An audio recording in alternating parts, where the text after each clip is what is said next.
library using dimensions, shape, indexing, vectorization, and broadcasting. After that, we will explore Pandas, which is one of the most important libraries in data science. You will learn how to work with series and data frames, organize data, filter it, and handle things like categorical values and date time information. Next, we'll look at data visualization using libraries like Matplotlib, Seaborn, where you will understand how to use charts like scatter plots, histograms, box plot, pair plots, and heat maps to explore patterns, correlation, outliers, and missing values in data.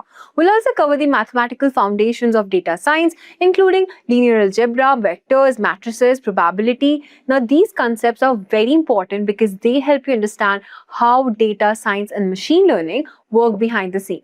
And by the end of this course, you will have a solid understanding of the core concept needed to start your journey in data science with Python. Also, if you want to build a strong practical skills in Python and data science, check out Simplilearn's Data Science with Python course. This is designed for learners who want to understand Python programming, data analysis, data visualization, and machine learning in a very structured and beginner-friendly way.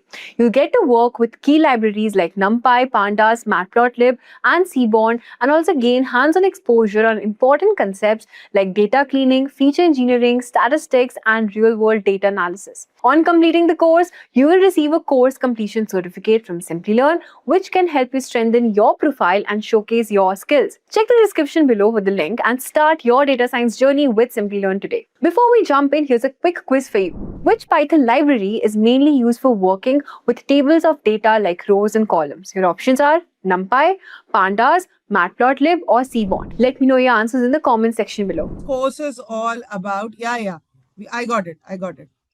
Applied data science with Python. Okay. So if we talk about this course in particular, right, the learning path that we are going to take is initially we will start with the basic course introduction. That it is introduction to data science, which focuses on data science and its applications. That's going to be covered today. After completing this, straight away we start with the advanced libraries of Python, that is NumPy. All right. So today we will start with the advanced libraries of Python, that is NumPy, which focuses on concepts of NumPy and its uses. Then after NumPy, we will move on to Pandas, which is definitely a basic library required for data analysis, including types, data structures using Pandas and function. Then we move ahead to the data visualization library, which focuses on visualization techniques and different types of charts. Another important aspect of data science is statistics and mathematics, so which focuses on fundamental of statistics, its type, data categorization, concepts of scalar, vector. Then we will move forward to probability distribution, how distribution is carried out. Then we will also understand in detail advanced statistics concepts, probability, which will help in analyzing the results through hypothesis testing. And last but not the least, we would be practically loading the data set and performing analysis on it with the help of data wrangling and feature engineering. Getting my point? I hope today's introduction is helping you out to understand what is expected from you, how we are going to move forward in this data science journey. Yes. So can the audio be turned on so that we can communicate directly instead by chat? If you want to communicate with me, you can always say to unmute you so that we can discuss also. So that's not an issue, I'd say. If you want, I can unmute you. We can have a discussion if you have any particular doubt. But unmuting everyone can create a chaos in the session. Got it, Hetze? Got it? Yeah. So again, I'm telling you the format. Generally, you can communicate through chat. But if you have issues, you can tell me to unmute you. We can discuss. You can even share your screen. I can help you out with that. Keep my discussions very, very bi-directional, right? And we will go in for break in the mid of the session. That's after 2 hours. And poll will be conducted. Even last 10 minutes, we will keep it for discussion, Q&A if you have any issues. Got it, Dharun, Deepak, Tullapati, Sudhanya, Sivagami. Yeah. Now tell me if you still have any doubts regarding the course, the prerequisite, please let me know. If you are familiar with the format of Simplilearn, we give lots of hands-on exercises of Jupyter Notebook. There is at the end, you're supposed to complete the course and projects, and of course, the ebook and the reference material. So are we excited to start this journey? Yes, learners, are we excited to start this journey? Yeah. Yeah, you will do the assignments, right? The daily assignments that we can discuss it on the session itself, and the project is submitted at the end. Got it?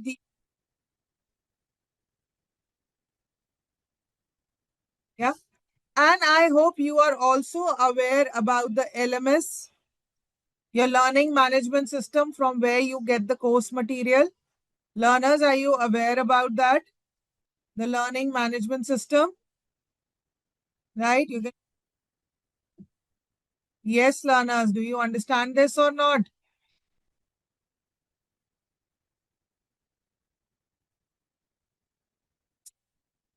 LMS. No, no, just 15 days required. Just Devika. After the course ends, then you will get 2 weeks to submit the project. Okay, so this is the LMS. You can log in into your LMS, and this is the screen or the dashboard. Since I am taking a lot of courses, so you have to log in into your applied data science course. You see this? On the left-hand side, you have the instructor slides, notebook, lab guide, incremental, capstone, data sets, all this reference material. I request you to download and be ready with that. Now clear, Hetze? And any extra material that I will share, that will also be shared on the LMS. All right. So as you all are very much familiar now that what is data. So Deepak says I have 5 years of experience from data background as a business. Oh, you're already working into this domain. So you have a lot of knowledge. So you're working in Tableau or Power BI. What kind of business analyst you're working like, Deepak? So it says you already have a software background. So you, which language are you familiar with, Hitse? Can you just give me the background? HTML, web development? Power BI. Okay, Deepak. That's good. So you have idea about data analysis, Deepak. That's great. Good SQL and VBA. My working experience is process engineering. Sagnik Singh, pursuing MBA in rural management from Symbiosis. Is it XIMB is Symbiosis? Is that Sagnik? Have 2 years of X consulting.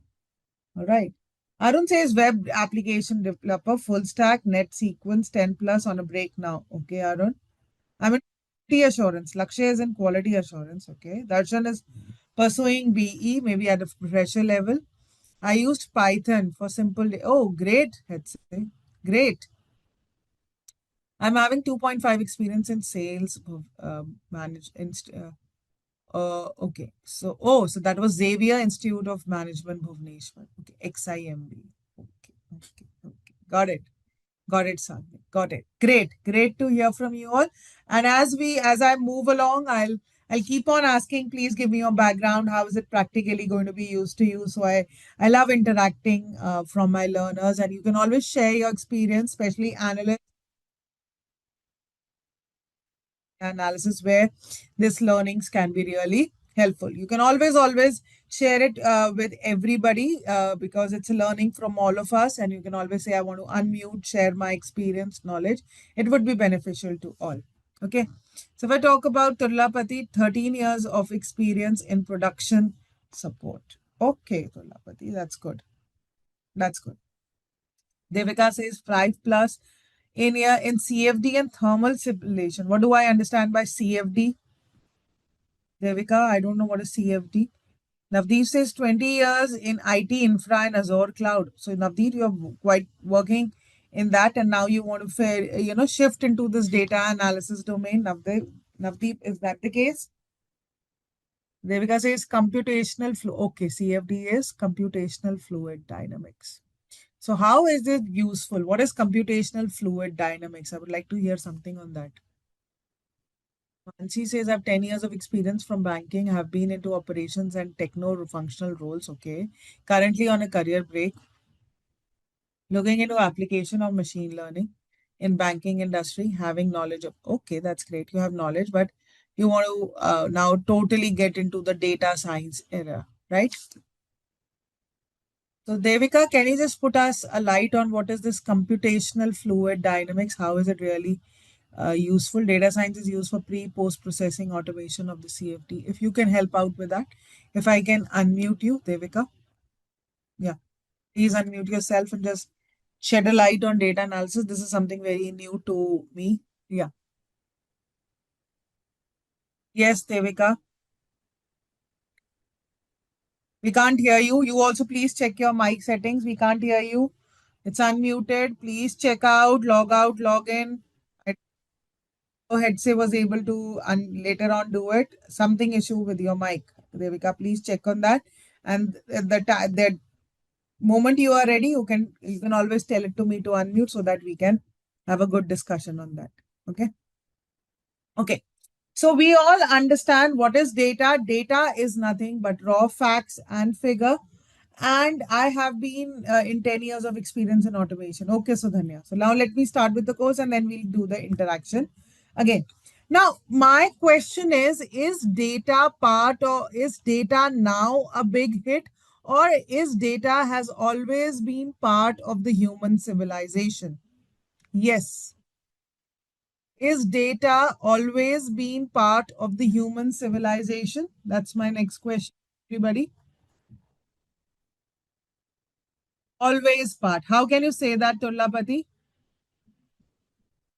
So Mansi says, yes, it has always been, but now it's been tracked and traced now. How is it tracked and traced now? Why is it a big hit now when it has always been part of a human civilization? Why is it hit now? Let's say, Deepak Upadhyay. Why? Why is it a big hit now? And if I talk about, let's talk about ancient man. What was the data that ancient man used to use?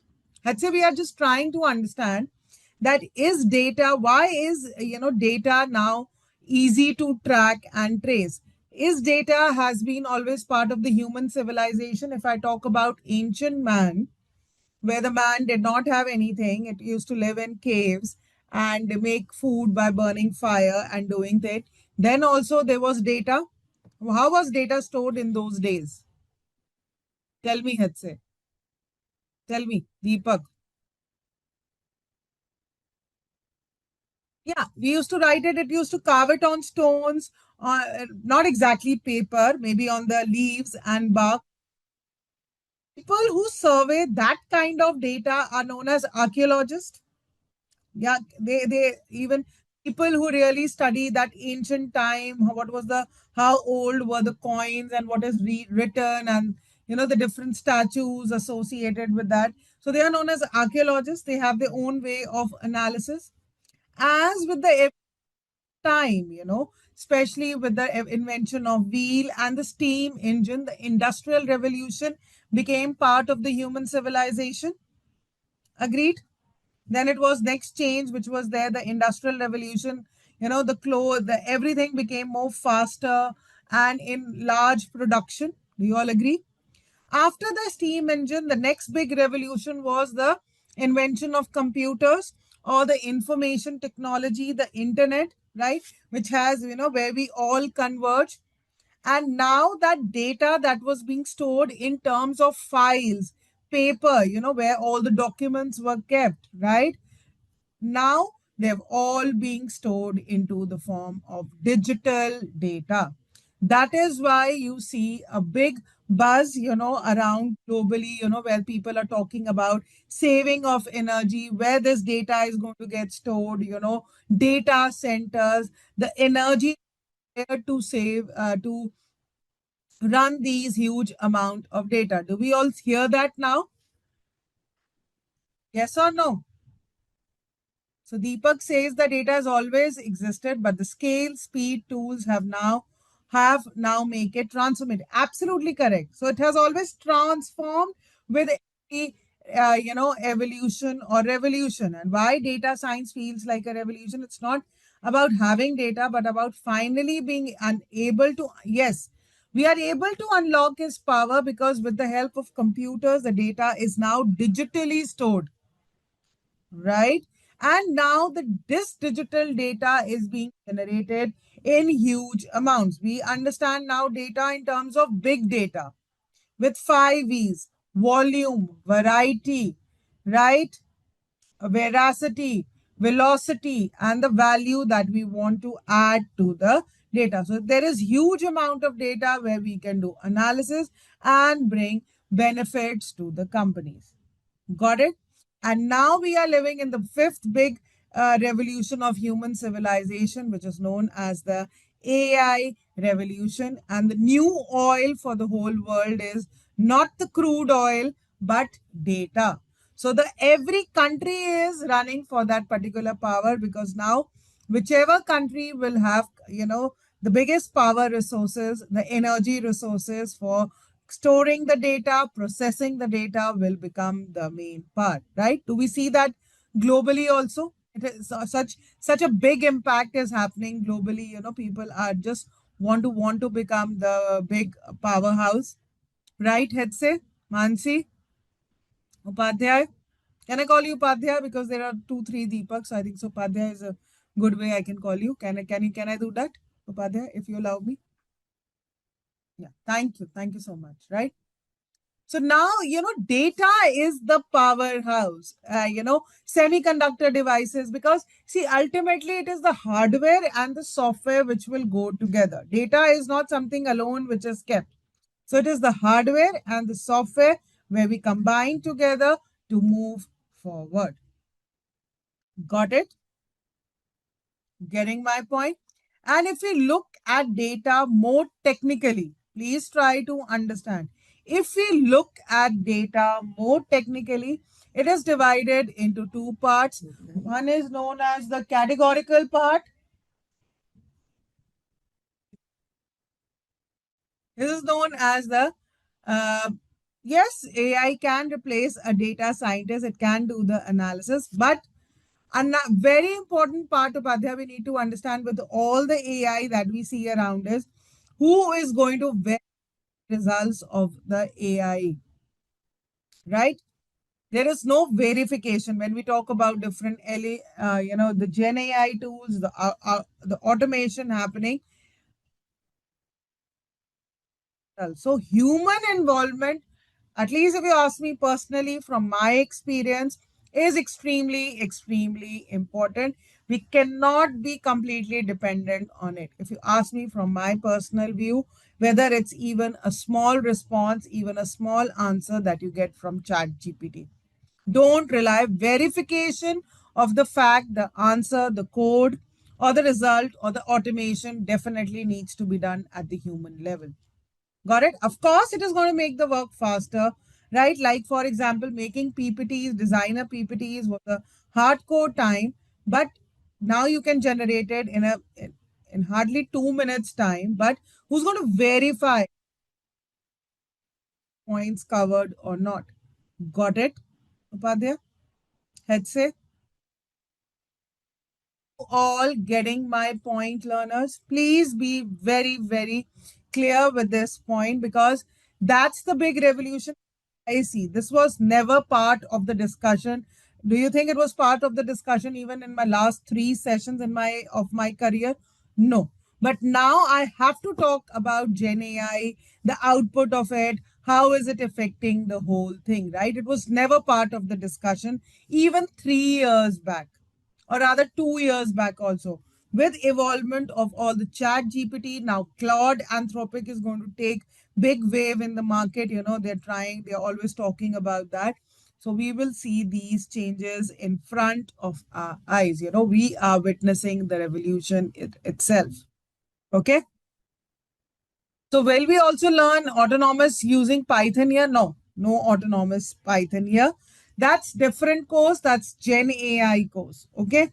No autonomous over here. Here we will learn the very basics, how to code, how to understand different libraries, and how analysis can be performed. We will not rely on any tools. First, learn the basics. Then only you will be able to analyze the results of the Gen AI or the AI tool, whether they are correct or not. Got it? Is this point now clear? Right? So I understand now learners have more confusion. There is so much to explore, even at my level. Being in this field for the past 16 years, I have to learn a lot, and there are so many tools which, are there still open in the market, which I have to learn, explore, and they are really, really helpful to us. So what level of statistics knowledge is needed? Yeah. Statistics knowledge, very basic statistic knowledge is required, I'd say, in terms of mean, mode, median, the graphs, the charts. I think so that's more than enough. And probability is going to play a major role. In whole of AI, machine learning, probability has a major role to play. So few concepts of probability would also be covered. Got it? Yeah. Okay. So now if we talk about data, data can be divided into two main parts. First is categorical and second is numerical.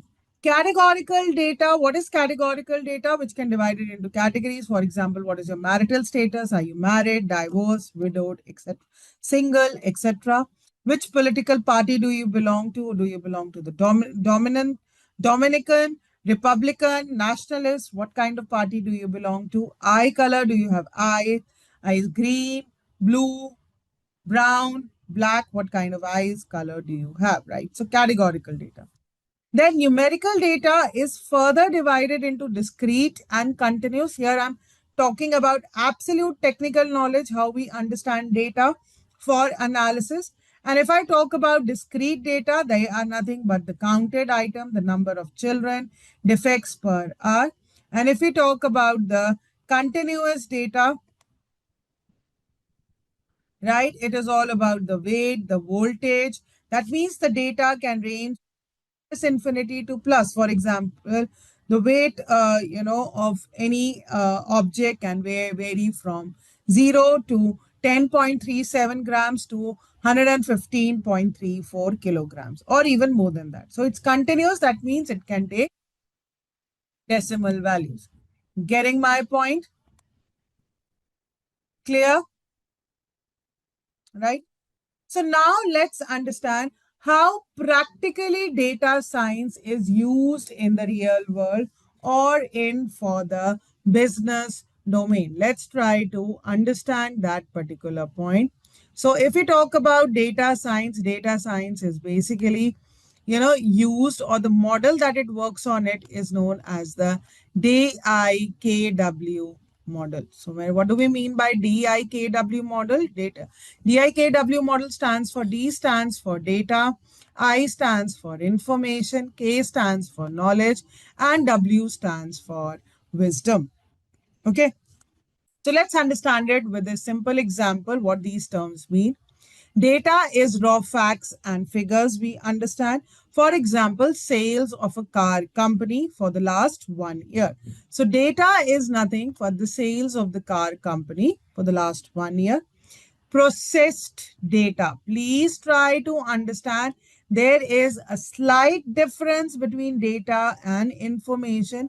That processed data is known as information. What do we mean by that? That now when I have the sales of the car of the company, which are the months which have maximum sales? Maybe I can represent it with the help of dark blue, and the green ones, with the minimum sales of the month. Getting my point? Are you understanding? So this is where statistics comes into the picture, finding maxima, minima, average, right? The standard deviation, the variance of the data. Getting my point, learners? Right? Now, if I talk about this data information, we are talking about last 1 year, but knowledge comes with experience. Knowledge will always come with experience. I'm very knowledgeable. It doesn't mean that you worked very in 1 year and you know the experience. So rather than taking the data for the last year, I talk about the data for the last 5 years. What I try to observe is that the same pattern is getting followed, that during the month of festivities, maybe during Navratras, Christmas time, or those times, the sales of the car increase. This is what I have. I don't observe it in my last year, but for the last 5 years. And there are few months where the sale is very, very low, right?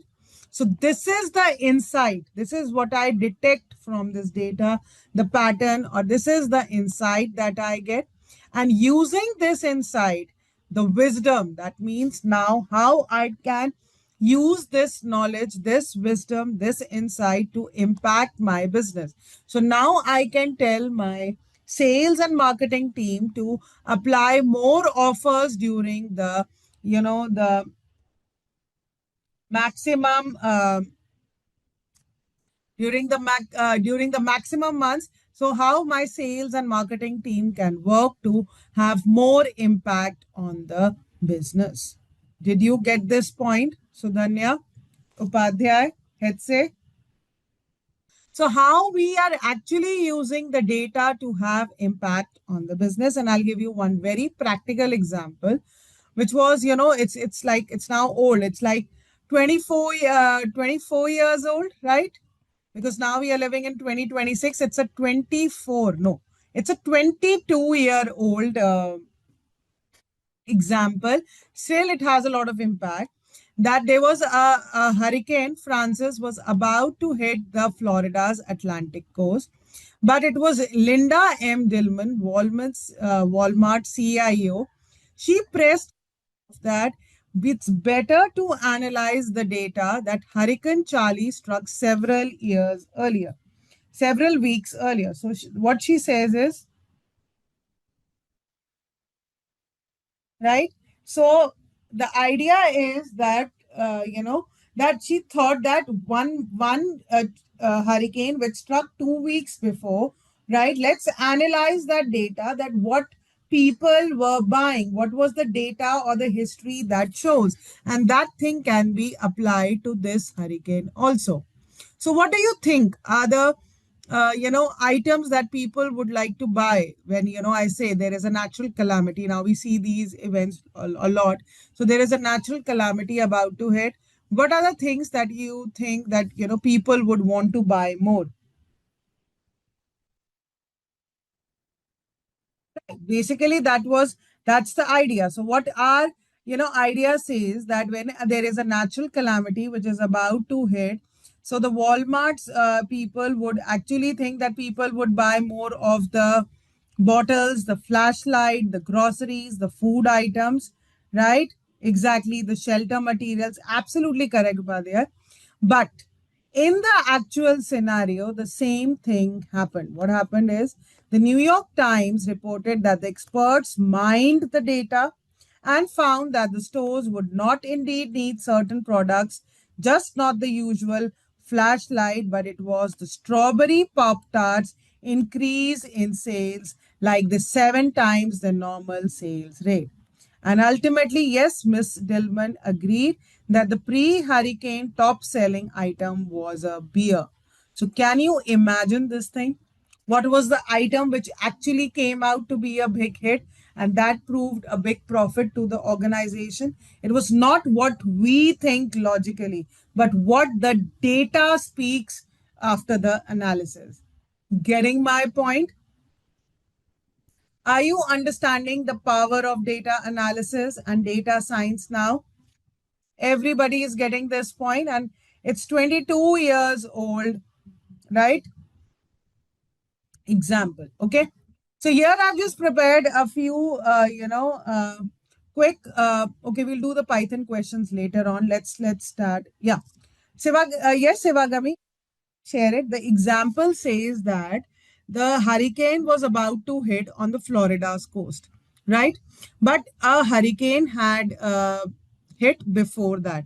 So she said that let's, start, doing analysis of the data where the hurricane hit it before. So during the analysis, they found it was not the grocery items or the essential items which were a big hit or a sale, but it was the strawberry pop tarts or the beer item. The sales had increased 7 times. Got it now, Sivagami? Now, why it was that? That's another level of exploration, Upadhyay. You can check it out on the net, because this is a right example taken, right? But ultimately something beyond what our logic says. That what the data speaks. That is what is your role as a data scientist, to explore something more than what we understand and what the data speaks. Got it, Malipudi? Devika, Sivagami? Hetse, Karthik, Kiryana, Kamal, are you all getting my point? So if you have downloaded the reference material, I request you all to download it. And now we begin with our lesson number 2 to understand what is data science. Yes, learners. Are you understanding? And the PPT that I'm sharing at my level, I will be sharing it after the session, right? Whatever material is shared by me beyond the LMS, I will share it on the LMS. Okay? Got it, everybody? Are we good to go, or still anybody has any doubt? Please let me know. All right. Got it, learners? So in this particular lesson, we will understand what are the basics of data science, how the different data science processes, steps are carried out, what are the different, packages used for data science, and different types of plots available for visualization. All right, so we begin. So now do we understand the term data science, learners, in a more better way? So data science is a multidisciplinary field. Why multidisciplinary field? Because it does not only involve computer science or programming language, but statistics, maths, linguistic, every field is there, and which uses scientific methods. We will don't draw conclusions randomly. The conclusions are drawn on certain facts and experiments. We don't randomly accept any facts. Got it? So the field that uses scientific methods, processes, algorithms, and systems to derive meaningful insights from structured and unstructured data. What do we mean by structured and unstructured data? Structured data refers to your tabular data, such as your Excel files, your CSV file, SQL data are all structured data. And what do we mean by unstructured data? Anybody who understands this term? What do we mean by unstructured data? Yeah, audios, videos, log files all come under unstructured data. Absolutely correct, Mansi. Absolutely correct. Clear? Is the definition now clear to everybody? What is data science? So using a search engine or making a purchase on the Amazon provides valuable data to the data science driven software systems operating in the background. Data on interactions with online platforms is gathered to understand user preferences and suggest search results or items to buy. So the idea is to give profit to the business, to give more meaning and insights to the whole idea. So data science, as I told you, is a combination of subject expertise, scientific methodologies, and technology, such as mathematical and statistical model, scientific tools and method, such as Python, which can operate not only on Mac, even on Windows, even on Linux. Different design, different libraries are available, and different data processing tools are also available, which help in data science, such as Tableau and Power BI are also Very, very important tools. Even SQL is an important tool, right? Right?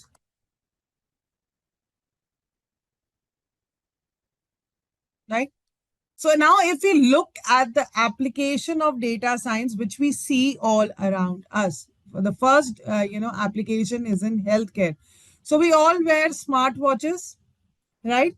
So our smartwatch is capable of telling our health. They are able to calculate the BP, the temperature, how many steps we are doing, and how many, and it tells if you're sitting for long, go and take a walk. And is it helping out? Are the smartwatches even? You might have heard about the story where the smartwatch was able to predict that the person is having a heart attack, and then the person was able to rush to the hospital and get himself cured. That's the prediction which the smartwatch had made. Have you heard that story? You can check it out on internet. So that's the advantage. Sometimes your BP is getting low, your temperature is getting higher, you stop activity. So your smartwatch was capable enough, because your movement and your body symptoms were different. So it was able to predict that. So all the data gets collected, it gets transferred to the server and can be analyzed and can help you in giving more informed decisions, in improving your health, in getting a more diet or more calorie conscious person. So that's how it can help in decision making. Getting my point? Is this example getting clear to everybody?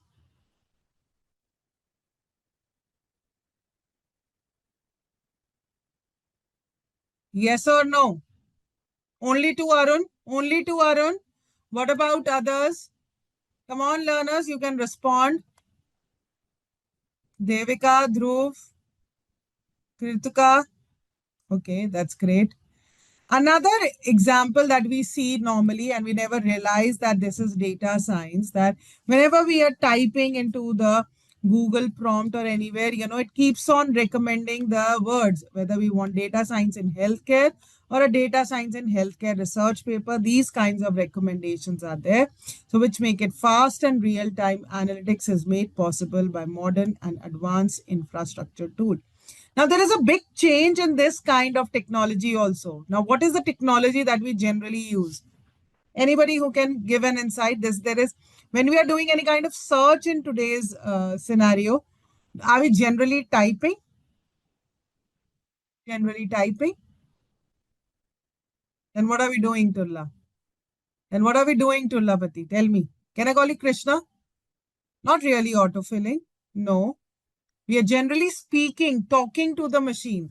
Okay, now tell me. AI is a general word, Uday. Yes, through voice. We are now the machines are capable of understanding what we are talking to them, isn't it? Come on, search this for me, this image for me, that image for me. We are talking. We don't even want to type, isn't it? Getting my point?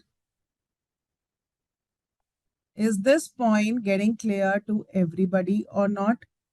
And this is again a part of AI which comes under the domain of NLP. Please try to understand technically.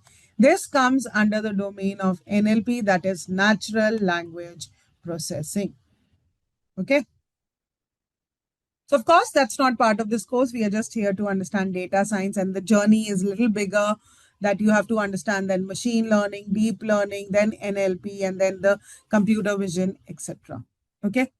In finance domain, again, data science has a major role to play. Are you applicable for a loan or not? So when you want to file an application, you file like what is your earnings, how many dependents do you are there in your family? Are you, do you have a medical insurance or not? What is your CIBIL score? So based on the data analysis, your credit card, credit history, approved amount and risk, a decision can be taken whether you will be granted loan or not. Clear? So somebody into the banking domain, NLP Sivagami is natural language processing. All right.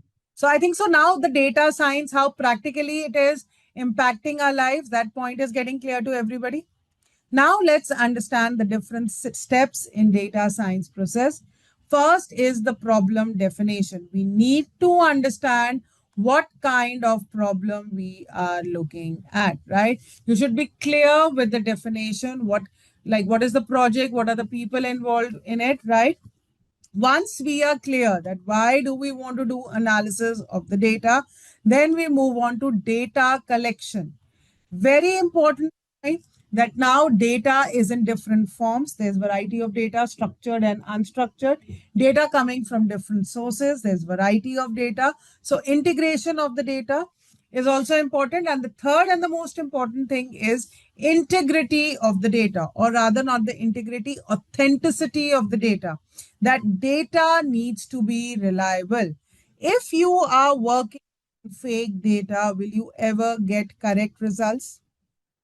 If you are working on fake data, will you ever get correct results? You will never ever get the correct results.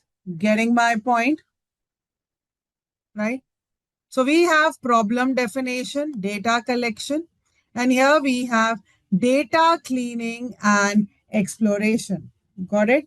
Right? After you do the data collection over here we begin with data science, that practically we would work on data cleaning and exploration, then move on to feature engineering, that the categorical data needs to be converted into numerical data. Data binning is important, feature scaling is important. So till here, we are going to work over here in the data science, right? This course will cover up to this particular point. Model building, training are part of the machine learning and the deep learning course. Okay.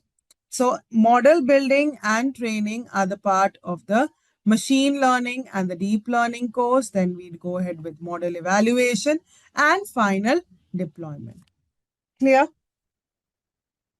I hope you are understanding is this journey, that is what all we are trying to cover in this data science journey of ours. Yeah.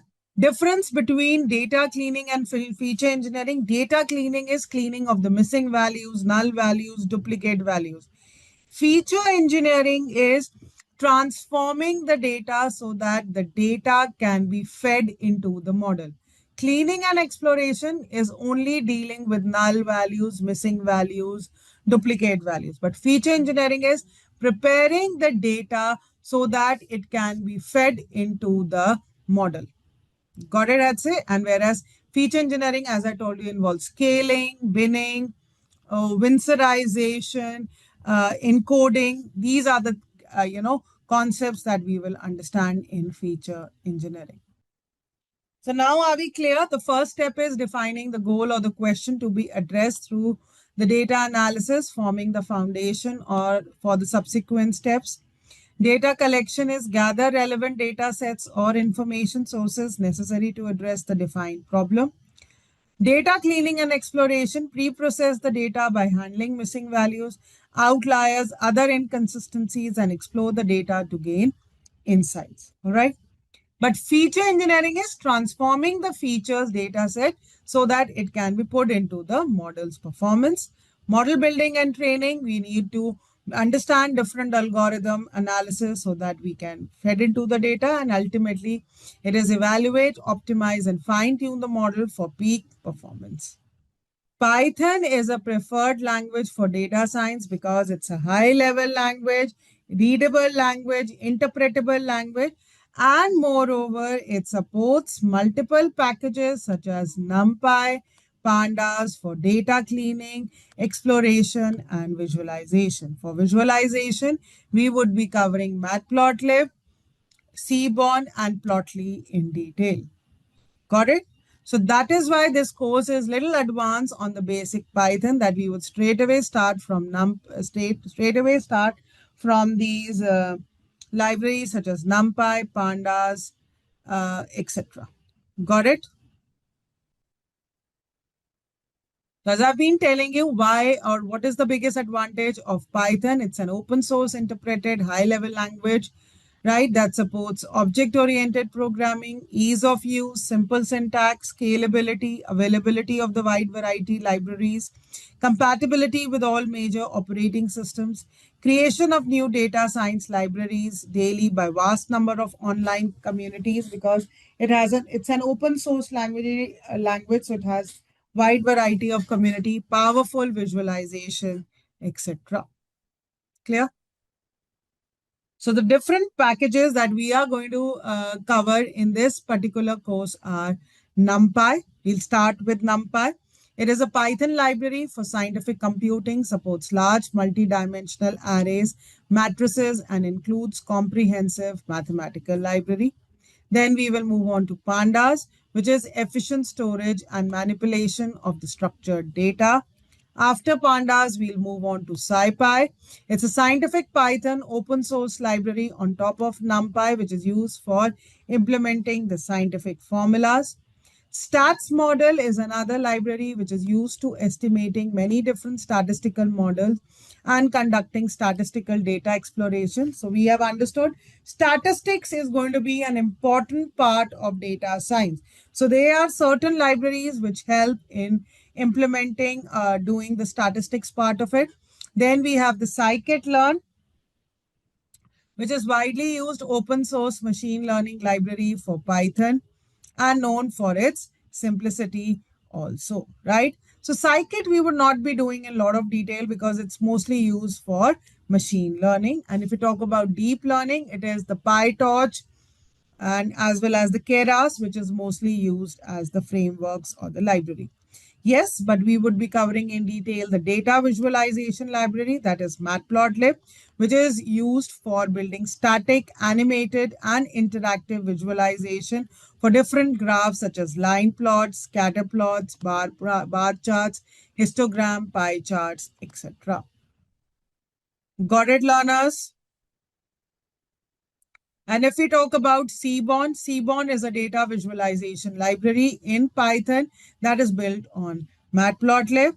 Then we will also cover Plotly for creating interactive publication quality graphs and visualization, and it is suitable for web-based applications also.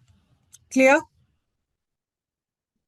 Are we getting all the points till here? Any questions, any doubt till here, learners? Just a question. Is it necessary to learn arrays? Where do we apply? Oh, we are going to learn a lot about arrays, Mansi. And it has immense applications. Okay. All the unstructured data, audios, videos, images, all are stored in terms of arrays. Okay. So that's the first thing we'll start with. So nothing to worry. Okay. So let's do a quick revision of different graphs, types of plots with example. Let's do a quick revision. So the first type of graph is a line plot. What does a graph consist of? A graph consists of x-axis and then y-axis, right, learners? A graph consists of x-axis as well as y-axis. And the line plot, what does it do? It is nothing but it is always connected by straight lines, often used to visualize trends or relationship between two variables over the time. So what are the graphs which show any changes during the time? It could be the weather report, it could be stock market, it could be the sales over a month, right, which help us to take investment decision. Agreed, learners? And if I just to make the appearance better of the line plot, I can add markers to it, specific data points where there is a dip in the sales or when there is a rise in the sales or any kind of temperature, it could be any other entity. So a marker plot displays data, even it could be your marks of a subject, right? Result of any, college, school, university, right? So a marker plot displays data points with markers, useful for scatter plots, visualizing individual data observations. So a marker plot is used to display individual data points on the map, such as marking specific locations for the survey. Great, Sudhanya. Great. Then we also have this scatter plot. Scatter plot is nothing. It is a collection of points plotted on two axes, horizontal as well as vertical, right?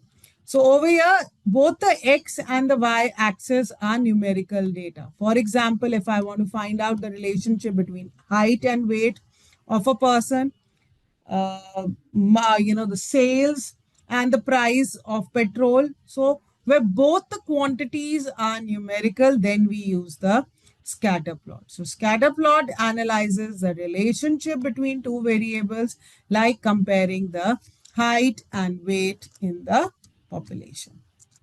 Clear? Are we understanding the different plots? And another important graph is the area plot, which is also known as the stack plot. Please try to understand the area plot is also known as the stack plot because it is built on one on top of each other. An area plot represents data with shaded areas useful for showing cumulative totals or proportions over the time. So an area plot visualizes the cumulative data which changes over the time, such as tracking total sales. So for example, if I want to keep track of the sales of a company, but this represents the first quarter sale. And I think so we all are familiar with these graphs. We all understand these graphs. Let's say it's a very common popular graph, which is known as the bar graph, which is used for categorical data, which shows the rectangular graphs that show vertical and horizontal data comparisons based on the other axis, usually x axis, right? So this is the data 1, 2, 3, 4, 5. It could be the sales, the prices for comparisons, right? And grid plots where we divide the map or the graph into different uh, horizontal and vertical lines, which help in assisting chart viewers in determining what value an unlabeled data point represents. So grid plots understand each value of the data points in detail, and it also helps in enable side-by-side comparison of the multiple plots, enhancing visual analysis. It gives the distribution of the data, and this is for numerical data. Please try to understand. This graph is used for numerical continuous data. Whereas if we talk about the bar plot, it is used for categorical data. Here is the technical difference. They both are not the same.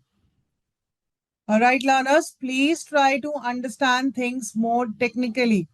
That bar charts are used for categorical data, and whereas histograms are used for numerical continuous data. And of course, they give the distribution of the data set by dividing the values into bins. What are bins? Dividing it into these small groups, right? And representing the frequency of each bin with the bars. Got it? So histograms visualize the distribution of the numerical data like income levels or the exam scores, and they help in finding the characteristics of the data, the underlying patterns, and guiding decision making process. And last but not the least, I think so this is the graph which almost everybody uses. That's the pie chart where the whole entity is taken as, and parts of that entity are taken as its fraction or the pie, right? We all understand this graph, which is a circular graph in which data are plotted when components and as a segments of pie. And the idea is it shows the proportions of the whole, like the market shares or survey responses. Got it, learners? So finally, a quick recap of what we have done in this lesson number 2. That data science involves the analysis and interpretation of the data to generate actionable insights. Now, have we understood the definition? Right? And now, after this understanding, we will start working on the NumPy library, that is numerical Python, which is nothing but an open source library predominantly used when working with arrays. Seaborn is a data visualization library in Python that is built on top of Matplotlib. And Python is a preferred programming language for data science projects across the industry. Now, so NumPy is the advanced numerical Python library available, right? And as we understand that Python is totally an open source library, so it has this open source community which helps in moving with the NumPy. So I'll just send this link to you. Please check out this NumPy link. Since Python is an open source community, all the data things are available that NumPy helps us to create powerful n-dimensional arrays, numerical computing tools, open source, interoperable, performance, easy to use. All these things are the practical use of NumPy library. Here you can run the code also, and it can be used for Pandas, stats models, signal processing, image processing, graphs, network. It has enormous uses. Got it? Mansi, I think so. That was your question. Sagnik, Sivagami, Lakshay, are you all getting this point?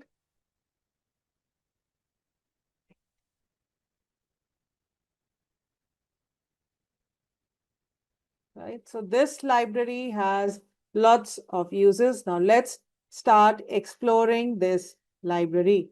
Okay. So fundamentals of NumPy, this is the link which is there. So NumPy is a numerical Python package which is free, and it is an open source library that is mostly used for mathematical operations in scientific and engineering applications. What are the other advantages? It is a Python library used for working with arrays. It consists of multi-dimensional array of objects and collection of functions for manipulating them. It conducts the mathematical and logical operations on array. So it's a very, very powerful library which helps us to perform different mathematical operations on array. Another important point to be noted over here is the array object in the NumPy is called the n-dimension array. So NumPy is a numeric Python. It is a package for computation for creating homogeneous n-dimensional array. Can you all tell me what does the term homogeneous mean? Can you tell me what does the term homogeneous mean? So the arrays are that they consist of same data type. What does the term homogeneous mean? That the arrays are of the same data type. We will understand it practically. So what are the different properties of arrays? Arrays are mutable. What does the term mutable mean in Python? We understand that arrays are mutable. What does the term mutable? That can be changed or modifiable. Absolutely correct. Let's say by the user, so it's modifiable. Second, it is homogeneous. What does the term homogeneous mean? What does the term homogeneous mean? They are all of the same type. Absolutely correct. Can be accessed using integer position. As we can access different elements using list and tuple, similarly, it can be accessed using integer position, that is indexing. What are the two types? Yeah, what are the two types of indexing available in Python? Great, Mansi. What are the two types of indexing available in Python? Positive as well as negative indexing. Very good, Arun. Arrays always deal with numeric data. And third, last but not the least, it has high performance in calculation. That's the beauty of NumPy arrays. So now let's understand how are arrays different from the list. So the first and the foremost point is that list consists of heterogeneous data. That means it can consist of a numerical value, integer value, float value, Boolean value, as well as string. And it also stores the pointer to the data location. Please try to understand. It also stores the pointer to the data location. And when I talk about NumPy arrays, it only stores the data directly, and that too in continuous memory locations, one after the other. Therefore, accessing the elements are faster and easier. Is this point getting clear to everybody? And can anybody tell me which memory address are we talking about? What, not memory address, rather, which memory does the data or the variable get stored? Excellent, Mansi. You were very quick on that. Yes, it is the RAM, the volatile memory, which stores all the variables. Clear? Is this point getting clear to everybody? So how do we go about creating arrays? First and foremost, it is not part of the basic Python. Therefore, we need to import the library. Import NumPy as NP. So we need to import the library. Second most important thing is np.array is the name of the function to create the array. So if I pass the value as 0, 1, 2, 3, the array will get created. And how do I know whether it's an array or not? By using the type function, I can know what is the type of A, and it belongs to class numpy.ndArray. NdArray stands for n-dimensional array. Then the different attributes of the array are a.ndim. A.ndim gives the dimension of the array. It belongs to one dimension. Shape gives the number of rows and columns. So this data consists of 4 columns. So therefore 4 value. And the number of items is 4. Therefore the value of the length is also 4. Are you all getting this code, or do I need to repeat this? Yes, learners, are you all getting this code, or do I need to repeat it? Everybody got this? How do we create arrays? That we import the library. Then np.array is the function to create array, and these are the function which give me the type, the dimension, the shape, and the length of the array. Got it now? Right? Now, do we understand the range function in Python? Do we understand the range function in Python? Right? Yes, when I give range 40, that by default, it will start from 0, right? And it will go till 39. It will start from 0 and go till 39, right? So we have np.arange function, right? And by using the shape attribute, I am now changing these 40 elements into two-dimensional array with rows equal to 5 rows, and columns equal to 8. Clear? It will consist of 5 rows and 8 columns. Getting my point? Can I change its shape to 8 rows and 5 columns? Can I change its shape to 8 rows and 5 columns? Yes. Why? Because the number of elements is the same. 8 into 5 is 40. Can I change it to 4 rows and 10 columns? Or vice versa? Yes. Can I change it to 4 rows and 4 columns?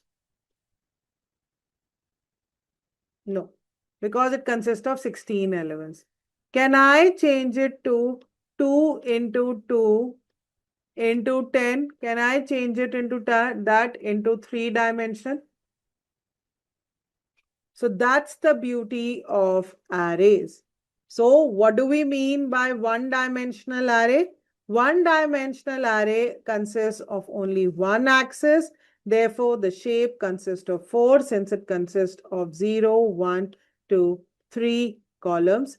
And one-dimensional arrays are also known as vectors. Getting my point? One-dimensional arrays are also known as vectors.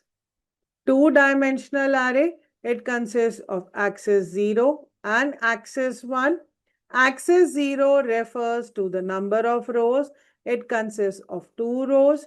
Axis 1 means columns. It consists of 3 columns. Therefore, the shape becomes 2, 3. And two-dimension arrays is known as a matrix. Right? 3D array, you can consider it as a slice of bread. When you buy bread, they are slices. So you can consider axis 0 as the slices of the bread. So they are 4 slices. Each slice consists of 3 rows and 2 columns. Right? So the 3D array, the axis and shape are strongly connected with each other. Whatever is the dimension, that many axes you will have, and that will define the shape of the array. Clear? Is this point getting clear to everybody? And if we look at the different attributes of an array, it consists of its shape. Shape gives me the number of dimensions of rows and column. Ndim gives me the dimension of the array. D type gives me the data type of individual array. All right. In 32, 32 represents the number of bits required by the operating system to store. So 32 refers to the number of bits. And if we divide it by 8, why 8? What is 1 byte equal to? What is 1 byte equal to? What is 1 byte equal to? Nobody knows in this batch? 8 bits. So when I divide this 32 bits by 8 bits, I get the answer of item size in terms of 4 bytes. Got it now? Are you understanding all the attributes, learners? So have we understood the advantages of NumPy? That it provides an array object that is faster than the traditional Python list. It provides supporting functions. Arrays are frequently used in data science and they are stored in continuous place in the memory, unlike list. We are understanding all these points.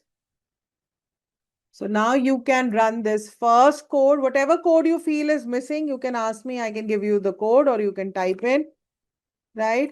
First, try to find out the version of your NumPy file. Tell me, learners, run this code and tell me the version of your NumPy file. Quickly.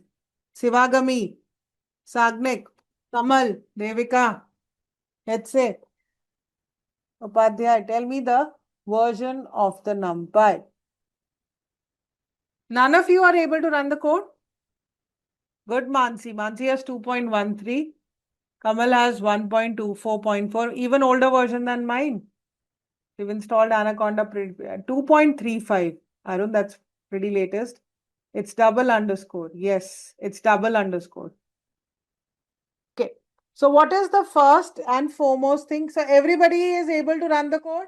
Nobody is getting any error. Everybody is able to run the code. Nobody is getting error. Great. Okay. So what is the first thing that we are supposed to do? We are supposed to first import the NumPy library, right? Do we see the code? Right? And then we are printing this array.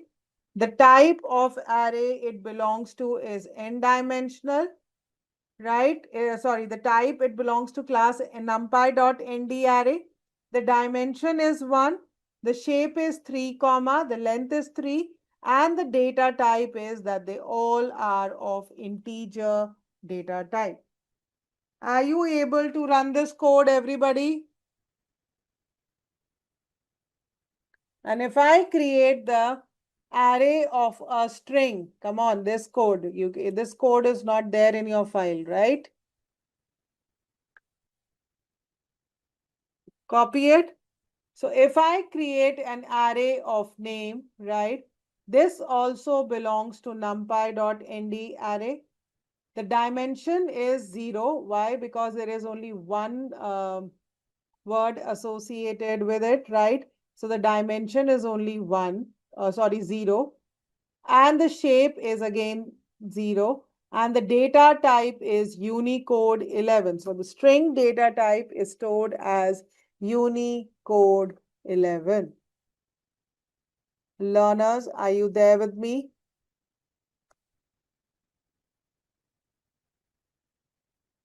So if I have an array, right? Now what do you see? Let me remove this, and now 1, 2, and there is this one float type, all others are integers. So what do you see the output? It makes the integers as floating point. Why? Because arrays are homogeneous data structure. They contain the same data type, right? So all the elements now become of float 64 type. Got it, learners? All the elements become of float 64 type. And the moment I add a string onto it, you see the output now. All the elements have become of the string data type, and now the data type is Unicode 32. The elements over here is Unicode 32. Got it? And now let's start creating NumPy arrays and multi-dimensional array. So the array with 0 dimension, that is only with one value, is known as a scalar value. Please try to understand this highlighted code. An array with one value is known as the scalar. So any one value, I've put it as an integer floating value. So the 0-dimensional array is known as scalar. One-dimensional array with one axis. Can you go back to the data type? Which data type? The previous one? Let's say.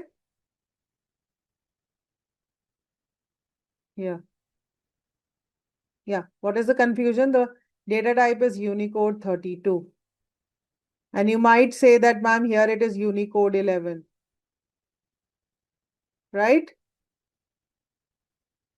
So it automatically decides. Seems it's becoming a list instead of an array. No, this is array only. It's like an array, but here it's a scalar value. Here it is a scalar value. Got it? Here the list is converted to an array. Now clear?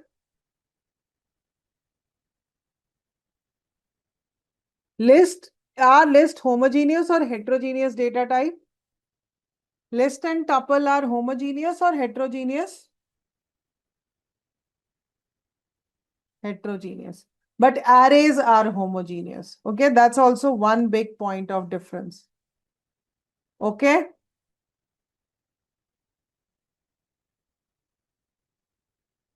I have a question. Does one data type supersede the... Yes, yes. The floats are superseding the integers, and the strings are superseding the integer values. Do you see this? So if I define one of them as string, all of them are becoming string. Yes, yes, yes. Good question, Mansi. But the irony is, that being a numerical Python library, It gives more preference to the string as compared to the numerical value. Isn't it? Isn't it ironical, Mansi? Since it is a numerical Python library, it should have more advantage, give more advantage to numerical value and nothing else, right? Very, very ironical. Yeah, that's what, that's the analysis which comes up.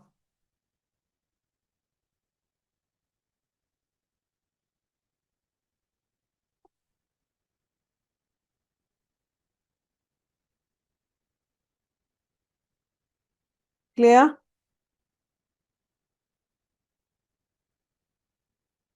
Now clear, Hetze, is your issue resolved? Yeah. So here we have this scalar value. Then we have one-dimensional array. One-dimensional array is known as a vector. Two-dimensional array is known as a matrix. Now, a quick trick how to understand one-dimensional, two-dimensional, that if you have these double squares, that means it is two-dimensional. And if you have these triple square brackets, it's three-dimensional. One, then one. And if there is nothing, then zero-dimensional. Are you understanding this quick tip and trick, everybody?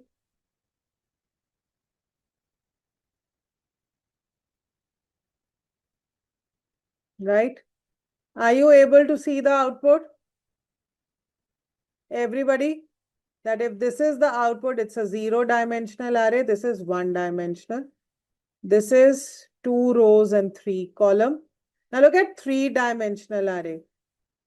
Since it consists of two matrices,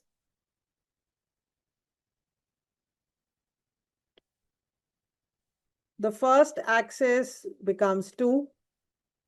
Second, each matrix consists of 2 rows. Therefore, the next dimension is also 2. And each matrix consists of 3 columns. Therefore, what is the shape of three-dimensional array? 2, 2, 3. Got it? That is why the shape is 2, 2, 3. That is, it consists of 2 matrices with 2 rows and 3 columns. Sivagami, Sudhanya, Turlapati, are you all able to do it? Uday Kumar, Deepak VK, Upadhyay, Kamal.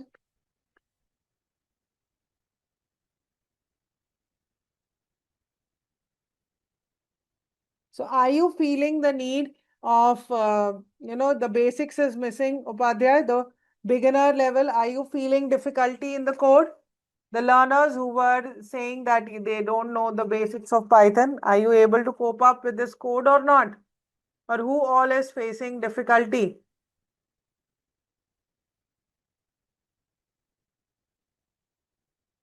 Sagnik says need to learn the basics. Are you finding it difficult, Sagnik, to interpret the code? Sagnik, so my suggestion to you is rather than, having struggling in this particular session, it's better you take up the Python refresher course. That will make the concepts of Python more clear, and then you can get back to this course. I would suggest that, Sagnik. The learners who are facing difficulty in loading, understanding this code, then I don't think so it is point going forward, because the code is going to get more complicated with NumPy, Pandas, then visualization. So I request to all those learners who don't know the basic of Python should go through the basics and then get back to the data science course, right? Or Sagnik, you would have to put in more effort to understand the basics. Got it? Anybody else who's facing difficulty, who's finding this course tough, very tough, irrelevant? A quick feedback on that. Sudhanya, Shivagami, Turlapati, Uday, Deepak. Would we learn the applications of array with examples? Yes, we are learning the arrays with examples. Yes, because when we, not here in this, but as we move to linear algebra and when we understand deep learning, then of course arrays will come into the picture. Rather, tensors are all n-dimensional array, Mansi. It's not an error. It says that the memory has been exceeded. So that's the disadvantage, that the list is unable to store the huge amount of elements. Have you got this? Have you understood this point practically? And secondly, percentage time. This is a magical function, the percentage time, which helps us to calculate the time required to multiply these 1 crore elements with 10 times. So this loop works 10 times for I in a range 10 and array into 2, right? So now when I run this, I get this output in terms of 234 milliseconds. And if I want to see the output, same output for the list, what is the time it takes? You see, it takes much more longer than what arrays were taking. It's still not giving me the output. Let's see. So it takes 13.2 seconds. Do you see the huge amount of difference? Yes, learners, are you able to see the difference? So which one is better? Arrays or list? Arrays. Arrays are much faster in communication. That is why arrays have been built. This library of homogeneous data points has been built. Clear? Everybody has got this point, learners? Now let's move on to our next file. Yeah, that is 3.02. Upadhyay, what we are talking about over here is that we see that the time taken by performing the same function on arrays and lists take much longer time to do the same operation as performed by arrays. So definitely arrays are much more faster and efficient than list. Now clear? So what makes arrays faster than the list? You tell me, Mansi. I told you the reason. What is the reason? I told you the reason. How are arrays stored in memory and how are lists stored in memory? The memory allocation part. That NumPy arrays are stored in one continuous place in the memory, whereas list stores the pointer to the data. Now got it? Is this point getting clear to everybody? Now I want everybody to be ready with this 3.02. So what are the different attributes of NumPy array? The first is the ndim dimension, which gives the dimension of the array, the shape, the size, the data type, as well as the item size of the array. Yeah. So have you been able to load my file, everybody? So what is the first thing required to create NumPy arrays? What is the first thing that is required to create these NumPy arrays? We import NumPy as NP. Yeah, the library. Can you tell me the dimension of this array? Can you tell me the dimension of this array? Why? They are only, how many square brackets are there? 2. So it has 2 dimension, right? So the dimension is 2. The shape is 2, 3 because it consists of 2 rows and 3 columns. Size, it consists of 6 elements. The data type is integer type. The item size is divided by 8 and array.data gives me the memory location. If I look at the output, yes, learners, are you there with me? So this is the array, this is the type, this is the dimension, shape, size, array stores integer 32 divided by 8. So the size of one array element in bytes. So each element takes 4 bytes of memory, and array's data is at memory location this.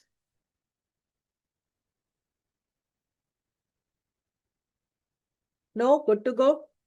So now if this is my again two-dimensional array, size of one array in elements is 8 for me. Yes, Mansi, then this must be int 64 for you.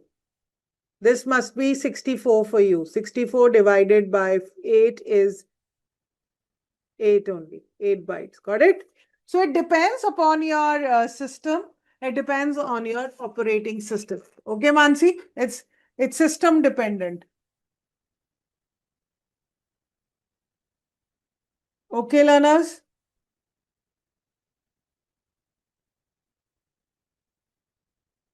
Okay.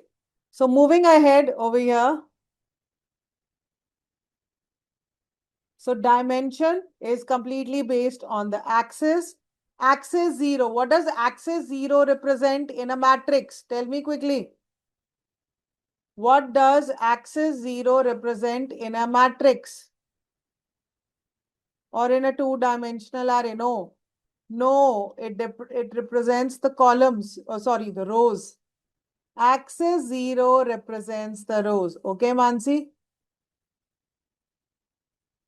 Axis 0 represents the rows and axis equal to 1 represents the column. Very good. Got it, learners?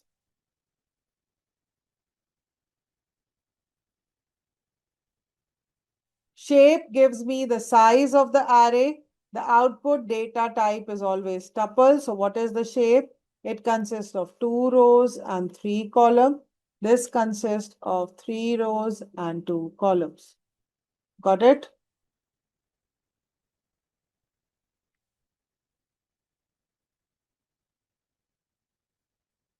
When I talk about the size, it is the total number of elements in the array. It is equal to actually the total, multiply it, 2 into 3, 6. So here the shape is how many elements? 3, 4. If you look at this particular matrix consists of 3 rows and 4 columns. So what will be the size? 3 into 4, 12. Got it?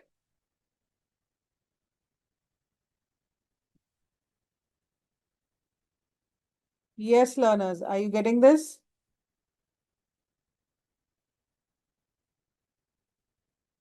Moving on to the data type, it shows the data type of elements in the array. NumPy in 32, NumPy float 64, and NumPy in 16, and NumPy in 64 also. It all depends on the operating system used. It completely depends on the operating system that how many bits are being used to represent that particular element. Got it? Yes, learners. Is this point getting clear to everybody?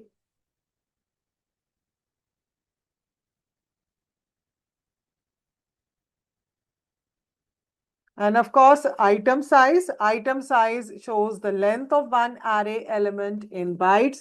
So float 64, 64 divided by 8 because 1 byte is equal to 8. It is equal to 8 bytes. Complex 32 divided by 8, it is equal to 4 bytes.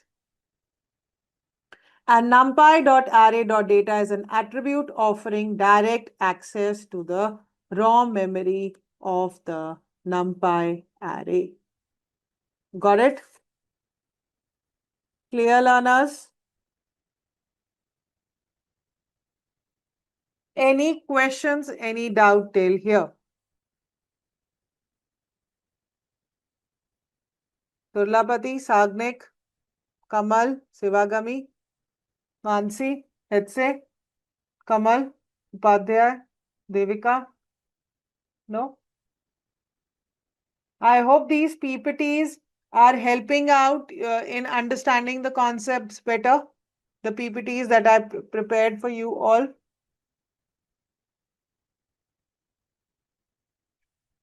Are they useful, Mansi?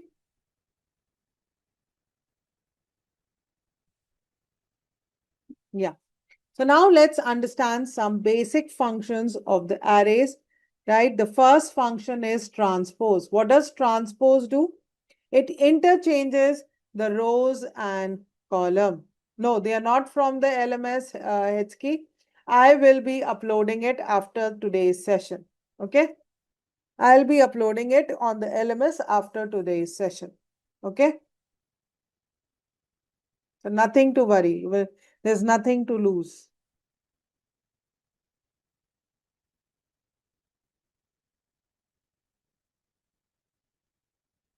Right? So transpose is interchanging the rows and column. So if we look at the shape of this array, it is 2, 3.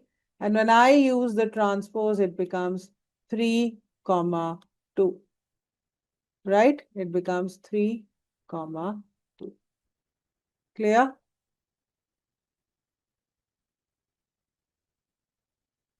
Right? Another function is flatten. It converts any array, any n-dimensional array to one-dimensional array. There are two ways to perform this flatten function. One is in row major order, or we can give order is equal to C with the parameter equal to C. Now, what does row major means? That first the elements of the rows are flattened, and then the second, elements of the second row, like 1, 2, and 3, 4. Column major order, this is like one elements of the first column, and then the elements of the second column are flattened using the parameter order is equal to F. Getting my point? Is this point getting clear to everybody? Again, when I say a dot flatten, by default, it is row major, that is order equal to C. That first the elements of the first row, then the second row, and so on. But if I have passed explicitly order equal to F, then the elements of the columns get flattened. No order code for row major. Yeah. By default, it is row major only, but if you want to pass the parameter, you can pass order is equal to C. Otherwise, no need. Okay.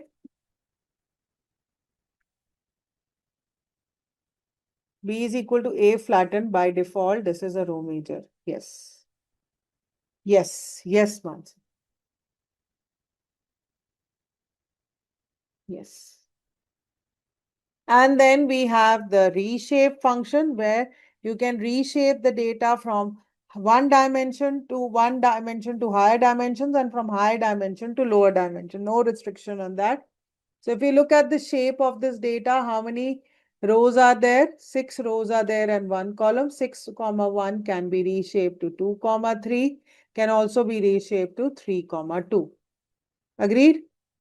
Similarly, original shape is 3, 4. It can be reshaped to 6, 2, 2, 6, 4, 3, 1, 12, 12, 1. Right?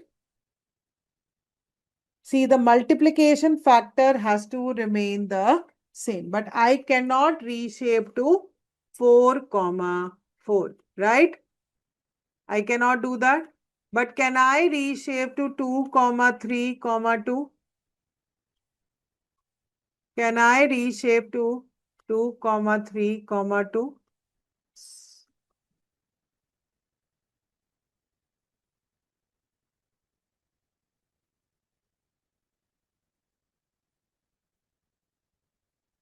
Right. Now I want to tell you one major difference, the difference between copy and view. Please look here, learners. Please try to understand the code. Right? We have created the array A over here, and I have created a copy of A, and I've substituted onto X. Now, if I make changes in my original array, will there be changes in my X? No. Why? Because X points to different memory location and A points to different memory location. So if I make changes in my A, it does not get reflected in 4 in X. Getting my point? But if I create a view of this B array, whatever changes I make in B, that are reflected in my X. Because why? Because B and X are now pointing to the same memory location. Getting my point?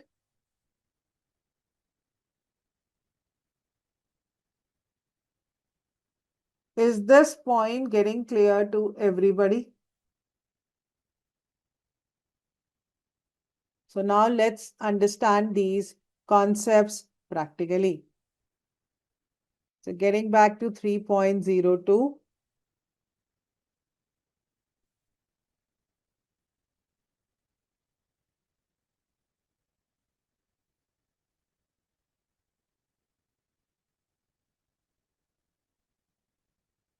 Right. So first is the reshape function, which helps us to create a new shape of the current elements of the array, provided they have to be of the same, factors, or rather the same elements.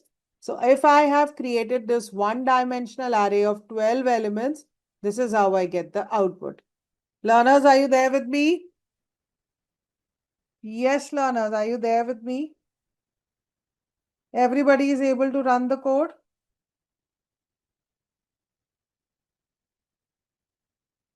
Now, can I change this dimension of one-dimensional array to 12, 1? Is it possible?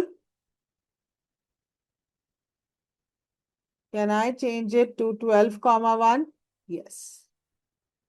Can I reshape it to 3, 4? Yes. Can I reshape it to 2, 6? Very good. And can I reshape it to 3 dimension with 3, 2, 2?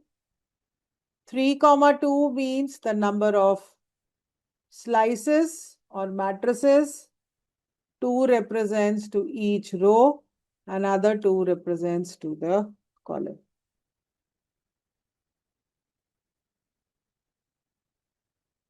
So these are my 3 matrices with 2 rows and 2 columns.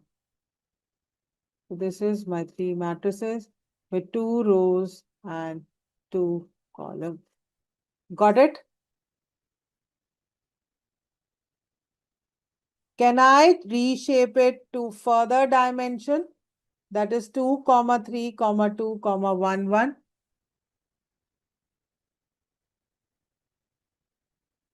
Yeah.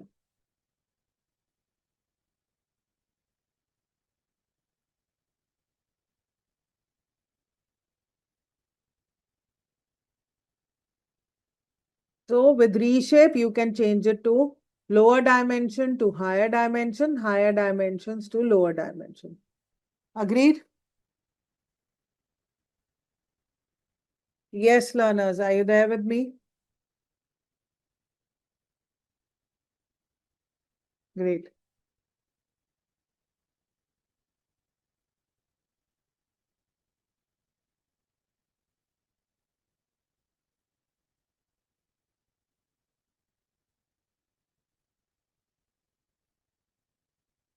Right. And this, if I give reshape equal to -1, it will automatically flatten it back to 1 dimension. Okay. Now coming on to flatten function, these are the parameters, arguments that can be passed. By default is C, which means the row major style as we have seen it. F stands for column major order. A and K are very less used because that was used in very older version of Python, rather used in Pascal and Fortran. So A means to flatten array elements in column major order, and if the Fortran contiguous and in memory, a row major otherwise. K means to flatten array elements in order to elements laid out in the memory. So as we have seen that A and B, A is my array, B is A dot flatten. By default, it will do it in row major order.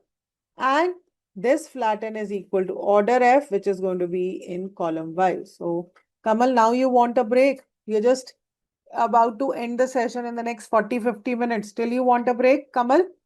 Kamal is asking for a break. Learners, do you want a break or no? Maybe a 5 minutes break is helpful. I can give you that. Okay, so let's get back to the discussion. So this is my flatten. So by default, we understand it is in row major order, first row and then the second row. And when I give order F, it is in column major order. This is clear. But the important point to be noted over here is that B is a copy. That means it is a new variable created in the memory. So what do we need to understand? That flatten creates a copy of the system, not a view of the array. What does that mean? That if you change elements in array B, the elements in array A are also not changed. Clear? Is the difference clear? So flatten creates a copy of it. And how can we check? If B is equal to 10, we have made changes in B that is reflected in B but not in A. Clear? Are you all there with me? Everybody is getting this point? Yes, learners. Great. Right? Now moving on to flatten function, it returns the copy of array flatten into one-dimensional array. So flatten will always create any n-dimensional array to one-dimensional array. So this is a three-dimensional array. And when I do an array flatten dot order F, what does order F mean? Column major order. So first and then 7, then 2 and then, then 4 and then 10, then 2 and then 8, then 5 and 11. Getting my point? Is this point getting clear to everybody? Everybody is able to run the code?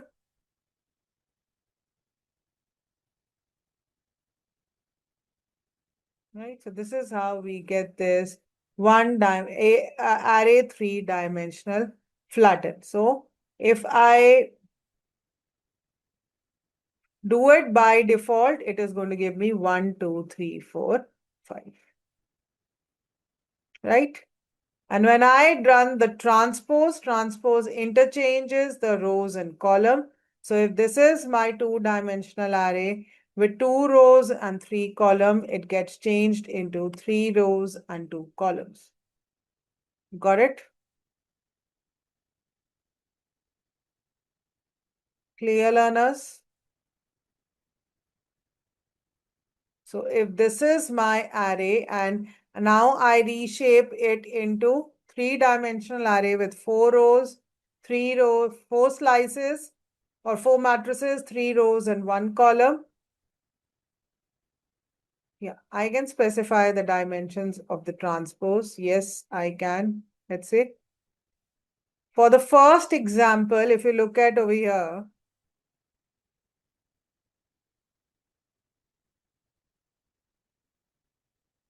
this is my first array.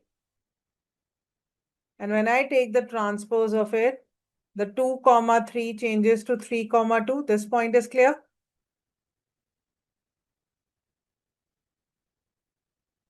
Okay. Now look at another example.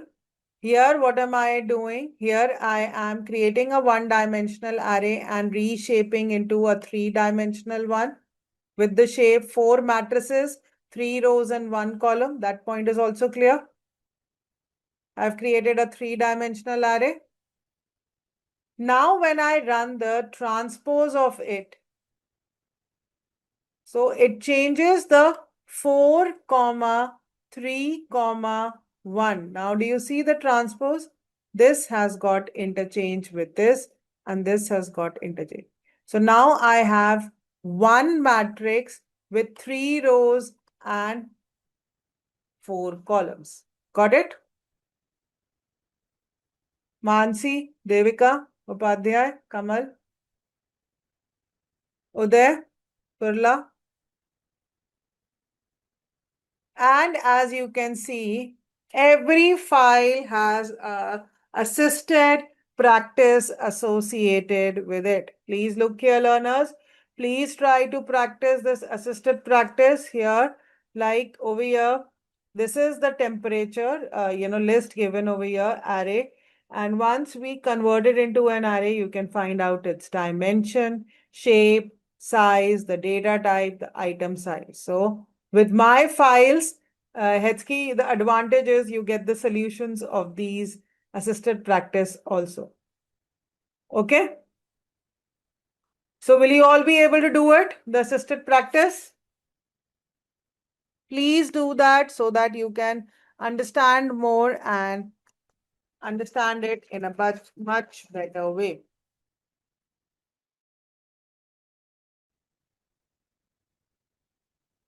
Turla is ready, Hetsky is ready. Quick response, learners. Quick. Dhruv, Karthik, Kiruba, Lakshay, Madhubirta, Dharun, Uday, Sudhanya. Okay, great. Now look at over here. What are we doing? This was the question that I asked you in MCQ. You remember this question? This was the question that I had asked in MCQ. So what were we doing? That list 1 is equal to 1, 2, 3. And when I do an asterisk 2, it is not multiplying each, it is repeating the list. Agreed? Learners, are you getting this point? But if I want to multiply 2 with each of the elements in the list, how do I go about it? If I want to multiply each of the elements, how do I go about it? I have to explicitly run the for loop. Yes, absolutely correct, Mansi. I have to explicitly run the for loop. So what am I doing over here? I have first created an empty list for I in list 1 and I keep on appending each term by multiplying it by 2 into the list 2, and therefore that's how I get the element 2, 4 and 6. I mean multiply it by 2. Got it? Is this point getting clear to everybody?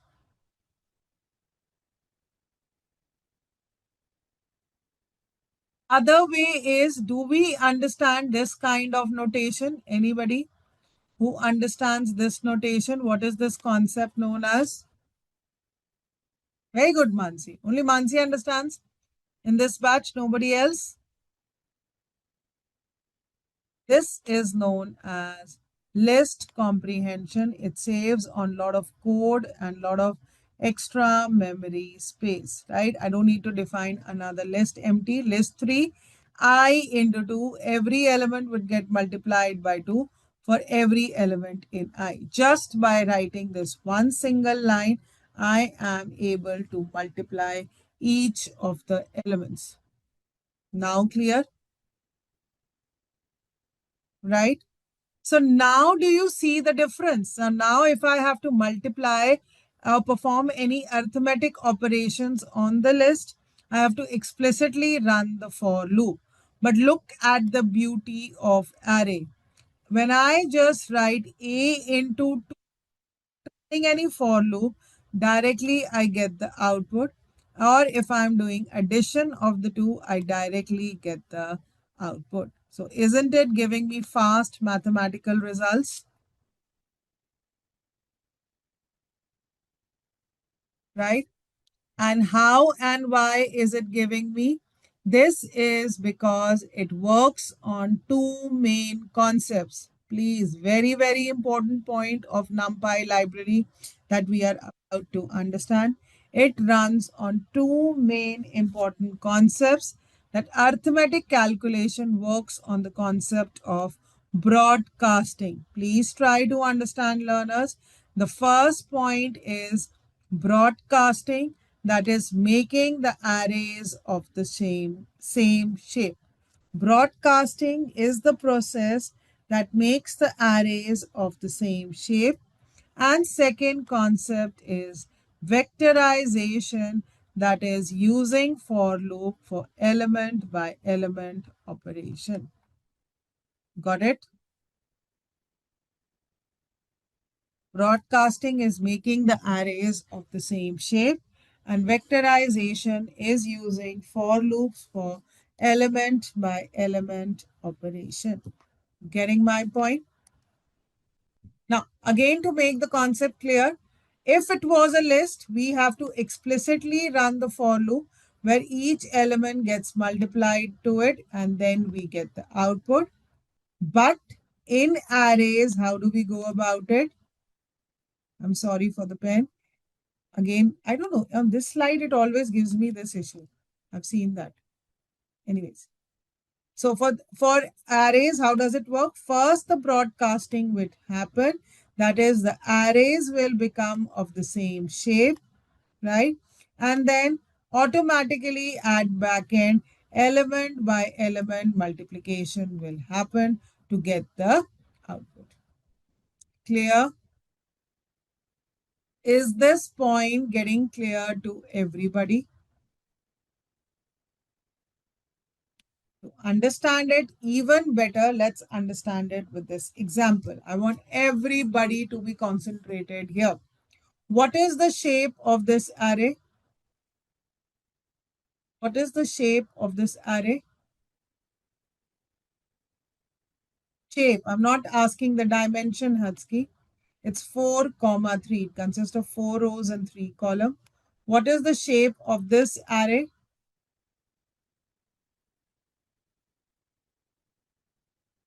The second array, Mansi, Hatsky, Upadhyay, what is the shape of the second array? Again, it is 4, comma 3. Why 5, comma 3, Sagnik? 1, 2, 3, 4.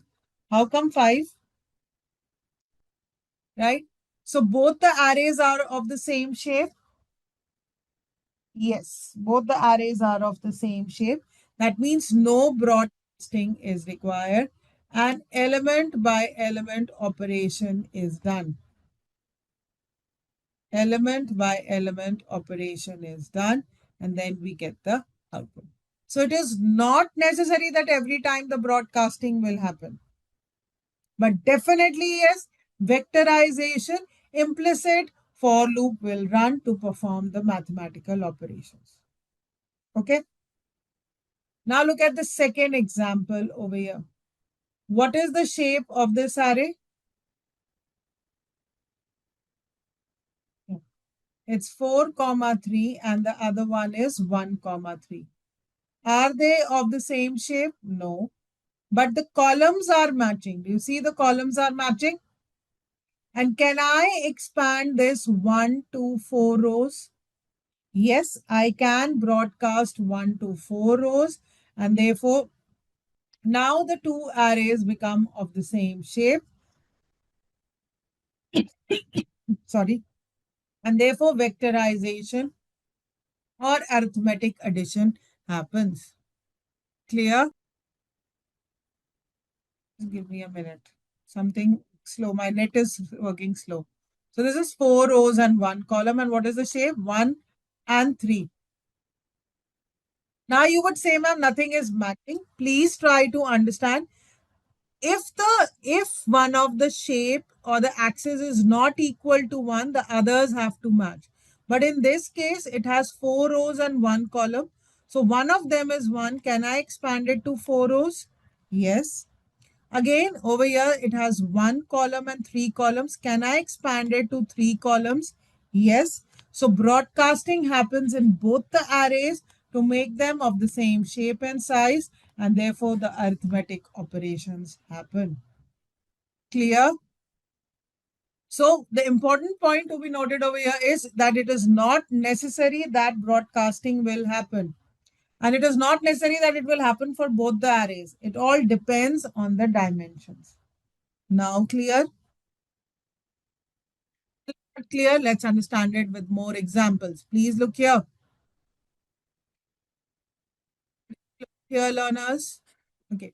So first of all, we have NPA range with element 0, 2. The shape is 1 row and 3 columns. This is a scalar value, so it again gets expanded to 1 rows and 3 columns, and then the vectorization element by element addition happens. Clear? Are you all getting this point? How one-dimensional and scalar values are getting added?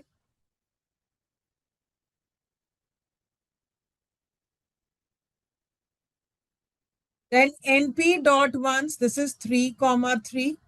That means we have created a matrix of the shape 3 comma 3. NP dot ones create all the values ones. And what is NP dot A range? This is 1 comma 3. Now, since 3 and 3 are, if this would have been 4, it will not broadcast, it will give you an error. Since 3 and 3 are matching and this 1 can be expanded to 3, therefore both the arrays become of the same shape and we get the output. So over here, 3 rows and 1 column. Now do you see this? This gets expanded to 3 rows. 3 columns, and this gets expanded to 3 rows to make them of the same shape, and therefore vectorization happens.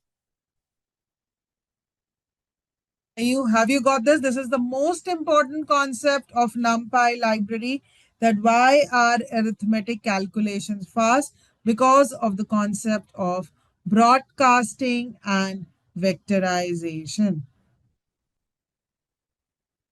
Clear, learners?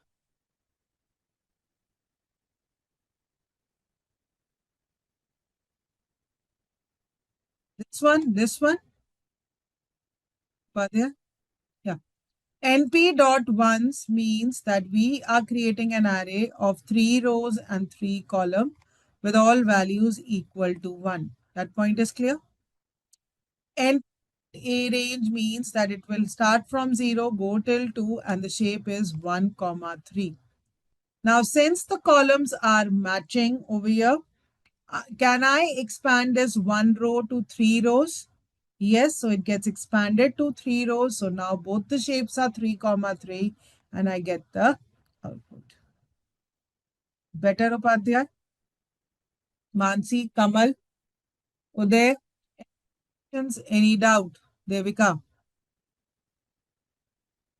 But where broadcasting will not happen, where the columns will not match, or if they are not 1. Suppose if one is 1 comma 3 and the other one is 1 comma 4, right? Then if these two are not matching, then the broadcasting will not happen. 4 comma 3, the prior one, this one. This one? Yeah, what is the issue? Tell me. The concept is that if the arrays are not of the same size, then broadcasting will happen. Broadcasting will only happen if one of the element is 1 or the other two dimensions are matching. One of the element has to be 1 to be broadcasted. Broadcasting will only happen if one of the element is 1. Like this is 1, it gets broadcasted. This is 1 row, it gets broadcasted. This is 1 column, it gets broadcasted. This is 1 comma 3. So 1 row gets broadcasted if any one of them is 1. NP dot A range 5, this is a scalar value. So 5 gets broadcasted into 1 comma 3. Now clear? This is, if you see, this is 1 comma 1. So it broadcasts into 1 comma 3. Now clear, Hatski? Mansi? It is not necessary that the broadcasting will always happen. If the two arrays are already of the same shape, then vectorization will always happen. It is the vectorization, the implicit for loop will always run. Now better?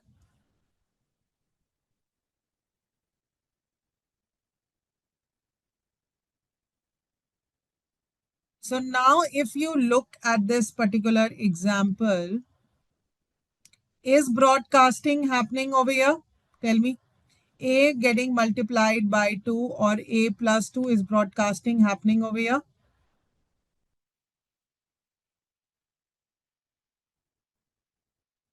Yes or no? Yes, because it will make it of the same shape and then multiplication or addition will happen. So vectorization will definitely happen. Broadcast depends on the shape and size of the arrays. Clear? So the different arithmetic operations that can be performed in NumPy arrays are np.add using the plus symbol, np.subtract using the minus symbol, np.negative using this negative unary sign, np.multiplied using asterisk, np.divide. What is the difference between this and this symbol? Tell me quickly.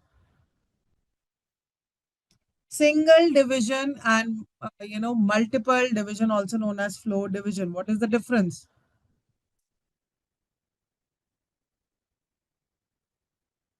It gives me the quotient.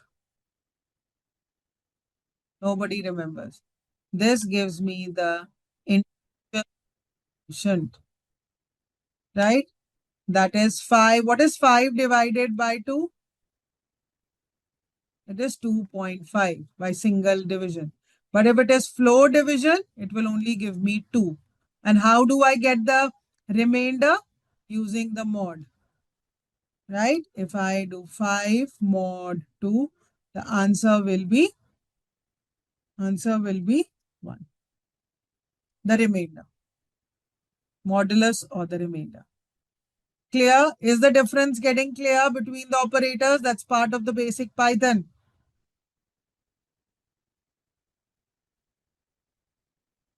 So when I do an array with this shape and B, now tell me, is broadcasting happening over here? So one-dimensional array with zero-dimensional array. Right? If I am adding one-dimensional array with zero-dimensional array, is broadcasting happening? This is a vector. This is a scalar.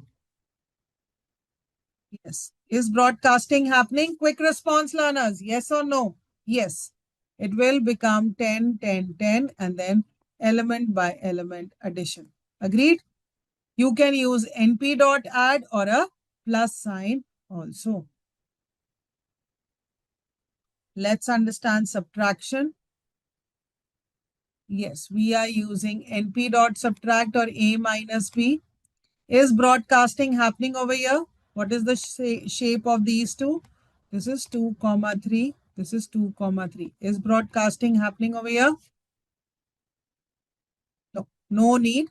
But vectorization, is element by element vectorization happening? 30 minus 10, 40 minus 20, 60 minus 30. Yes. Good, Hatski. Good. And see, Kamal. Now, what about here? Is vectorization happening over here? Sorry, broadcasting happening for A and B in multiplication. Is broadcasting happening over here for A and B? No, because again, they are of the same shape. Vectorization? Definitely yes. What about division? A and B of the same shape and size. Is broadcasting happening over here?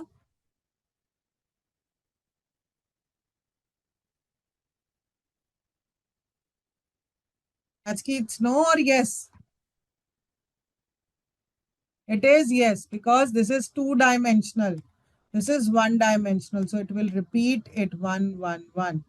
So broadcasting is happening and then we get the output. Clear? Hachki, what is the shape of this? This is 2, comma 3 and this is 1, comma 3. So this will get repeated. The 1 will get repeated and the columns are matching. Got it? All right. So the power of is A and B. Again, no broadcasting, same shape. So it means a to the power b, 2 to the power 2 is 4, 2 to the power 3 is 8, 2 to the power 6 is 64. Right? And why is it known as NumPy? Now, can you tell me, after understanding the concepts, that why is it known as NumPy? Can anybody tell me? Anybody tell me why is it known as NumPy? And why is it a homogeneous data structure? Why do we create it as homogeneous? See, basically, we are going to deal with numerical data. We don't do a lot of arithmetic calculations for strings, right? So it's the data with either be of integer type or float type. That's important. That's why it is homogeneous. It does the numeric computation fast because of the two concepts, that is vectorization and broadcasting. So this is the strong foundation whenever we talk about NumPy, right? Yeah. Because it deals with array, we create arrays. But what are the properties of that array? That you need to tell, Sudhanya. Arrays itself is not things. So when we create arrays, the properties of arrays that you need to understand is that they are mutable, that they can be changed, of the same type. They can be accessed using integer positions, right? Indexing, as we understand positive and negative indexing. And they always deal generally with numeric data, and they have high performance in calculation. And one of the basic list and an array is that list is an heterogeneous type of data which stores pointer to the data location. It stores pointer to the data location so that accessing can be done.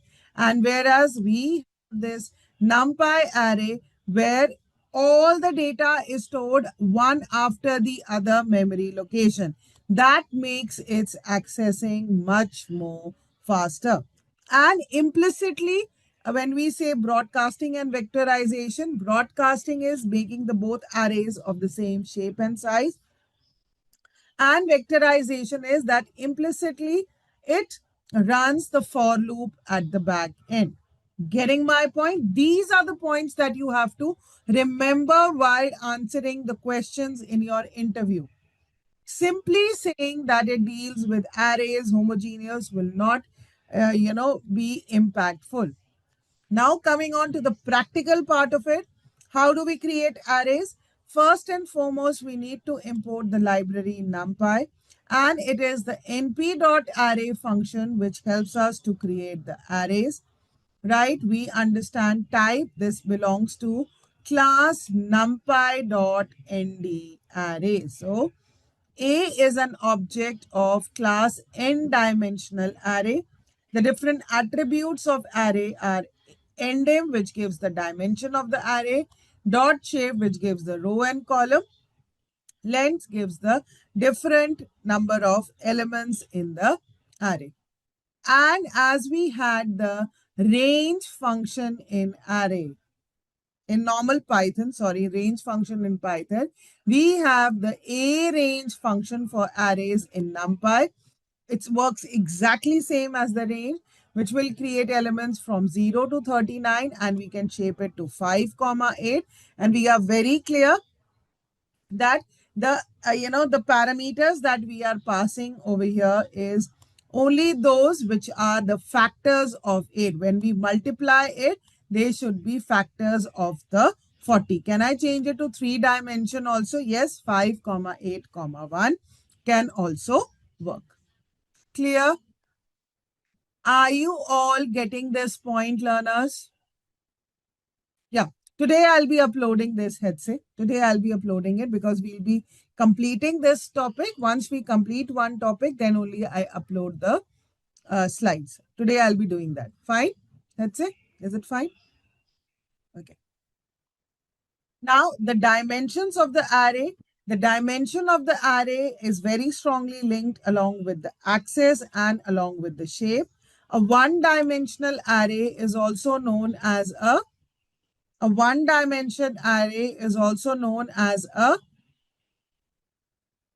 vector. Wrong, Mansi. Zero-dimensional arrays are known as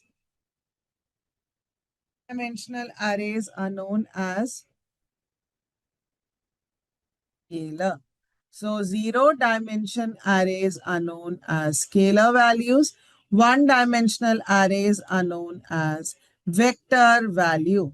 Two-dimensional arrays with axis equal to 0 and 1 are known as, it's known as a matrix. And of course, more than three dimensions are known as n dimension array. This point is getting clear to everybody? Right? And what are the different attributes of an array? The shape gives me the number of rows in column. Ndim gives me the dimension. Dot D type gives me the data type based on the operating system, the number of bits required to store that data. Item size gives me the size of one item in bytes, and size gives me the total number of elements. Clear? The attributes are also clear to everybody. To the functions. What does the transpose function do, learners? What does the transpose function do?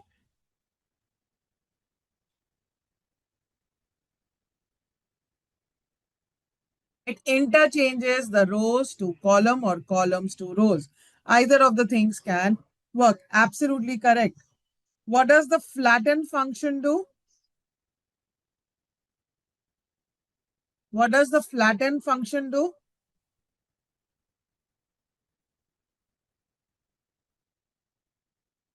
Can reshape the array to any dimension from lower to higher or higher to lower. Yes, different dimensions. So transpose is also clear. Flatten. Now flatten can happen in two ways. What does row major order mean? When the order is equal to C, this is the by default order. That means first the elements of the first row are flattened and then the next row. Or other one, we can have order F, in which the elements of the first column are flattened and then the next column. Clear?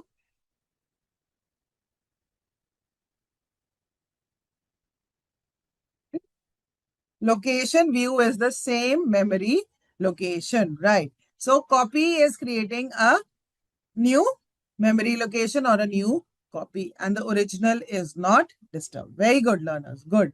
And reshape, we have to understand it has to be in the factors of that particular number, so we can reshape the objects also. Clear? This is also different. Difference is clear. Now, when we move on to the arithmetic calculations that need to be performed in arrays, broadcasting is the first concept. That first of all, the arrays have to be of the same shape. No calculations can happen unless the arrays are of the same shape, right? And it is not necessary the broadcasting always happens, because if the arrays are of the same shape, then vectorization will definitely happen. That is when we are using for loop for element by element operation. That is the implicit running of the for loop, so that each and every element can be calculated. Getting my point? So when we are talking about the looping logic over here, right, in arrays, this talks about the looping, explicit looping logic that we have to apply for the list. But in vectorization logic, first the two arrays will become same. That is, the broadcasting happens, and then element by element multiplication happens to get the output. And this is the power which NumPy library has, which makes its arithmetic performance faster. Getting my point? This is the power which, again I'm repeating, NumPy library has, which makes it faster. Getting my point? So again, repeating those examples, since these two arrays are of the same shape, 4, 3, no broadcasting happens, but definitely vectorization happens because element by element addition of each element. Here the is 4, 3 and this is 1, 3. Please remember learners, the columns are the same and if any of the parameter is 1, then only it can be broadcasted. The rule is that the other parameters have to be equal or 1, then only the broadcasting happens. But in this case, what happens? This is 4, 1 and 3. So if we look at rows, one of the parameter is 1. So we will expand the rows. And this parameter is 1. We can expand it to 3 columns. Again, making it of the same shape so that vectorization logic can happen. Now clear, Mansi? So Dhanya, Turla, Devika. I hope this revision is helping to everybody. And if I talk about np.arange function, right, it creates again a 1, 3 array for me with 1 rows and 3 column, and I am adding a scalar value to it, right? So this is 1 row and 3 columns. So this is 0, 1, 2, and this is 5, and therefore we keep on adding elements onto it. Clear?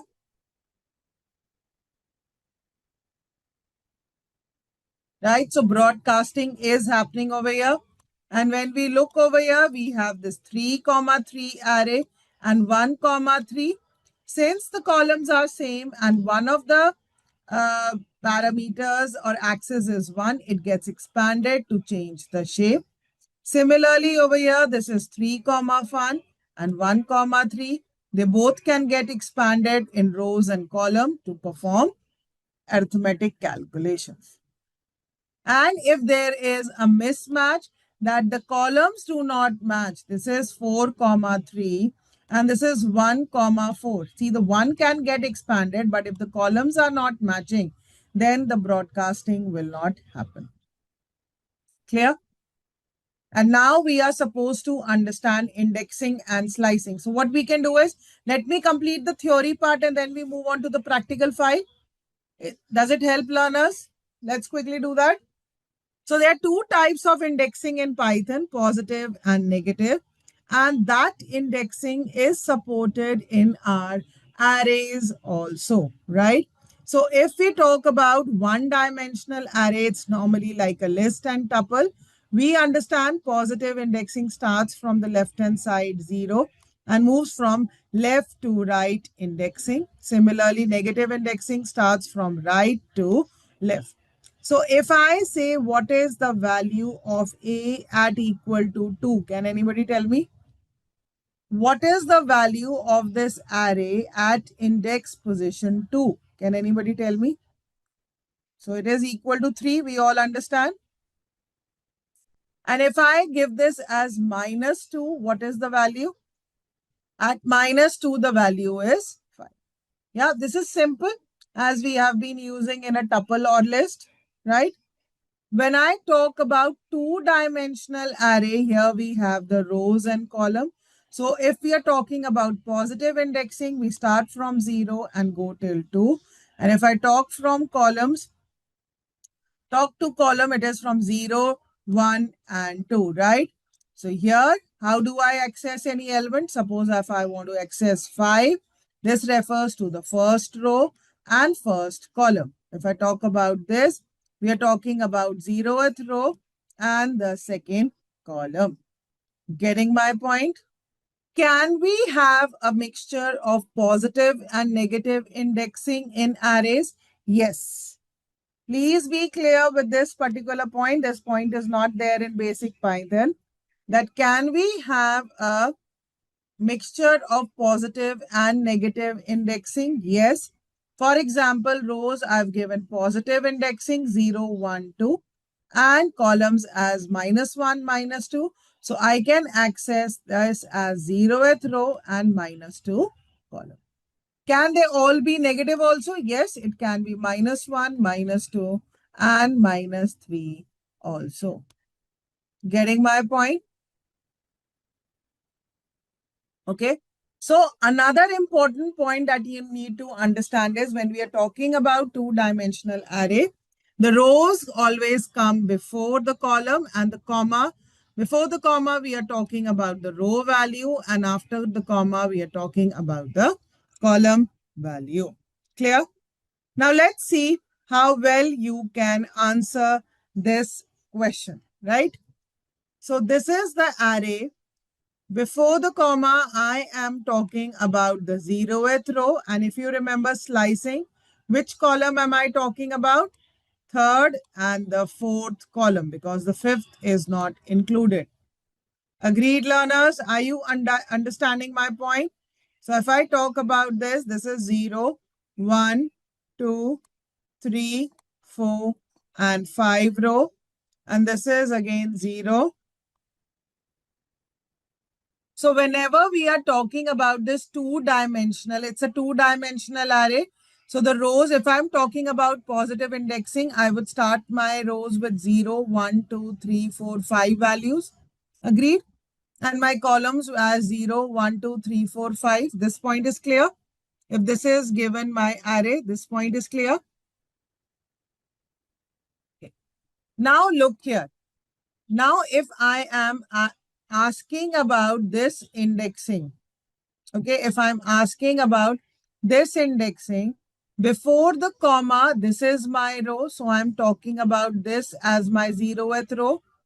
And after the comma, do you understand slicing, Sudhanya? This is going to start from the third column, right? 0, 1, 2, 3. Start from the third column. 5 is not going to be included, so the fourth is including. So what are the intersecting value? I will get the output as 3, 4. Now clear, Sudhanya?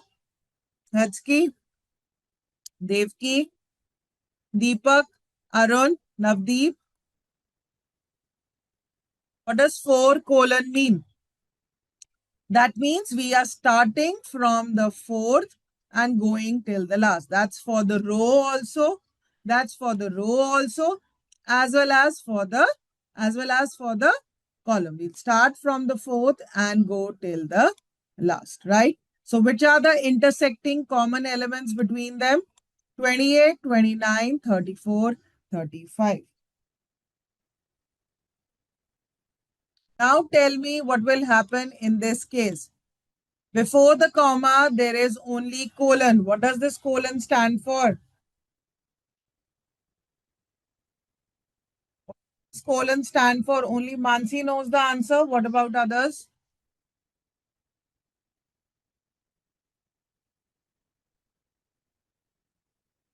That we are talking about all the rows. We are talking about all the rows. And second here, about the second column. So we get the output as 2, 8, 14, 20, 26, 32. Agreed? Getting my point? Is this point clear now, Sudhanya? Yeah. Now, who's going to tell me the last point? There are 2 colons over here. Who's going to explain me the last point? What is this concept known as, Arun? This is known as, basically, this concept of single colon is known as slicing, and concept of double colon is known as striding. Agreed? Right? So what happens over here? Here, if I am talking before the comma, I'm talking about the row. So if this is my 0, 1, 2, 3, 4, 5. So starting position is 2. I start from 2 and I will go till end. The step parameter is also 2. So it will jump 2 steps. Okay. So we are talking about the second and the fourth row. And if I talk about columns, it starts from 0 1, 2, 3, 4, 5. It starts from the 0th column, jump 2 parameters, and it's talking about the 0th, 2nd, and the 4th column. Clear? So what are the elements which are intersecting? 12, 14, 16, and then 24, 26, 28. Getting my point? To three-dimensional array. Learners, are you there with me? Three-dimensional arrays are specified with the help of three axes. Axis equal to 0, axis equal to 1, and equal to 2, right? So the first axis or the index basically represents, it helps us to select the matrix. Please try to understand, learners. The first index I helps us to select the matrix. Second index J selects the row. And the third index K selects the column. Getting my point? Is this point getting clear to everybody? Right? So if this is my array, a three-dimensional array, since I've used three square brackets, a three-dimensional array is being, created over here. Now, if I want to access a particular element, we understand three parameters I, j, k are given. Value of my I is 2. Value of my j is 0. And value of my k is equal to 1. Right, learners? Can you see that on the screen? So this is J. My net is going slow and my pen is not, that smooth. So now do you see I, J, K values? What does I represent? To this, which selects the matrix. So there are three matrices. So here we have, or the slices of the bread as 0, 1, and 2. Getting my point? This is as 0, 2, right? So we are talking about this particular matrix. J is representing the row. So we are talking about this 0th row. And K over here is 1. We are representing the column 0, 1, and 2. So this is the value that I get when we talk about the matrix, the row, and the column. We get the output as 31. Getting my point? Did you get this? Everybody got this? How are we accessing element in three-dimensional? Yes or no? I'm waiting for the response. No, ma'am. Okay. Yeah, Sivagami, please look here. Have we understood J and K doing? I selects the matrix. Second index selects the rows. And the third index selects the column. So if I is equal to 2, which of the matrix, see, n-dimensional array, we have the number of slices. So which of the matrix gets selected is 0, 1, and 2 over here. So we are talking about this matrix. J represents the rows, right? So this is the 0th row that I am talking about. And this is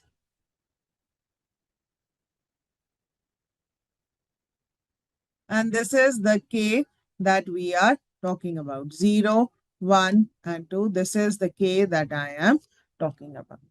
Clear? Is this point getting clear to everyone? Now let's see how well you understand the next example. So please be clear with the commas. Commas play a very important role. So here I is the number of matrices that we are going to select. There one here 1 colon represents the J, and here the K value is 0 colon 2. Getting my point?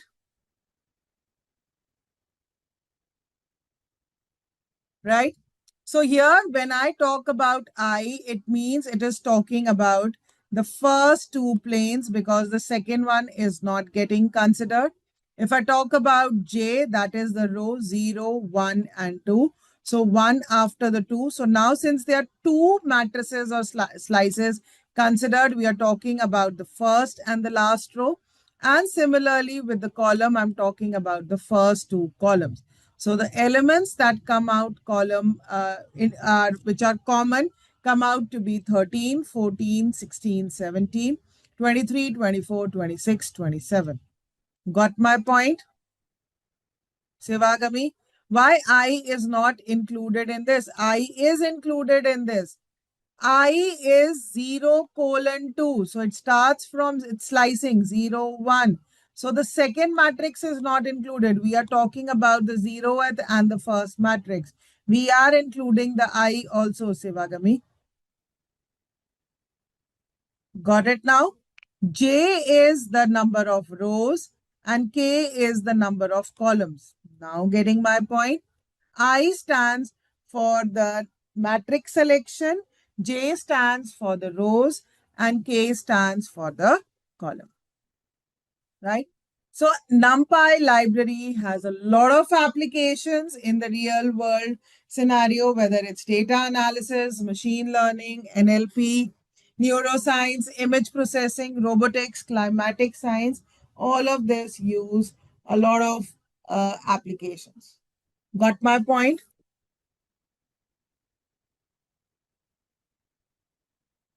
Can we move ahead? Are you ready? I'm waiting for your response. Can we start with 3.04? Are you ready, everybody? So again, NumPy library also supports positive as well as negative indexing. So what do we understand? NumPy library also supports positive as well as negative indexing. Getting my point?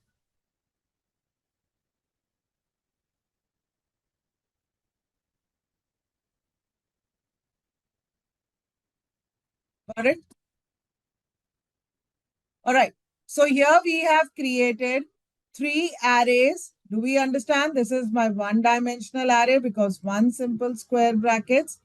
These are two square brackets. So we use two-dimensional arrays. And here we have three square brackets. We are using the three-dimensional array. Getting my point?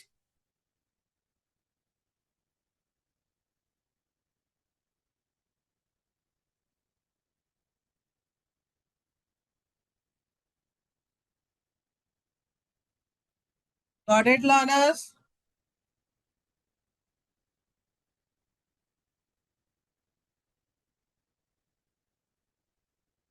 All right. And positive and negative indexing. Do we understand that positive and negative indexing? This is 0, 1, 2, 3, 4, and 5, and minus 1. So when I give a minus 1, I get the answer as 6. And if I do positive indexing 1, I get the answer as 2. Got it, learners? Everybody is able to interpret the output, run it.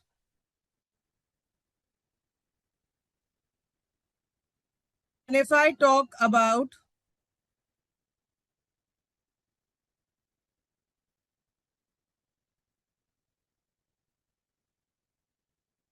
And if I talk about this, this is my two-dimensional array with two rows and three columns, right? And if I say A is equal to element 1, comma 1, what will be the answer? Can you tell me? If I want to access 1, comma 1 element, what will be the answer? This is 0. This is my first row. This is 0 and this is my first column. The answer will be 5. Why, Arun, 4? It will be 5. Got it? Everybody is getting this point. It will be 5. Getting my point, learners?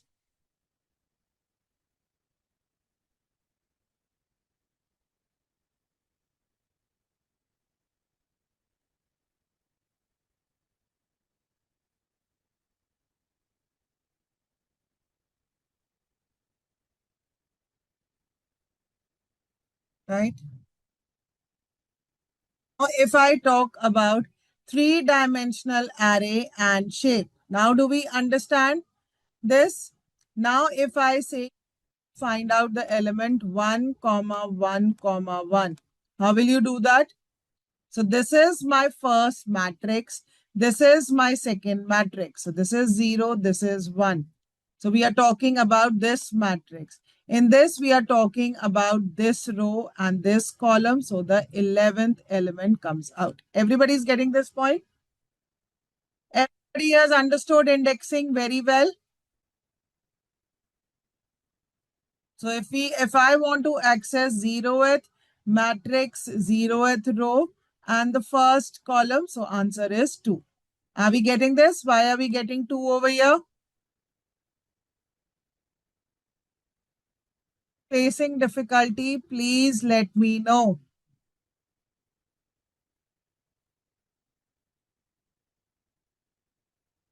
Anybody who's facing any difficulty, please let me know.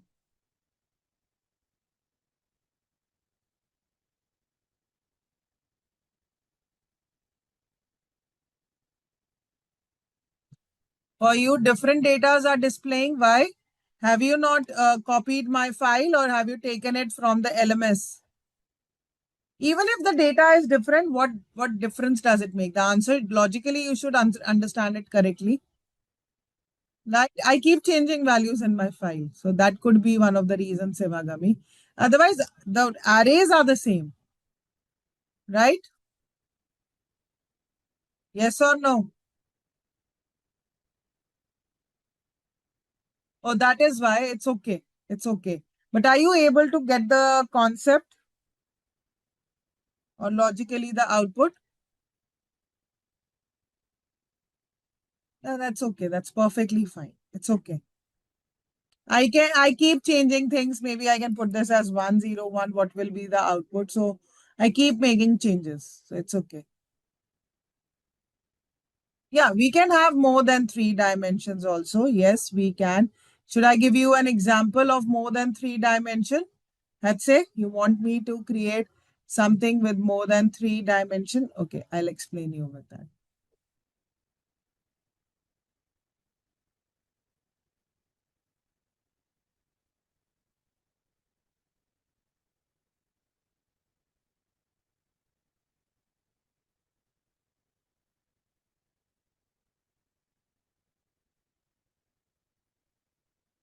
It's something with more than 3 dimension. Can you tell me? Can you tell me how will I create that? Okay, now let me give you the code for that. For example,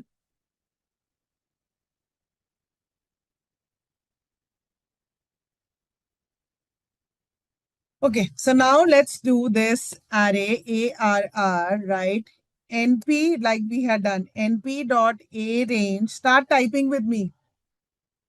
No, what we'll do is we'll play smart with it. NP dot A range 40. We had given like this, right?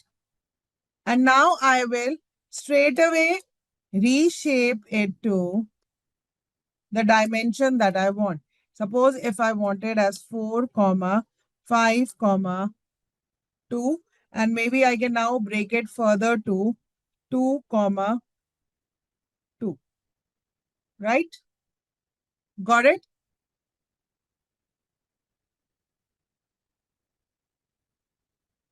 Are you getting my point?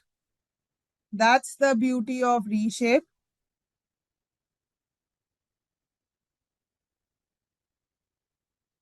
So now do you see this? So of course a 4 dimension one would have 4 brackets, but I did not write the code. I did not put any logic. So what is it doing? 1. So how do I know this is 4 dimension? 1, 2, 3, 4, right? 1, 2, 3, 4. So it has got 4 dimension. Now how is it working? It has got 2 rows and 2 columns. Then what is this 2? Every item has these 2.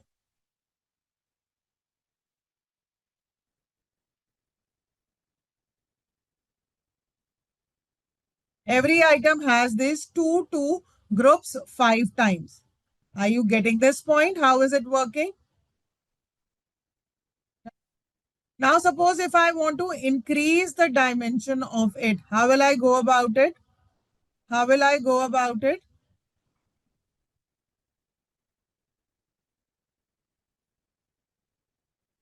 Since all are prime numbers, I will just keep on adding 1 onto it. So now it becomes one column. And suppose if I add 1 over here, I can increase further columns. So 1, 2, 3, 4, 5, 6. Exactly. But the number of factors need to be the same. Got it, Sudhanya? Hadse, Mansi, Sivagami? That the number of factors have to be the same. Now, clear? Right? Of course, understanding and dealing with them becomes a little more tedious, right? So this is with array with 4 or 6 dimensions. So this is equal to, maybe I can put this as D. So now how will I access the element? Maybe element as 0, 1, 0, 1, 0, 1. So the logic becomes a little more complicated, 1, 2, 3, 4, 5, 6. So 1, 2, 3, 4, 5, 6. 1, 2, 3, 4, 5, 6. So what is the error? So they change. Index 1 is out of bounds for access 5. So this is out of bounds. So that's why it's giving me an error. So let me take that. Right? Element 22 gets extracted. So logically, it little changes, like in rows and column, then the number of slices, then the number of matrices, little change in that. Now clear? Is it better? That's it. Is your doubt clear?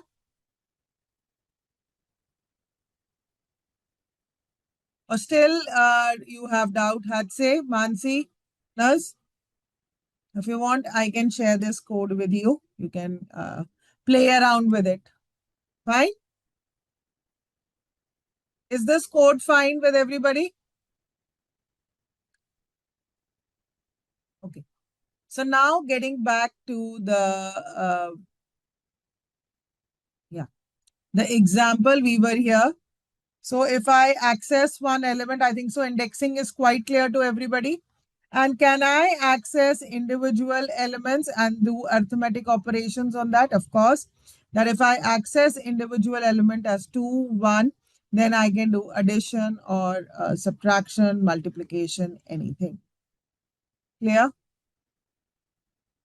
And another important factor or point for NumPy library is that we can have mixture of indexes, both positive, both negative, or positive and negative indexes. Getting my point? We can have both mixture of indexes. Clear? So when it is beyond 3, then matrix would pick up I for here. Then you have to check. See, the logic changes over here. If what I have understood is that basically, if we go back to this particular slide,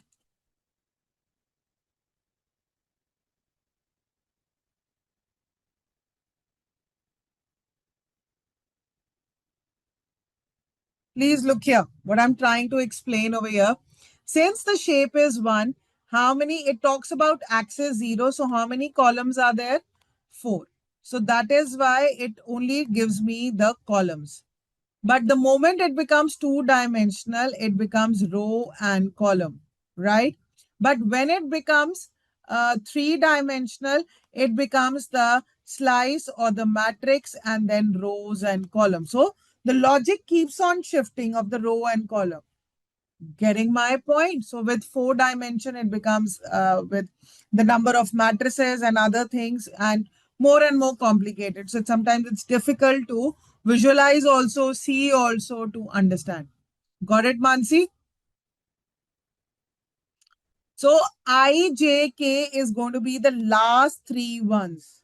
in the, if I talk about 6 dimension or any of the 4 dimension, I, J, K would be the last three ones, and the first one would represent the other matrices.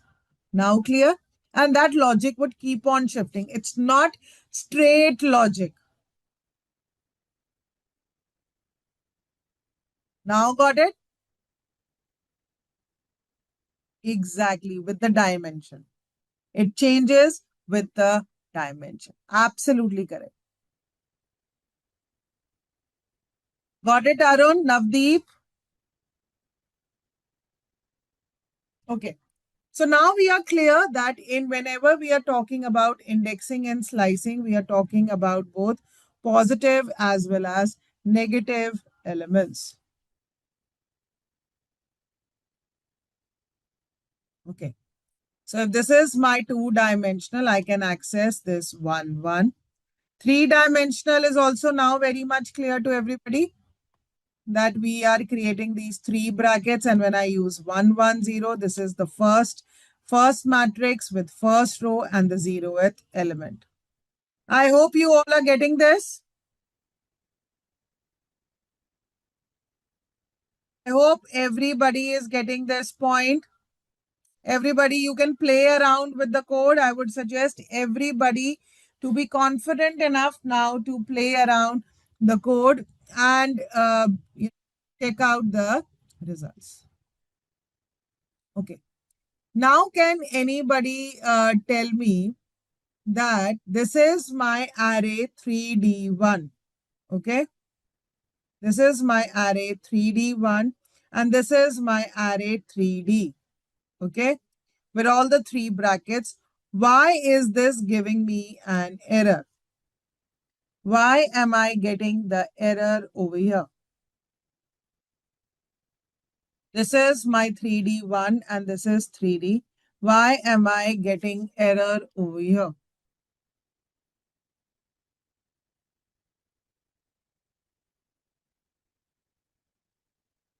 Yeah, because they cannot be broadcasted together. That is why it is giving me an error. Broadcasting, the shapes are different. Got it, learners?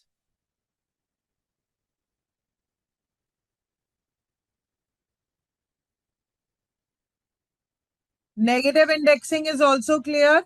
It starts from the right-hand side to the left-hand side. So when I give -3, it gives me 4. And for the 2-dimensional, it is -1, the last row and the last element.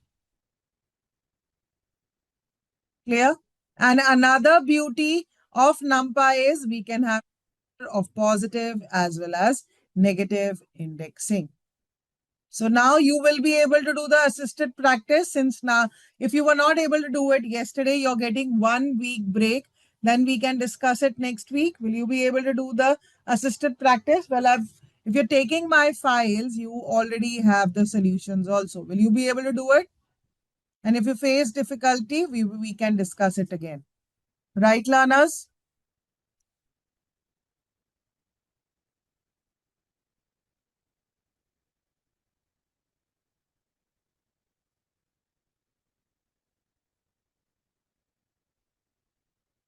Now, if I talk about slicing, can you tell me what happens in slicing? How does slicing work? We have one colon and then there is a start and an end parameter. If the start parameter is not given, it always starts from the 0th index. If the end parameter is not given, it will go till the end of the particular array. But if there are 2 colons given in between along with the step parameter, this concept, please be clear, nobody understands. This concept in Python is known as striding. Getting my point? This concept is known as striding. Clear? Please do not forget, they both are not same concepts. This concept is known as slicing and this concept is known as striding. Got it?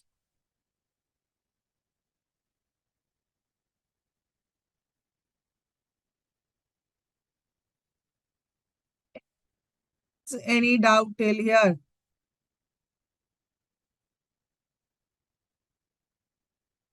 Yeah. I am saying this, Hatse, that when we have this one column with start and stop parameter, this concept is known as slicing. But when we have two columns with a step parameter, that is known as striding. Fine, Hatse? So Manji says, thank you for this. I never knew the name of the concept of striding with a yes, that is there. No, most of the, you know, people don't know this concept. This is known as striding. Clear?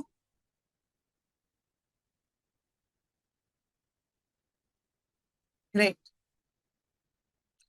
So do we understand now if this is my array, one-dimensional array, and if the starting position is missing, it will start from 0th position and go till n minus 1, second position, 0, 1, 2. And if nothing is mentioned, nor the stopping position, it will give me all the values.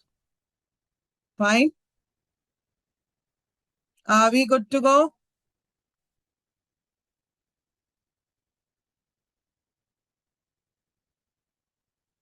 Now, how do we go about printing the list of 3 subjects from 4th index to the end?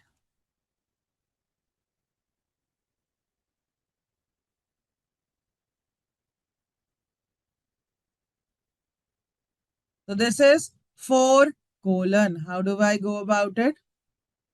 Or minus 4, 0, 1, 2, sorry, 2, 3, 4. It will start from the 4th and go till the end. Agreed?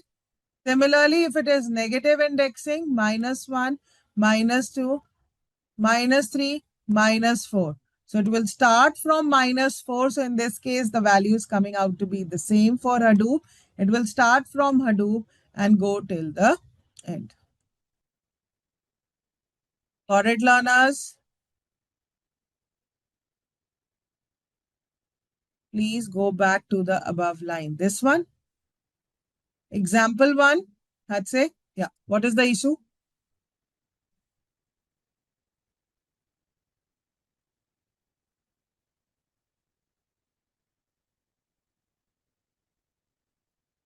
So if you do it without the colon, then what will it give you the output? Tell me. It will give me an error because you are not supposed to send it black. Obviously, it's a syntax error. Either you give one value or you give the slicing. Now clear? Yeah. Good to clear your doubts. Any question, any other doubt, learners?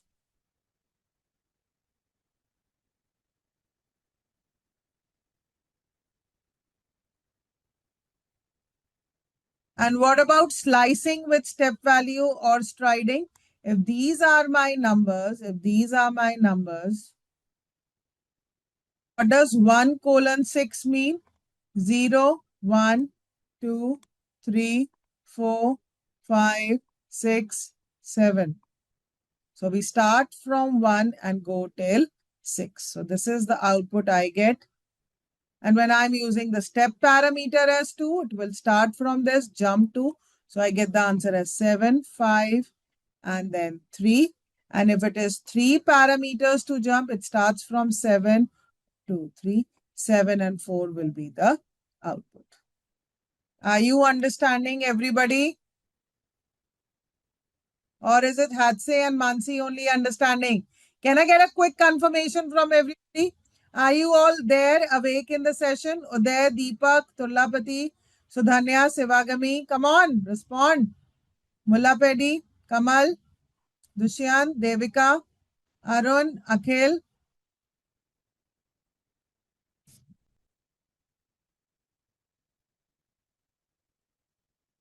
Great.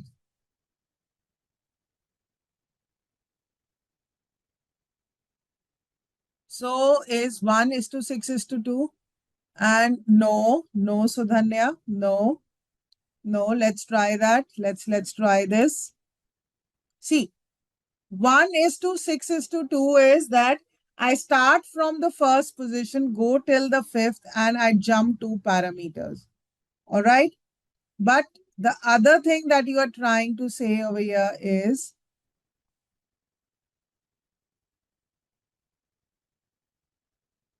start from first colon 6.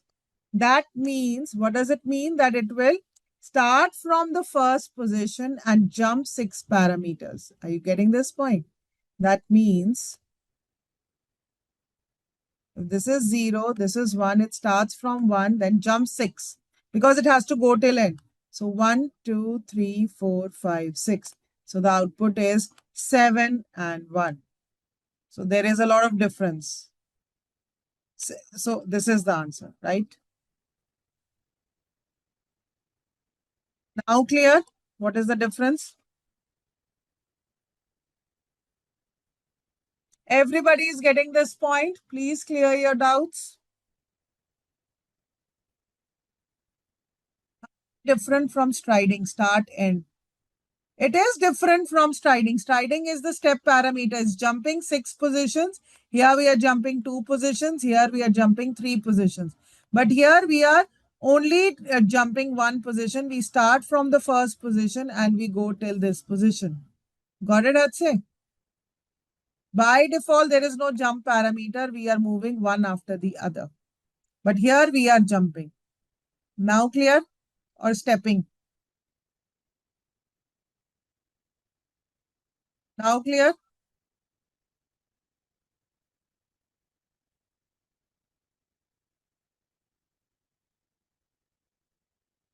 And what about two-dimensional array? As we are very clear, you have to be clear, very careful about the comma. Before the comma, it represents. What does it represent before the comma?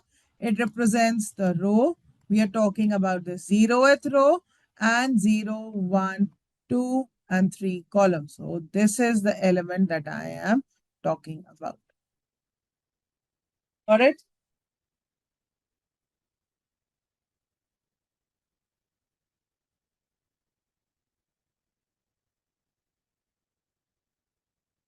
Clear to everybody? And of course, negative slicing is also clear. We can slice out negatively also.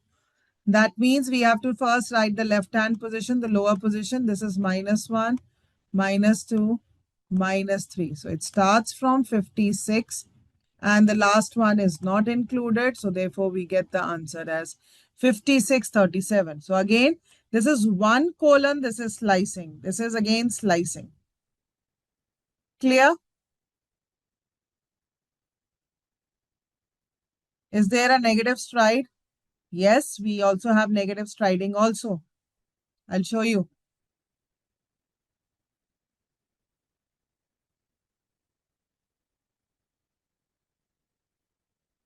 So if I talk about negative slicing, I'll just show you with this.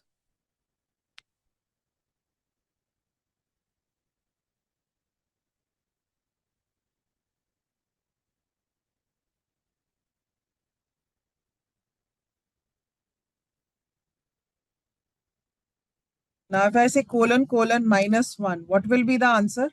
Can anybody tell me what will be the answer for this particular stride? It will read the whole array and give me the reverse of that particular thing, right? Getting my point, Hatse? Yeah, it's going to be reverse. And if I make it -2, then it will jump 2 parameters. So Sudhanya says not clear. And if I do -2, it will jump 2 parameters, right? So let's understand it over here.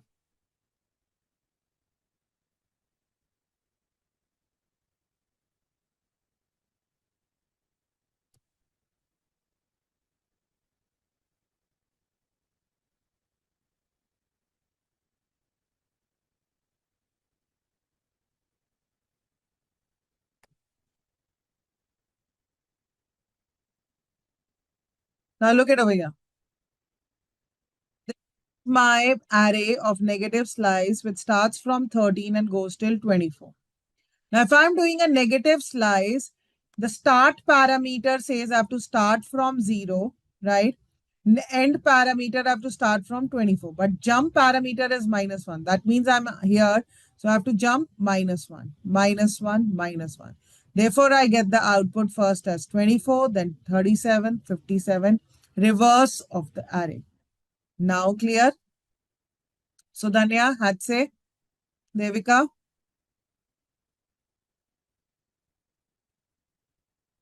I make this -2. What will happen? Now it will this jump two parameters. So 56 then 69, and then 34.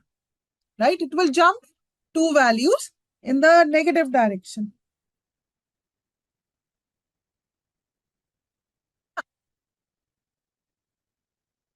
It will always go in the opposite direction.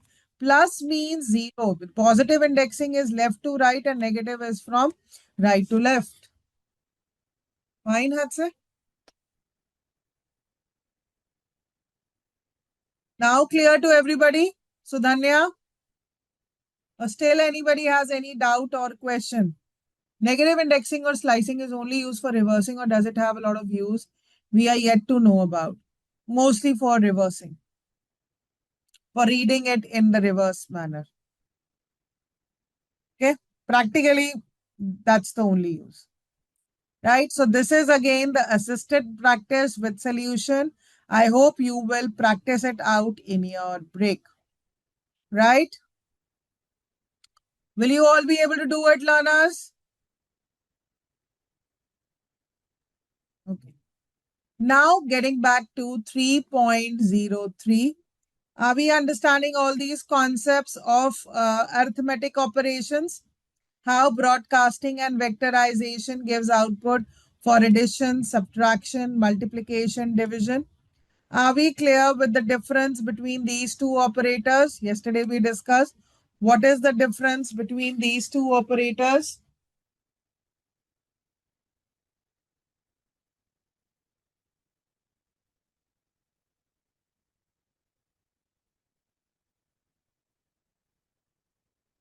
Tell me quickly. Values, both the operators give quotient. Absolutely. One gives the decimal value, other one gives the integer. So the floor divide gives the nearest lower integer. Excellent. Good learners. Very good. So everybody is clear with the arithmetic operations that we had done yesterday? Yeah.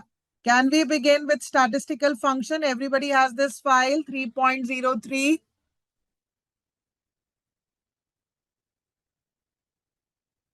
Anybody who needs this file 3.03?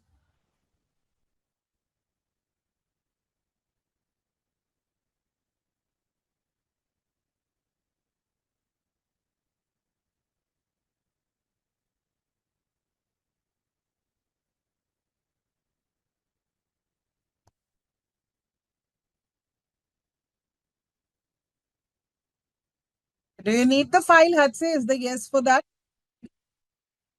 Come on, I'm waiting for the confirmation, learners. You got it? Yeah. Can we begin? Everybody has this 3.03 file.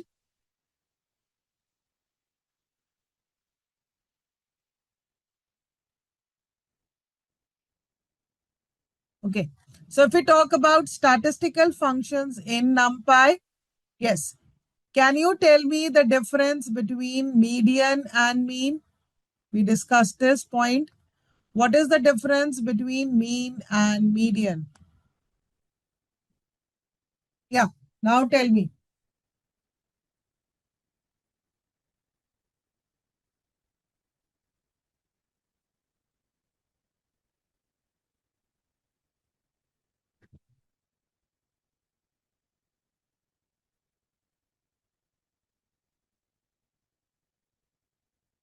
Nobody knows the difference between mean and median, learners. Mean is the average, median is the center. Right, so what is the advantage of median or mean? Which one has more advantage? Can you tell me? Advantage. Median is the most of the data concentrated.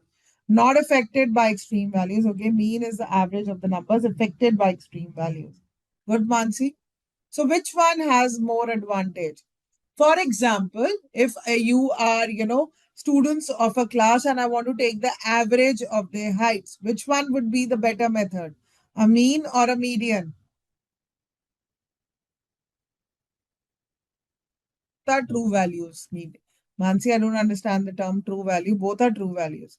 So I'm saying if you have to take the average of height of the students, which one would be the better method, mean or median?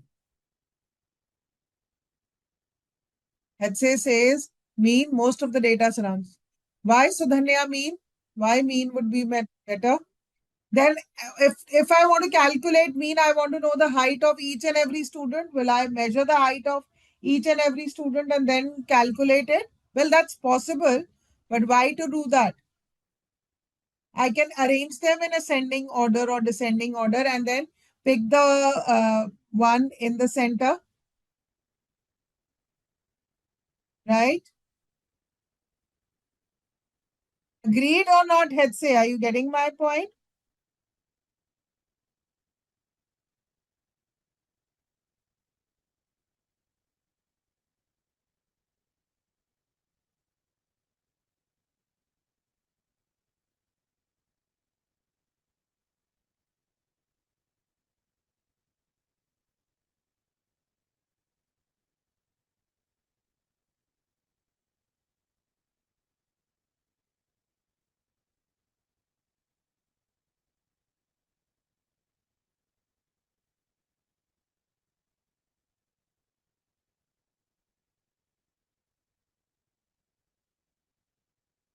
Okay.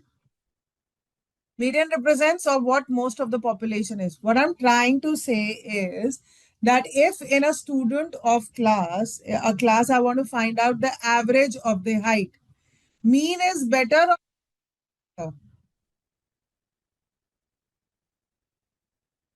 better? I want to know that I need to know the height of each and every individual of the student. Some student might not know the height, exact height. So do I need to measuring with the tape? That's also possible. But with median, the situation, calculating the average would become easier, that I would arrange them in ascending or descending order and take the value in the center. Getting my point?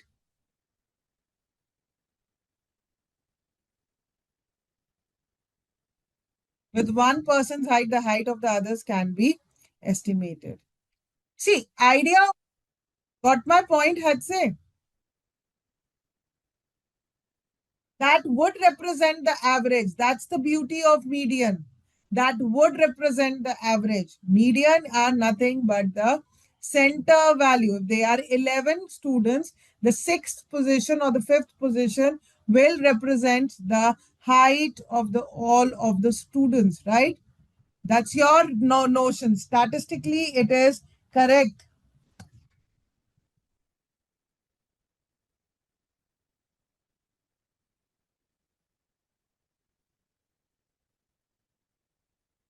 Getting my point or still not?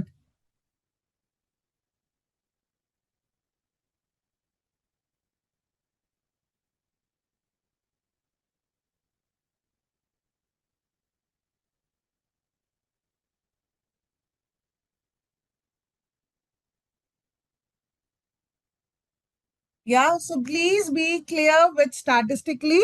One way to calculate average is that we take the sum of all the values and divide it by the total number of errors. And other is through median. We arrange the data in ascending and descending order and then pick the center value. Clear? Is the difference between mean and median getting clear to everybody? Yeah. Then we understand STD, that is standard deviation. Very, very important. Sometimes it is important to understand that how far are we away from the average value. That is also equally important to understand. Percentile is that if the whole data is divided as 100%, and if I want to know the 25% of the data, that helps me to do that. 30% of the data, 70% of data, 65% of the data. So it helps to return the nth percentile of the element in an array. Minimum, it returns the minimum element of the array. Max returns the maximum element of the array. Getting my point?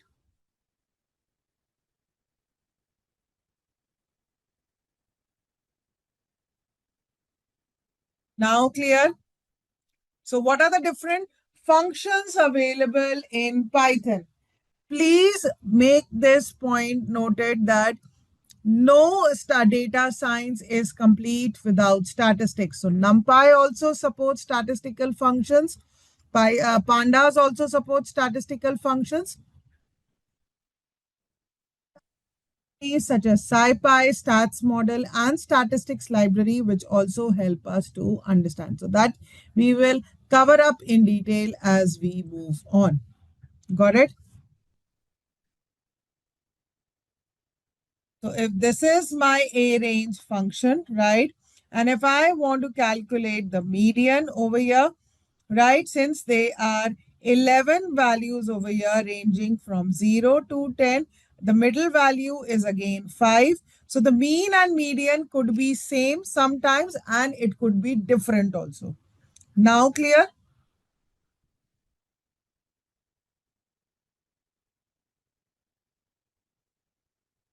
Standard deviation np.std is used to calculate the standard deviation.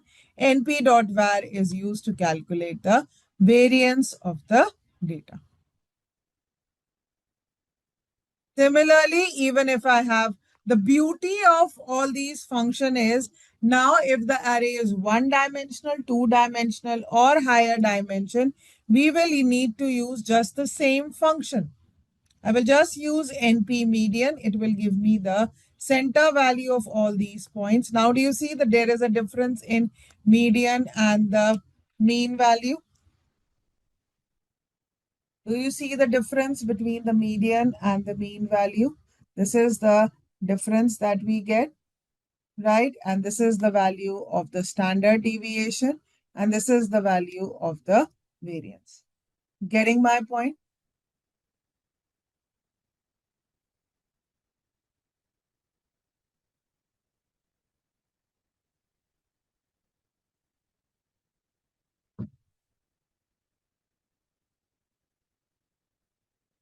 Learners, are you there with me? And calculating percentile, if I say 50th percentile, it gives me the same answer as the median. So if we check it over here, so it was A. So it was not array. So this is the answer. Clear? Coming on to the string functions in NumPy. What does the plus operator mean in strings? Yes, learners. What does the plus operator mean in string functions?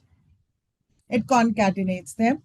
So will I be able to directly concatenate x plus y? If this is my array, please try to understand. Will I be able to concatenate x plus y? No, it doesn't allow me to concatenate. U function add does not contain.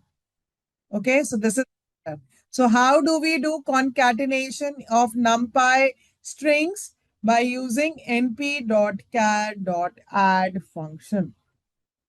Clear? We need to use np.char.add function. Clear?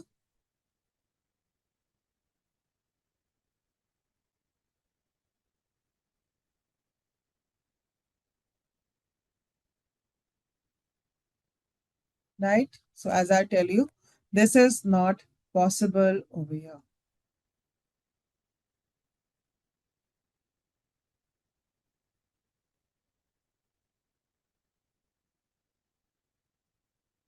Can anybody tell me why this is giving me an error. Both are numerical type. Why x plus y is giving me an error? Anybody who can tell me?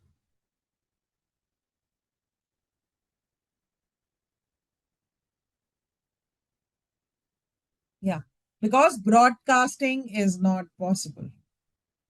Got it? Okay. Now, if I want to replace a old substring with a new one, then I can use np.cat.replace, that is str hello with hi. So the hello gets replaced with hi. Got it?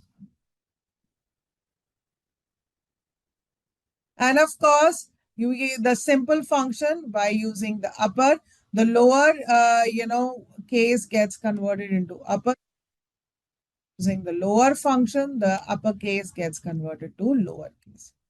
Simple. That much we understand in Python. Okay. So this is a very important library which decides or which is useful in data analysis. Practically, it helps in loading of the data, how different analysis can be performed. So after Pandas library, you will get that confidence. Okay, this is how the real-time data gets loaded, how the cleaning gets done, and how the different analysis can be performed on the data. So this is going to be very, very useful. Getting my point? Right? So this is the library which helps in representation of the data in the form of tables. Now, when I say in the form of tables, it means that the data is generally structured. It's represented in terms of rows and column, right? So rows and columns. These slides are my slides. I will upload it after the session. These are my slides. I will share it with you. Okay, right? So these are the column names over here. Got it? Right? So pandas basically consists of two data structures. First is known as the series, which is like a one-dimensional array.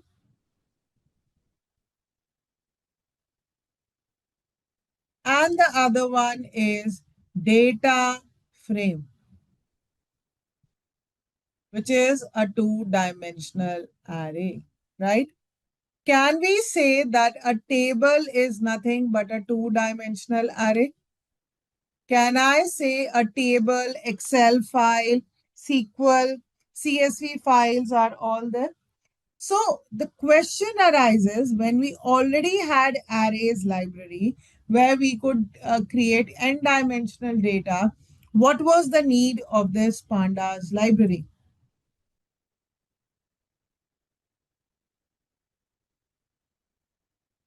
Till now, I'll tell you the reason. Till now, what kind of indexing was being used?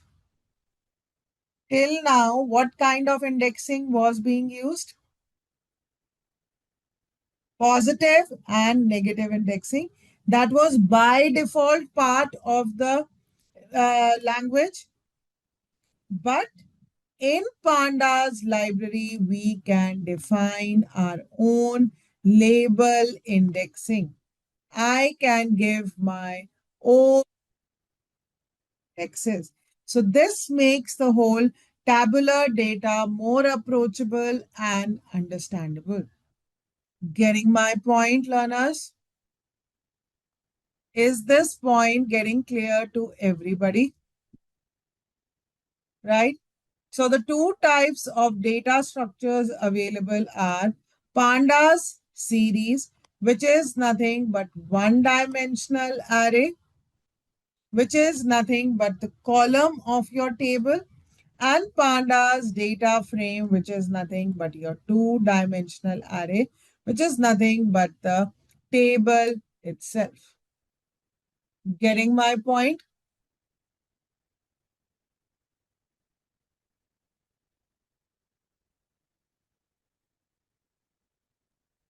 Is this point getting clear to everybody?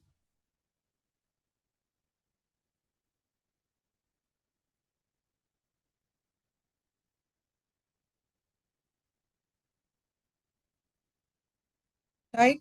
So the different data structures in pandas are, we have the series that is one dimensional labeled homogeneous array. So the difference comes over here is that they are labeled, which we can label them according to our way.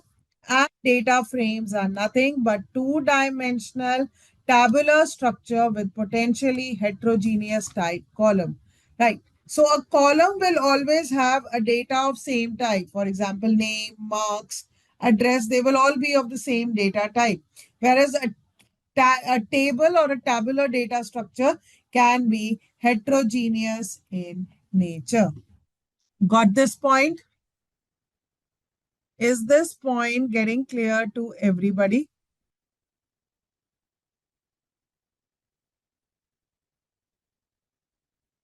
Right?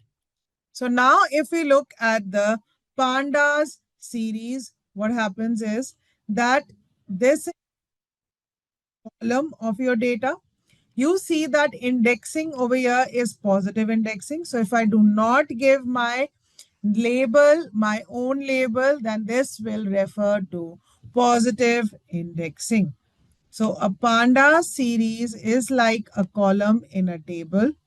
It is one dimensional array holding the data of any type. Clear? So a series consists of a series name, its index value. If we define the index value, it will contain that. If we do not define them, yeah, it's always and always one column. Series is always and always one dimensional data. Okay. And if I do not provide any label indexing, it will take the default in positive indexing, that is 0, 1, 2. And of course, the values. So now if you look at the code, the first thing that we require is to import the pandas library, right? Since this is not part of the basic Python, import pandas as PD. Getting my point? Anas, are you there? Right?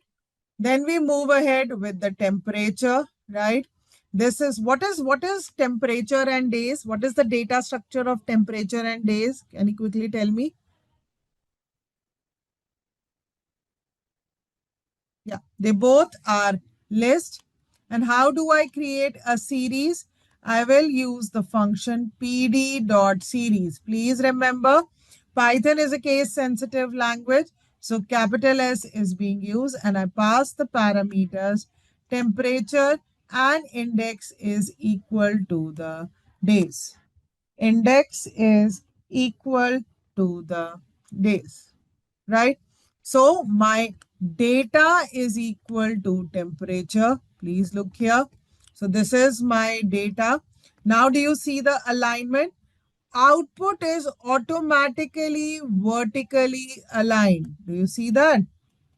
That was not in the case of one dimensional array. It was giving me flat, straight line. So it is vertically aligned automatically. It gives me the data type of the data. And now since I have given my index equal to days, these are my index values. Clear?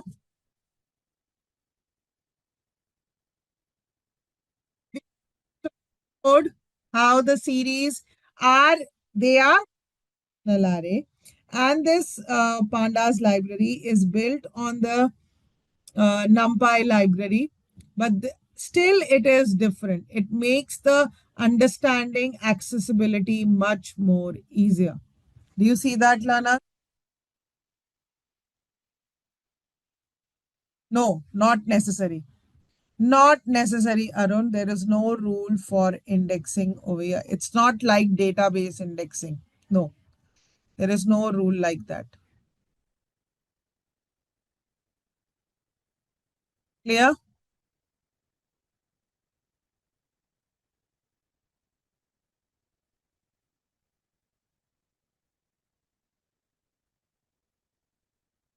Yes or no? Arun, Hatse, Mansi, Sivagami, Devika. Everybody's getting this point. Can I move ahead? Right. So again, if they are two same indexes, which value it will be? Pick. Now let's try to understand that, Arun. We'll do it practically. What's your question? So if these are my two series over here, right? Since I have not given the index value, so by default, it will have 0, 1, 2, 3, and 4. And this is again, it will take the first one, Arun. We'll do that. We'll do that. I'll answer your query. 1, 2, 3, 4. All right. And if I do addition of the series, it will automatically add the 2. And what is the concept behind arithmetic operations? Same as NumPy. What is the concept behind arithmetic operations? What are the two concepts? Quickly tell me, learners. What is that known as, Hatsi? Broadcasting. So now both the series are of the same shape. So only vectorization happens, element by element operation, right? Or implicit running of the for loop. Only vectorization happens. Getting my point? Is this point getting clear to everybody?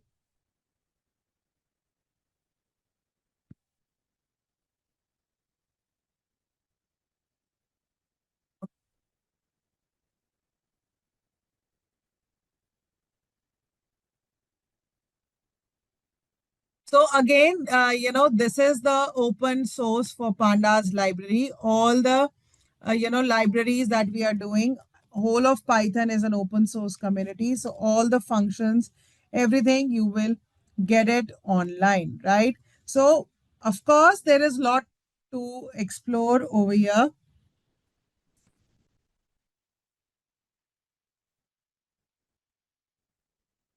Yeah.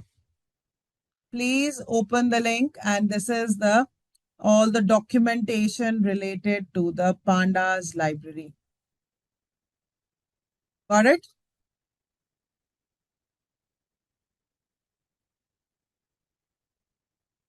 So basically, if we talk about pandas, the advantages of pandas over NumPy is intrinsic data alignment, that the data is, you will see a beautiful output for column. It will give you as in vertically aligned, and for tabular data also it gives you in in a form of table.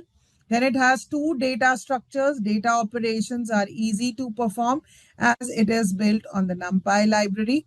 So this has again advantages of high performance in memory merging and joining, intelligent and automated data alignment, tools for reading and writing data, a fast and efficient data wrangling are also part of it, right? And are we also clear about the two data structures? First is series, one-dimensional labeled array.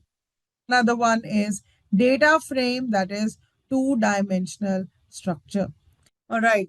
If we can get the learning materials in advance, that I will try, Hetze, because see what material I prepare, I keep working on it. Then that is why I always give it after the session.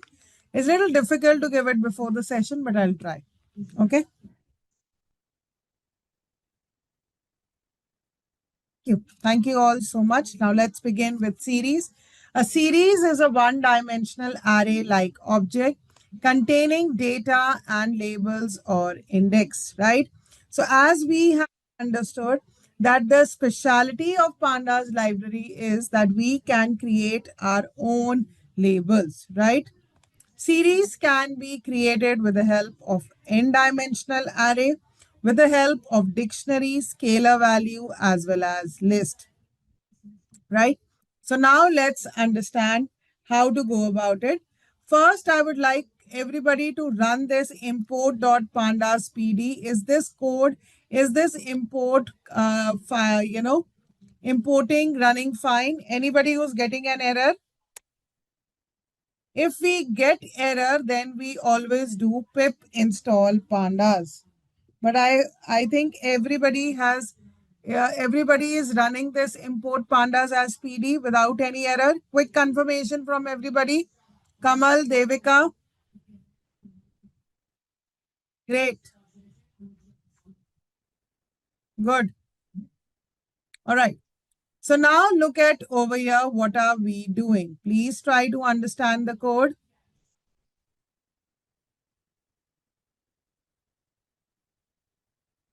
Okay.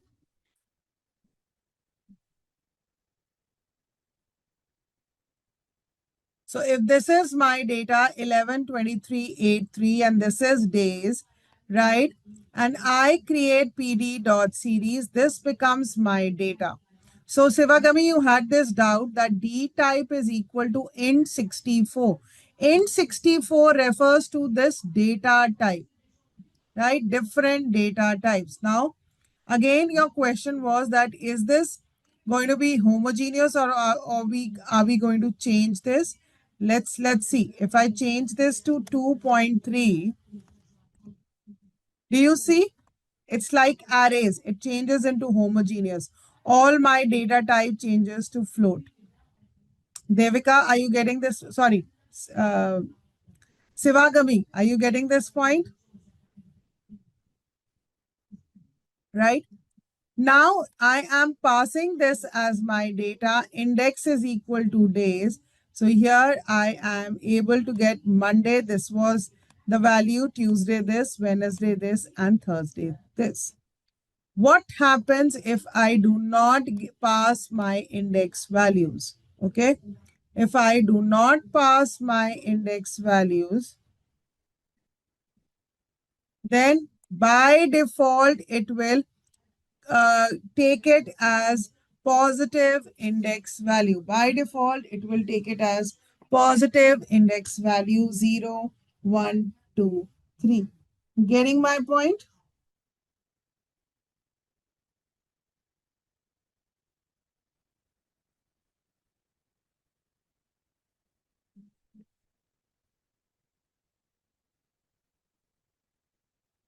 Okay. And if I interchange the two, the interchange can also be done. There is no restriction on the interchange, right? So this is the data type object of this.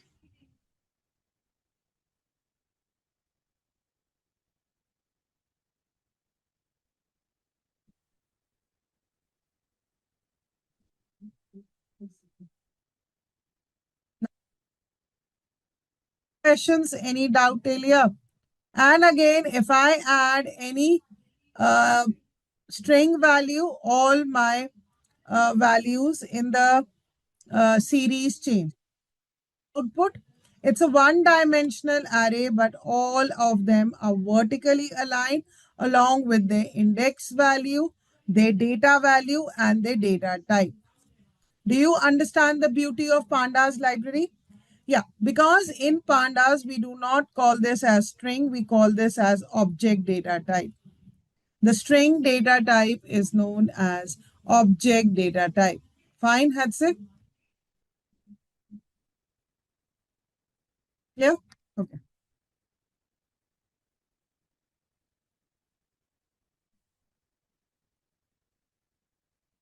Right? And if I want to change the specific index value, then I can create indexes which can be heterogeneous in nature. And to be noted over here is that data can be homogeneous, but the index value can be heterogeneous. If we have two strings in the data also, it will show the, yes, yes. Yes, yes. If one of them, see, there are three string type, all of them have become the object data type. Sivagami. Do you see this?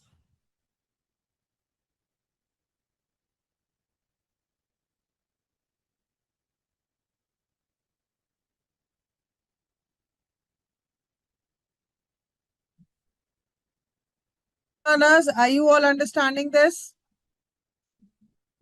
Now, as we have understood, there are two types of indexing available in the Pandas library. One is integer or position based indexing. That is the normal one we use positive or negative indexing, and another one is label based indexing. Does the index? No, that's what I'm trying to explain. It is not necessary that it needs to be unique. So if I change this 5.7 to 100 again, let's see.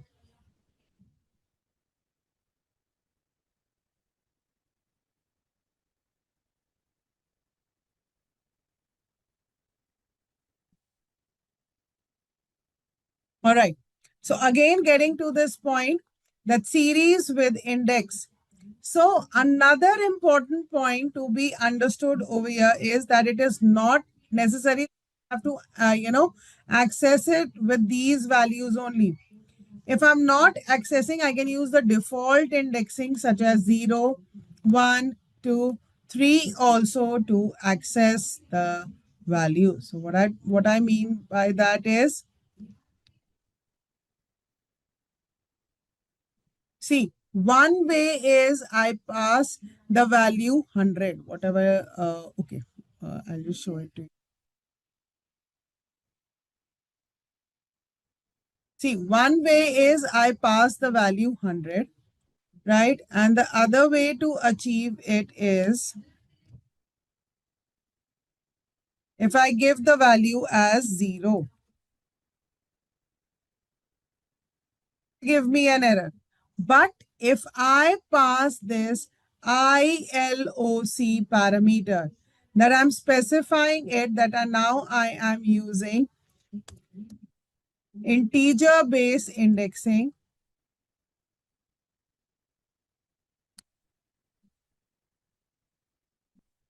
So then I get the first value. Now clear? Both ways you can use. Both, if you want to use the default indexing, then ILOC or integer based indexing needs to be passed. Clear?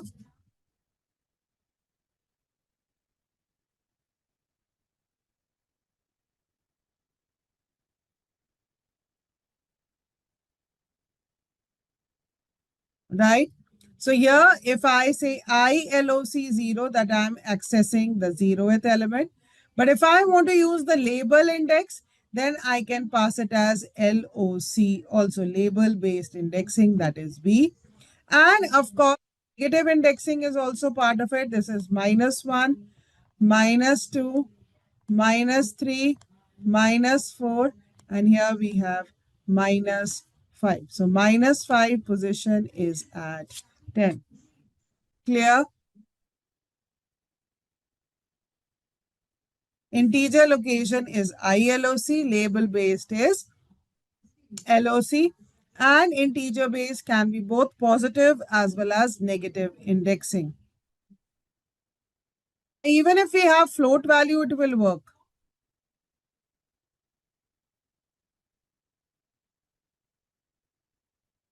Let's make it, let me change it to 3.45. Okay.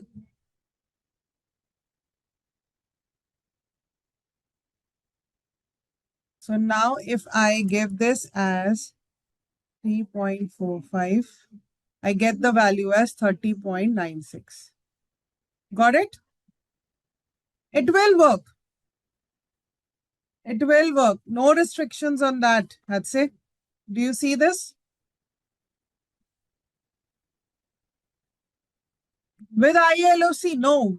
Only, not with ILOC. ILOC is only positive and negative indexing. Only with LOC.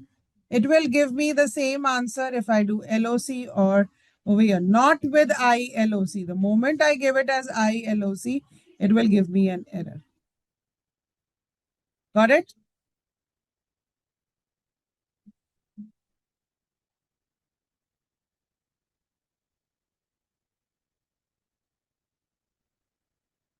Yeah.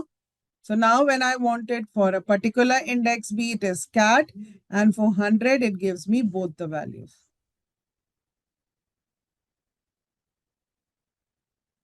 Is slicing also covered? Is slicing also a part of it? Yes, slicing is also a part of it, but there is a difference attached over here. Please look here, learners.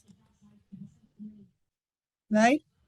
If this is my series in text and I've given it 2, 2, 4, what does it mean? It is like 0, 1, 2, 3, and 4. So let me change this. Let me give it to 1.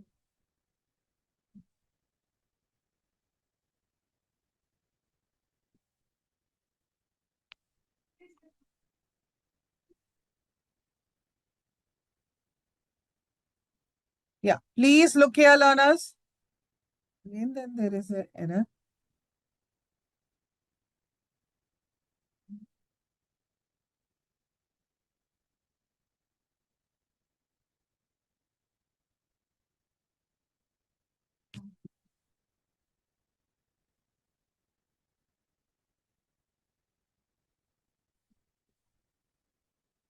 Okay, now look at over here what is happening. Please look here. Sivagami, are you getting the code now? I'm running each and every code. Okay. So if this is my series, are you getting the is that this is integer base 0, 1, 2, 3, and 4. It starts from first position, fourth is not included. It starts from B and fourth is not included. So it gives me B 3.5, 3 outputs. Clear? But when I give B to D, in label indexing, the last part is included. It is inclusive. This is the difference in the slicing. Please be clear. This is exclusive in ILOC, but this is inclusive in LOC.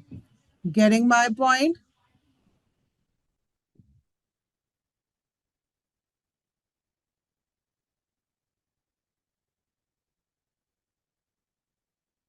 Now, creating Pandas series from dictionary. Let's try to understand and create series from the dictionary. So, what is this? What does a dictionary consist of? A dictionary consists of key value pairs, right? Very good.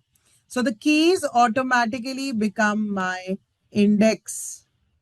The keys will automatically become my index and the values will become my data. Again, they can be of heterogeneous type, because dictionary is a heterogeneous type of data structure. Clear? Right? So we can create series with the help of dictionaries also, which is very simple. The keys become my index value and data becomes my data. Got my point? Is this point getting clear to everybody?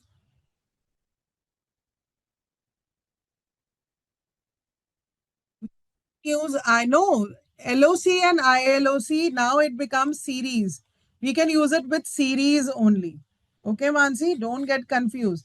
Now there is no concept of dictionary. Then the concept, we have converted the dictionary into series. Okay. Are we good to go? Can we move ahead? All right. Very, very important. Some basic functions that we need to understand in Pandas series function. The first function is the head function. What is this head function? Head will always return the first n rows. So if I give 3, I get the first n rows of my series. If I do not pass any parameter, by default, it will give 5, right? By default, it will give 5. And what does the tail function do? Tail will return the last n rows. If I have passed the value as 2, I get the last 2 values. Got it?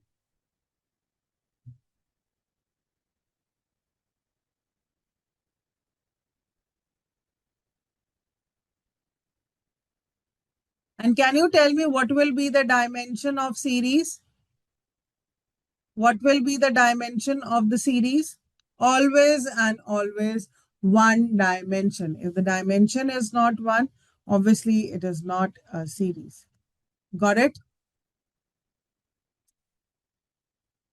When we talk about the shape, since it is one dimensional, it will only give me the number of columns, right? Shape, axis, dimensions are all related with each other, right?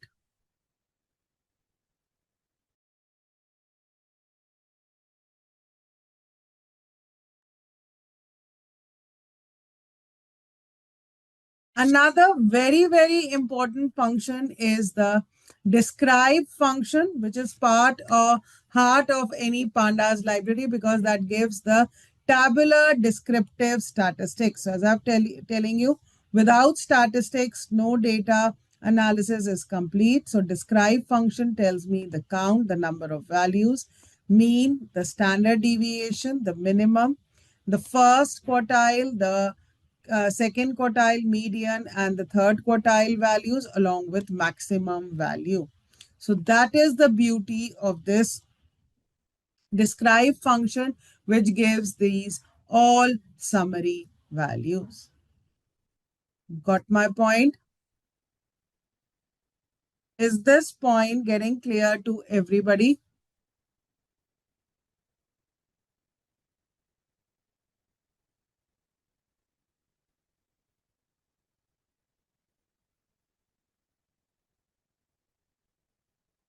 All right.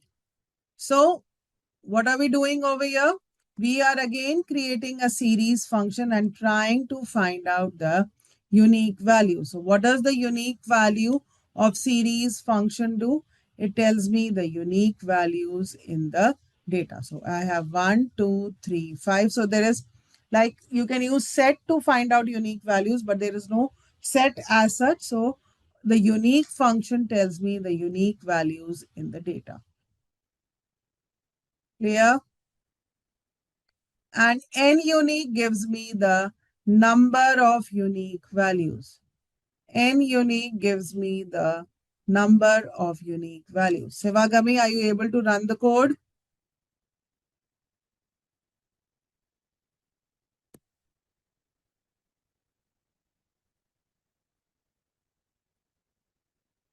Are we clear till here? Are we all understanding series? Or anybody is facing difficulty in understanding the concept, running the code? Please let me know, learners.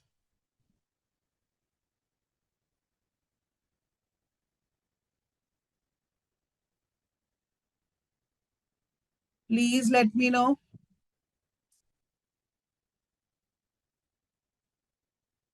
No? No response? Are you there in the session or no? Yeah. Now let's understand the different operations and transformations that can be performed, right? So now we are clear. This is my data. I convert it into series. These are my index value. I create series index value. And now I add the two. So let me, just cut paste it to other things. So this is my series. Have I passed any index value to this series? No. So by default, the indexing is 0, 1, 2, 3. Getting my point, learners? So by default, the indexing is 0, 1, 2, 3, 4. And now if I do it with index, what was the output? This is with A, B, C, D. Do you see the difference between the two series, learners? I've just separated the code. So I just keep doing these little changes. So this is normal series, pd.series data. This series with index. Getting my point? Yes or no?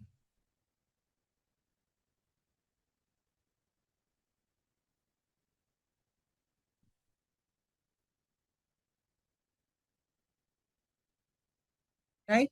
So if we do element-wise series addition, how since they are two different values of the indexes. Now, do you see? The indexes are not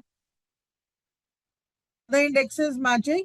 No, the indexes are not matching. So when I want to do the addition, I get all the null values. So none of them get added. Are you understanding the output? So while doing arithmetic operations in series, index matching. Only if indexes match, then the arithmetic operations can be done. Got my point?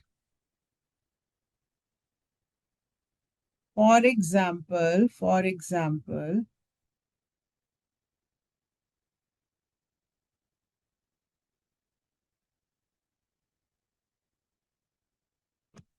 I give the same data and I create this series 1.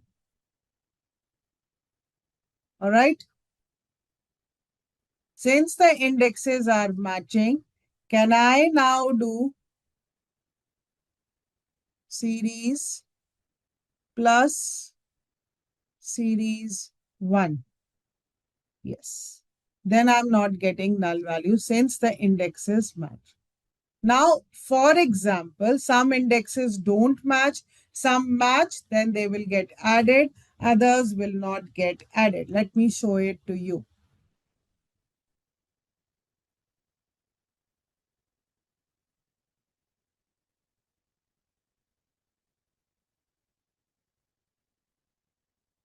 Let's keep it as the basic one. Here I'll add my own index.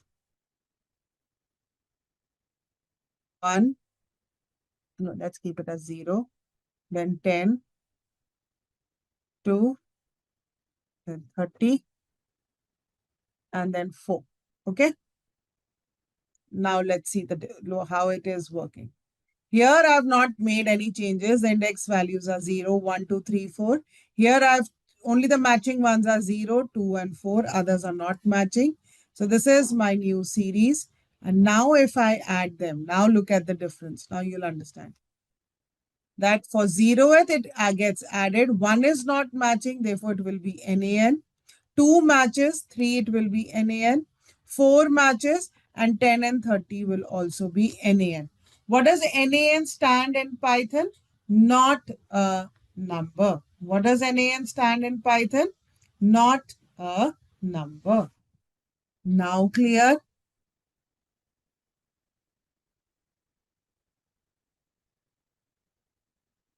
Have you understood how the arithmetic operation is carried out in series?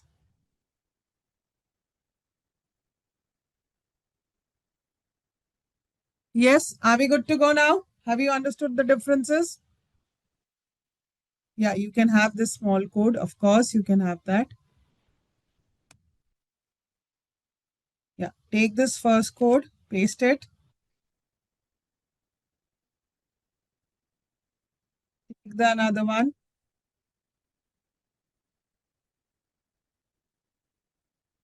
take it. And then we go ahead with series and series 1.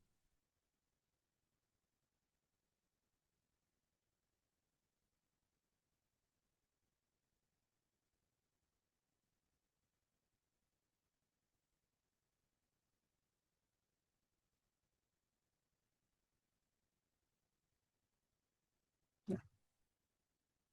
Yes, learners. So now when the indexing is not matching, that is why the output is null. Now are you able to interpret this output? Why all the values are NaN? NaN stands for not a number. Got my point?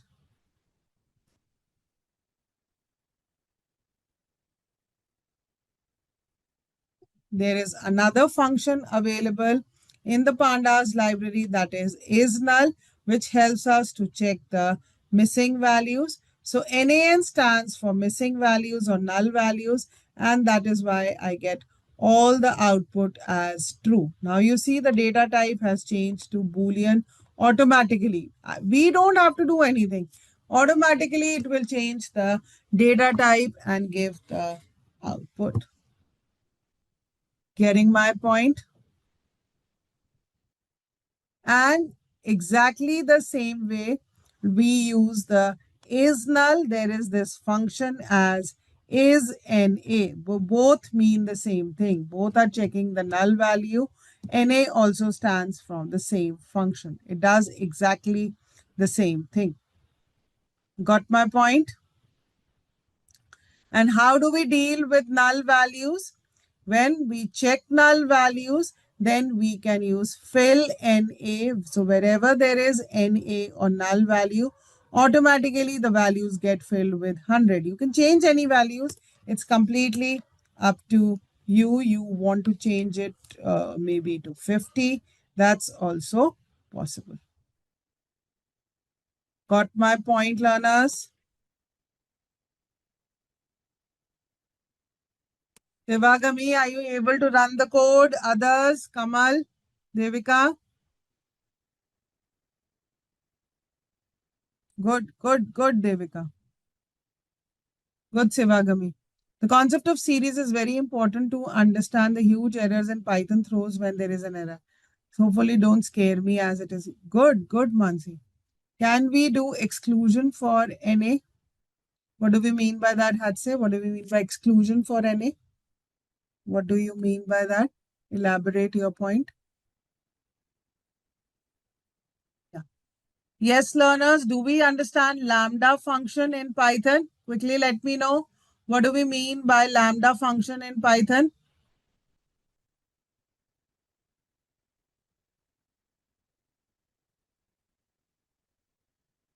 Function with no name, and you can pass and single line expressions. You can always say single line expression. So what are we doing? We are passing one argument and multiplying it by 2. So s dot map is that it will take each element from this particular series, right? And then multiply it by 2. So 1 multiplied by 2, 2 multiplied by 2, 3 and 4. So you get this. But can we directly also do this? S into 2. Can I do a direct multiplication? Yes, I can do that. And how is it possible? How is it possible? What is the concept that is running behind? Can anybody tell me? Yeah. Broadcasting also, because the scalar value will be broadcasted, and then vectorization. Good, Mansi. Good, Hadse.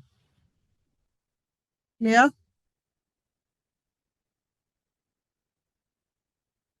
Is this point getting clear to everybody? Are you there with me?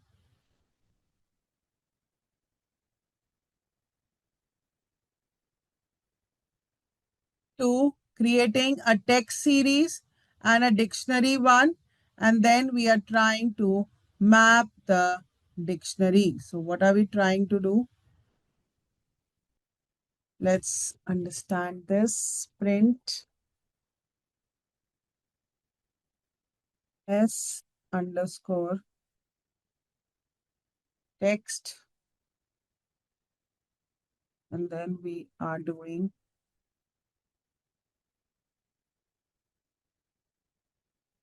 print mapping underscore dict. So now do you see this? In the first case, I've created a string series, and this is my dictionary. Do you see the outputs, learners? I've just printed the output so that we can understand it better, right? And now we are taking this apple to red, banana as yellow, and orange as orange color. So automatically it maps them, and my new dictionary is mapped like this. Got it? So how are we able to do it? We are able to do it with the map function. So map function matches or maps each element of the dictionary with whatever parameter has been passed. Here we are trying to match with the string values. Automatically it does that. I'm not doing any effort. And here we are trying to multiply each element with the 2. Got it, learners?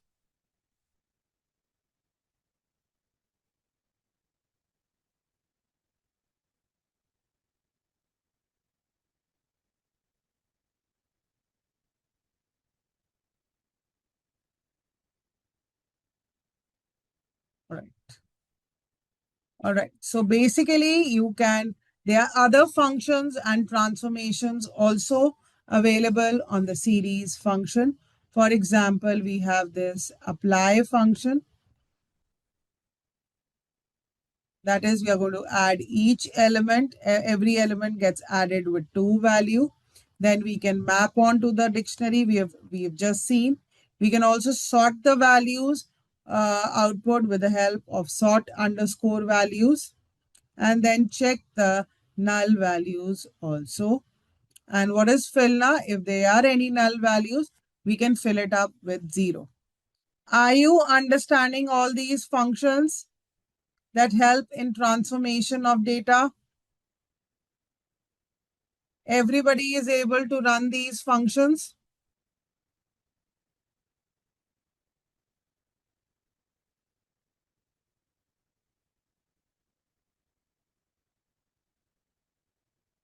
Right?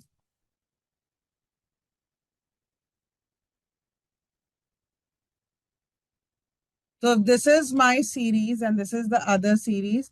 And when I add and map them, this is how I get the different output. So wherever the values are true, they are filled with 0. Do you see this? Could we fill with, yes, we can do that instead of 0 necessary for data. Yes, yes, we all, and practically we do that, Mansi, absolutely correct. And practically we do that so that it is easier to fill it with mean or median values. Yes, practically we definitely do that.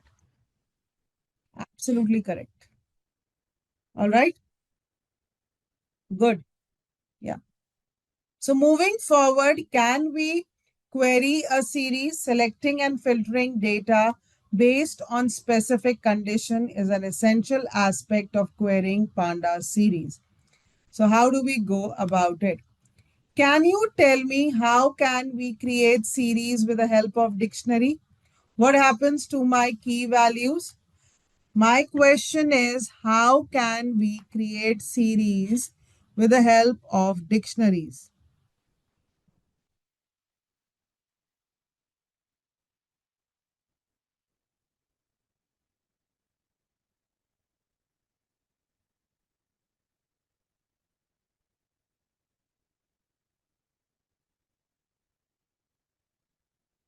What happens to the key? No, wrong. What happens to the key value in dictionary when it is converted to a series? Absolutely.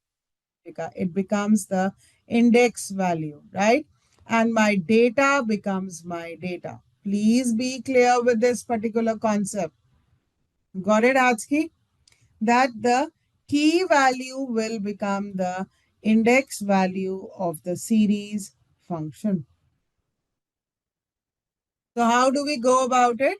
Again, simply by using the logic of series. That series, we want to all the greater than 30. So those values get printed. Values which are equal to 20 get printed. In this case, the index is unique. Yeah, in this case, it could be unique. It could be non-unique values. It's not giving any error. It's completely up to you. In this case, it is unique. Yes. Okay.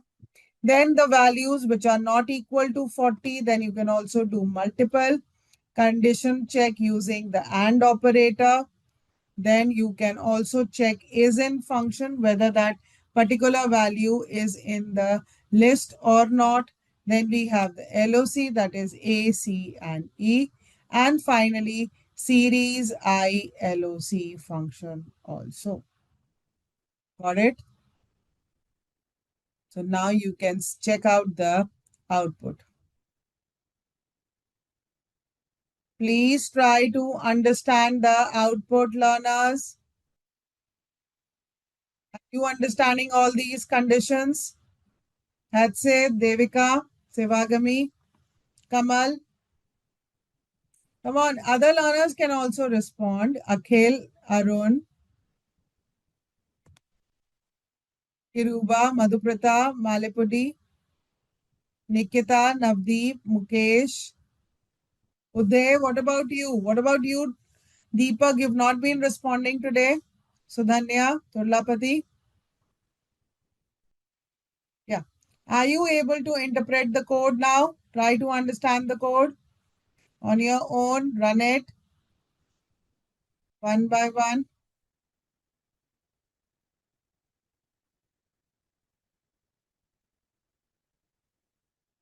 There is no ACE. So series.loc ACE. It's not able to extract because it doesn't have that. It has 0, 1, 2, 3, 4. So that is the issue with .loc. Do you see series.loc? There is no ACE values, right? So you can comment this. We've already understood. Since it is not there, it will give you an error. Comment that particular line. Query based on index labels. Selected by index. Got it? Yeah. Now run it. And the rest we can do is that if we can create a series of string type, yes, we can create a series of string type by default index. And then we can also find out the values which start with BA. So banana starts with BA rather than BA, we can say it with B. All right, so if we talk about descriptive statistics, do we understand mean, standard deviation, minimum, maximum, Q1, Q2? Let's understand it quickly. Mean, we understand. It's the sum of all values divided. And somewhere down the line, sometimes median is more useful than mean.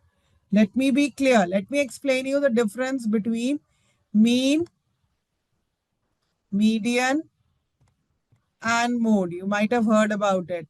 Mode is generally used for categorical value. For example, I want to find out which of the t-shirts sell more. Is it the XL, medium, large size that sell more? So will mean be useful to me? No, there is no value that I can calculate. Median will also not be useful. Mode is the maximum number of sizes of the shirts that get sell, right? Mostly it's going to be large size or medium or XL. So that is going to tell me the frequency, the maximum frequency of the item is known as mode. All right. So there are different ways to calculate the average. It is not always we do it through mean. Mean is only useful when we know the values, right? But it is most affected by outliers. If I don't know the value, then mean is not used. Median is when we want to find out the positional mean, as I gave you the example that if they are 50 students in a class or 100 or 500 students in a class, we will not measure each and everybody's height. We'll arrange them in ascending or descending order and pick the middle ones. Got it? So these are the different ways in which statistics helps us in the analysis. For skewed distribution, median is a better choice because medians are not affected by outliers. Mean does, right? Standard deviation tells me that how far we are away from the actual mean. Quartiles tell me that, as I've told you, they divide the data into 100% and how much we can divide them into 4 parts, right? And are we clear about describe function? If we have numerical value 2, 3, 4, so count gives me the number of values, mean gives me the average of this, standard deviation, how far are we away from the mean, minimum, maximum, and the quartile values. Got it? Is this describe function clear to everybody? right? And if my data is objective type or categorical, count gives me the number of categories. Unique gives me there are 3 unique letters, P, Q, and R. Top value over here is P, and how many times it is getting repeated? It is getting repeated 2 times, right?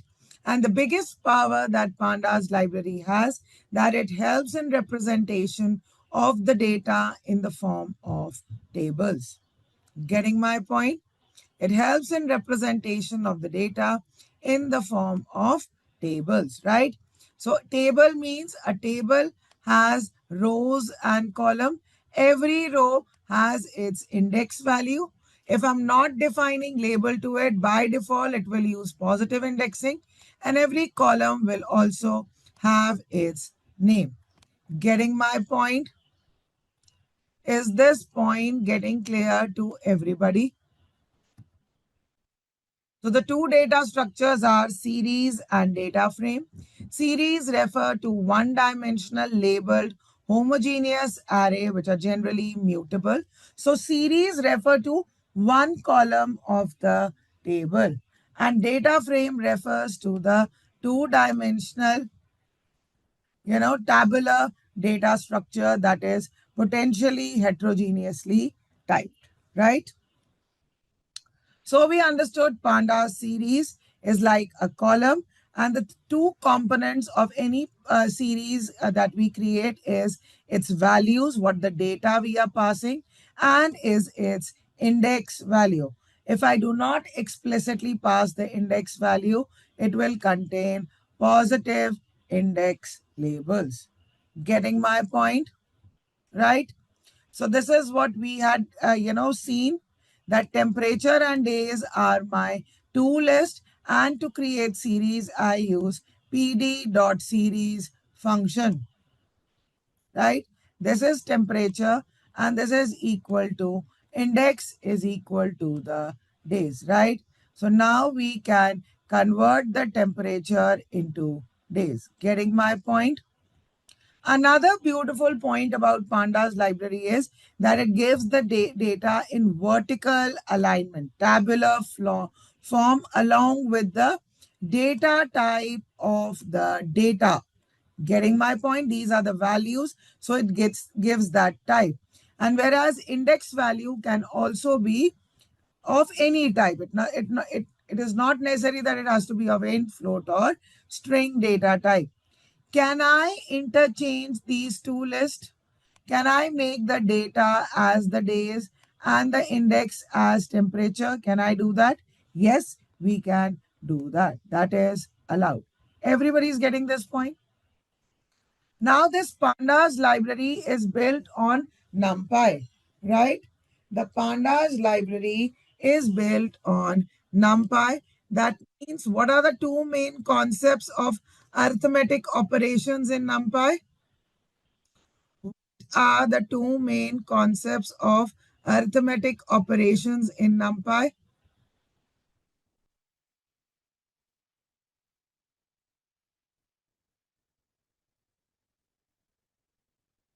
Broadcasting and vectorization. Excellent, Devika. What is broadcasting? Broadcasting is making the arrays of the same shape and size, and vectorization is element by element operation. So, what is vectorization? Here, vectorization will happen. Since they have the same index value, the elements get added together to get this output, and similarly subtraction. Do you see the vertical alignment? The data type along with the labels. This is how this series is different from one-dimensional array. Getting my point?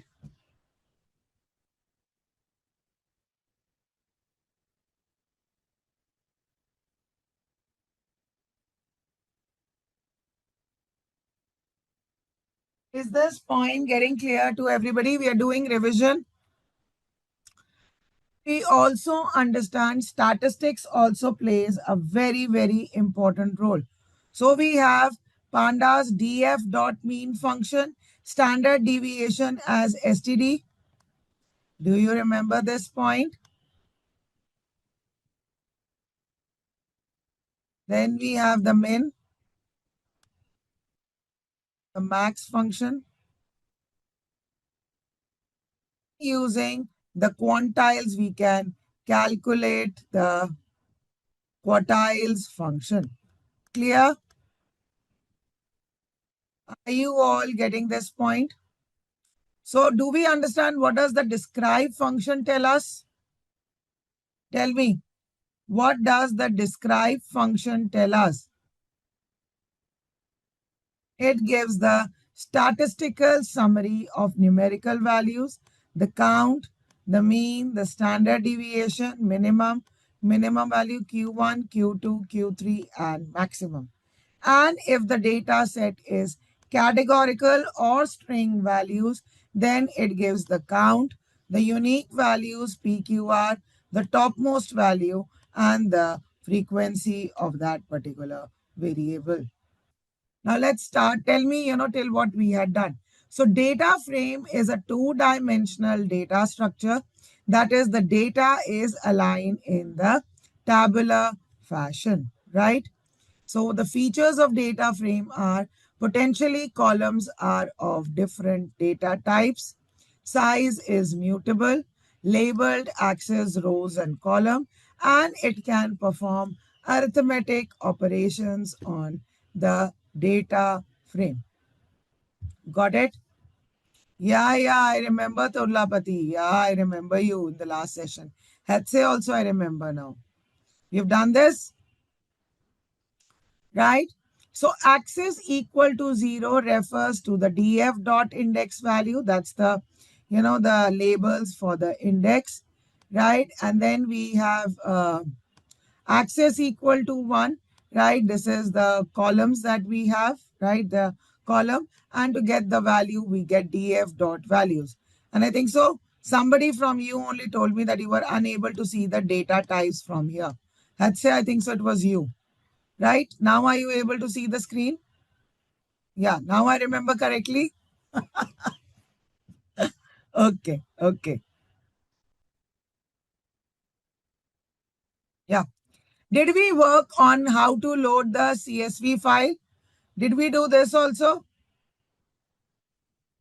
You remember that? Good. So data frames can also be created when we load the read underscore CSV file from music.csv and we get it in form of data frame. Another way to create data frame is using the data structure dictionary. The function that is used is pd.dataframe and we pass the value data. So the keys automatically become the heading of the data and the list becomes its value. Clear? Getting my point? Is this point getting clear to everybody?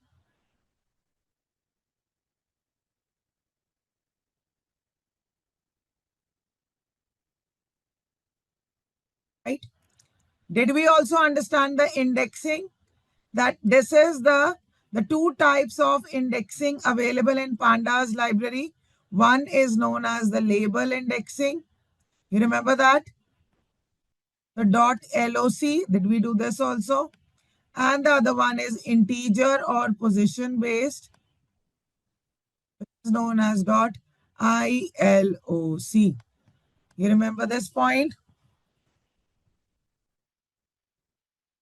Right? So if you want to access the labels, the column values are employee ID, skill, age, pay, and name, right? And the row index is this. But can I access them through the default values? Yes, I can also access them through integer-based positive indexing also. That is also possible. Clear?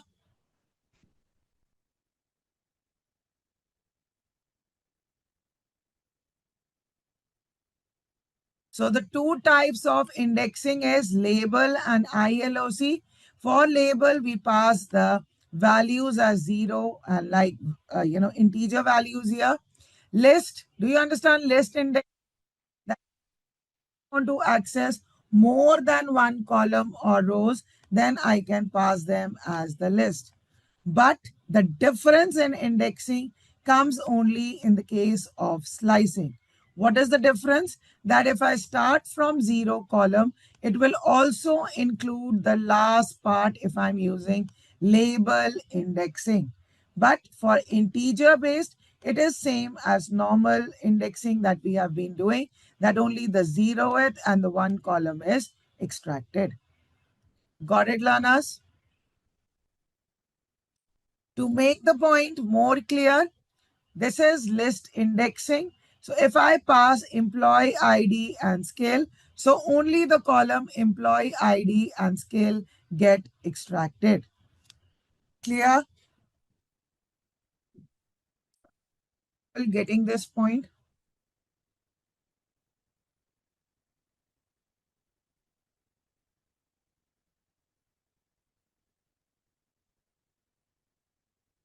Right?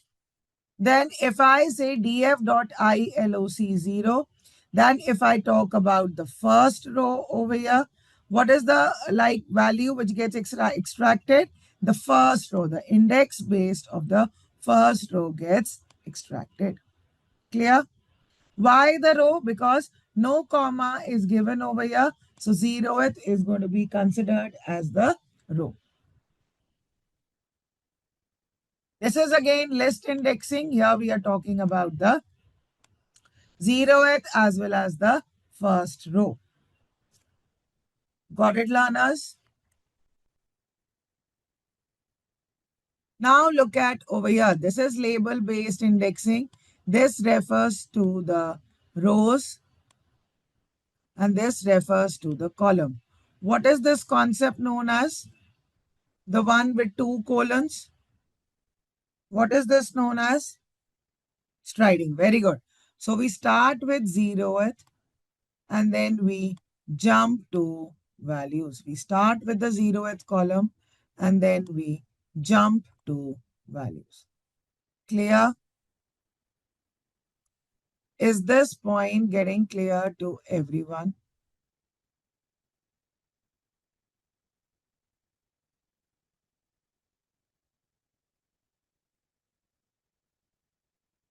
Over here, if I say employee ID till age, so employee ID is also included, skill is also included, and even the last parameter, stop parameter, age is also included. So these value get extracted from here.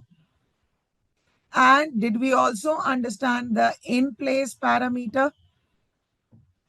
Do we also understand the in place parameter? That whenever this parameter is true, that means the changes in the original data frame are seen. And when I give to false, that means no changes are being shown. Getting my point? Yes, learners, are you there with me?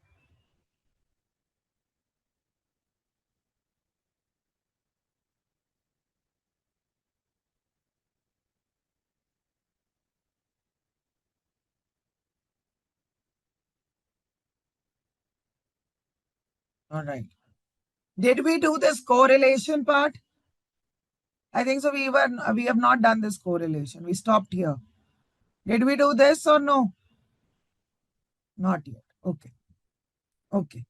So now let's get back to the code. Everybody has this file.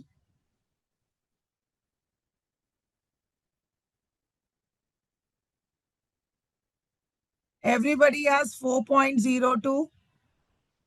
Are you ready with 4.02, learners?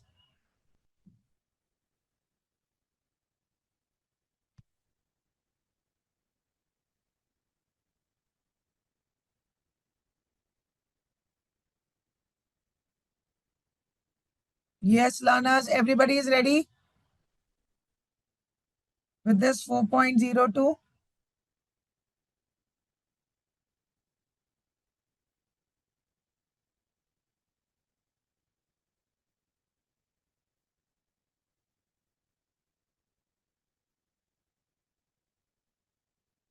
So now we are clear with the code part of it. So what are the different ways from which data frames can be created? Yes, learners, tell me. What are the different ways from which data frame can be created? First is using a dictionary. The keys of the data frame become the column. First is dictionary. Second one we understood from list of list. Have we done it? Have we run all this code? Yes or no? List of list. Two-dimensional arrays, that's the third point. Then we load it through the CSV file. Then we loaded the Excel file. Yes, Devika, let's say, Arun, did we do all these? Then how can we access the data frame column? We did the beginning only, not the XLS. Is it that? We did not do the XLS and the CSV. We have to print from here. Okay, we did not do the Excel. Okay.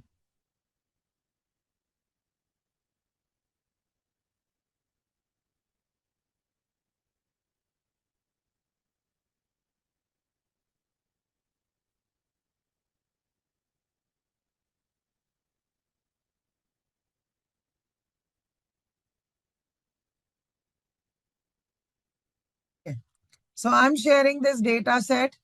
Please download this Excel file and be ready. Yeah. Please download this Excel file and put it in the same folder as these files, iris.xls, and load the data. Yes, learners? Everybody do it. And if anybody is not able to do it, please let me know. That's Yogesh, Navdeen, Muthu.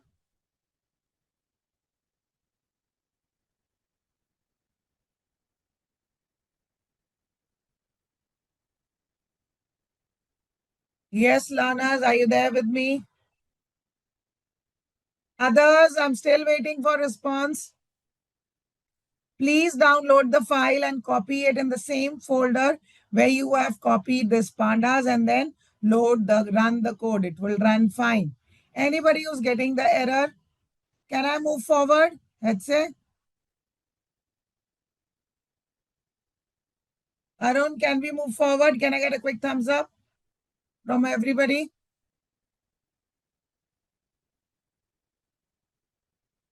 So, using pandas data frame involves employing various methods for selecting and retrieving data, whether it be specific column rows or individual cells. No, there is no library. There is no library to be installed. No, no, no, you don't need to. You simply do pd.read underscore Excel, let's say. Got my point?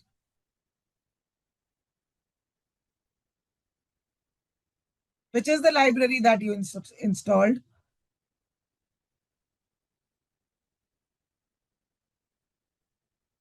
Tell me, Atse, quickly.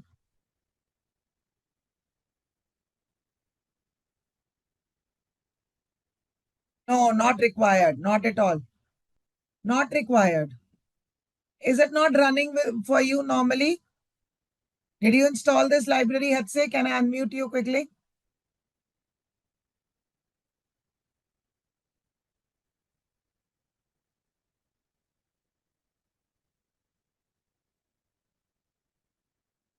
Yes, unmute. Hello, can you hear me? Yeah, I can. Yeah. So it asked me to install this stuff. Then when I click NPY, install, numpy.xls, not required at all. We are using pandas over here, not the numpy. okay. So I think it is the PD or NumPy. It just popped in here, and then I did Okay. install it. It says, let me put on the chat. Yeah, put it. Or you want to share your screen? We can do that also. You want to share your screen and show us? Sure. Let me do that.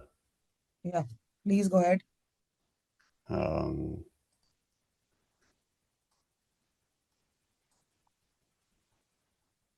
I'm sharing, right? Yeah. Can you see my screen? Yeah. Just zoom out. Okay, so you see this one here? It just asked No, me, so you I, need to zoom out. It's so small, I can't even see. Read it, and oh, it's, yeah, the screen is so black.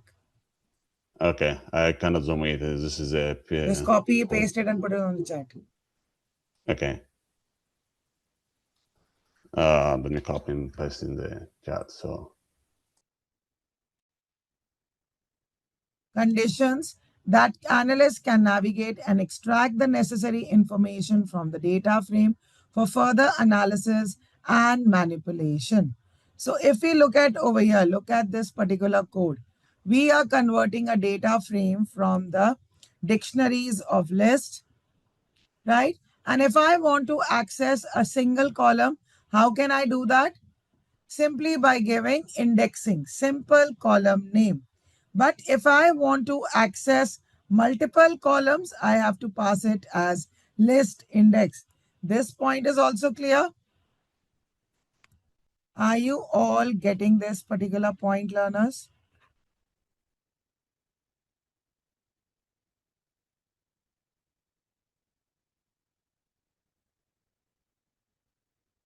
Yes, learners.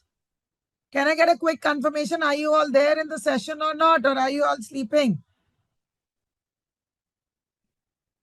Going ahead.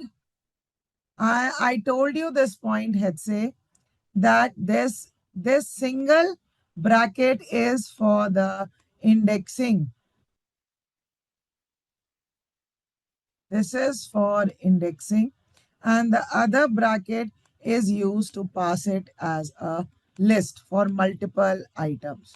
All right.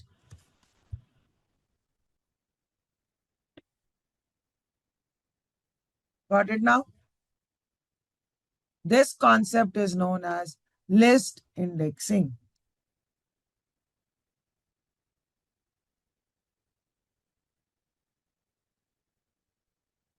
Right?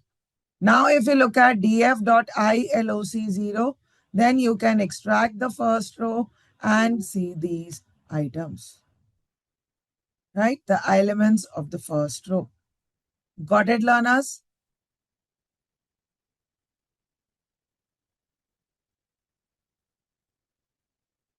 Please run the code. And if you're facing any difficulty, please let me know.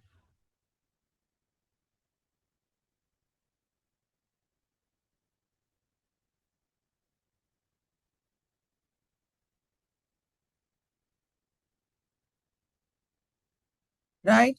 So now if we have df columns greater than 10, right? If I want to extract certain values based on conditions, then it can be done that only the values which have only the rows or that have column underscore name values greater than 10 are extracted.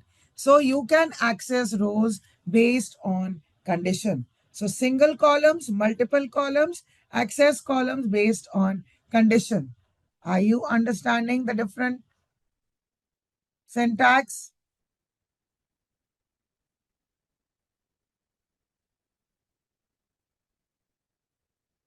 If I want to access a single cell by label, then the other function can be used is add function, right? By label, or you can also use dot .loc. Both mean the same thing. Dot .loc or dot .at mean the same thing. This refers to your 0th row and the column underscore name. Clear? So just to make things easier, I'm just separating out the rows. Got it, Hatse, Sudhanya, Yogesh?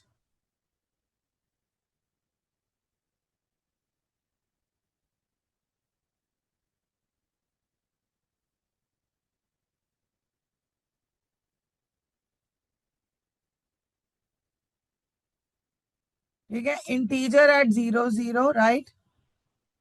So what is the value at 0, 0? We can also access it via the positional values. Are you getting it or not?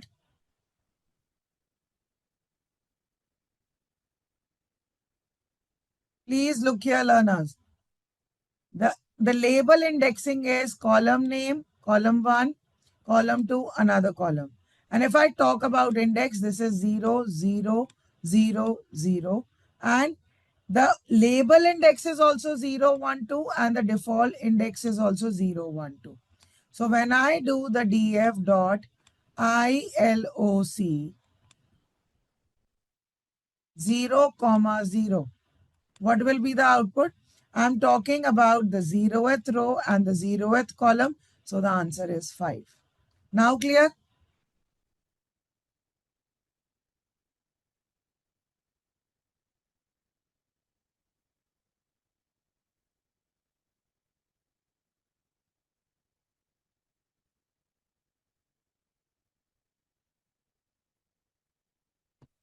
Right? Now getting my point, everybody? Can I use conditional statement also? That all the column names value greater than 10. So conditional access for the value of another column. So here we are accessing with column underscore name greater than 15, but I want to extract the value of another column. Got it?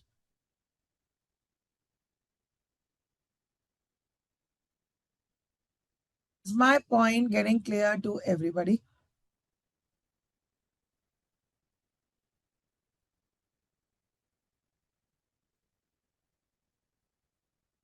Yeah. Then we also talked about the basic, functions available in Pandas library.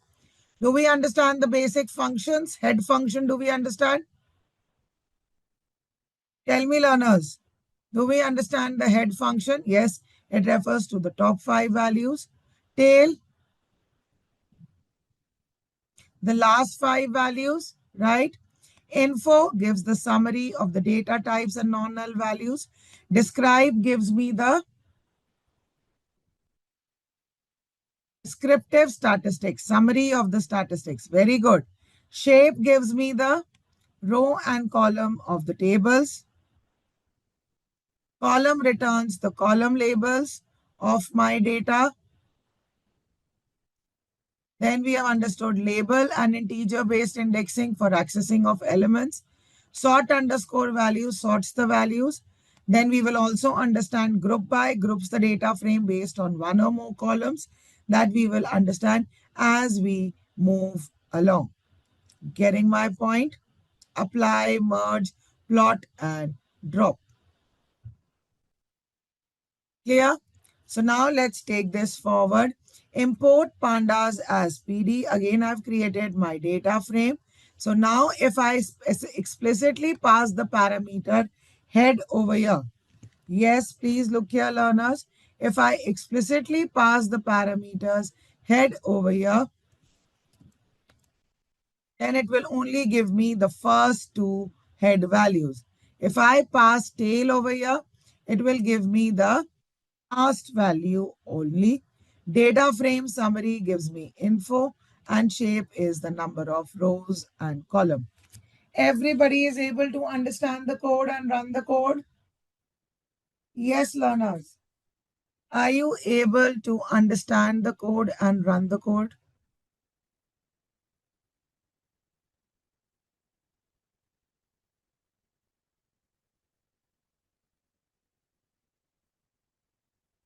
Clear? We also need to discuss the statistical operation.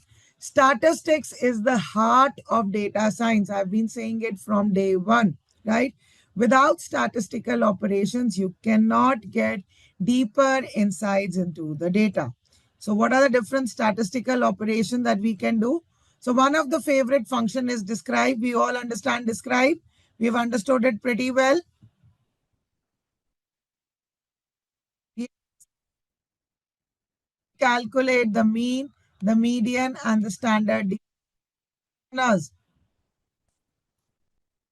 right? The same functions were available in the NumPy library also using np.mean, np.median, and np.standard deviation. Yes, learners, can you tell me the difference between mean and median? Can you tell me the difference between mean and median?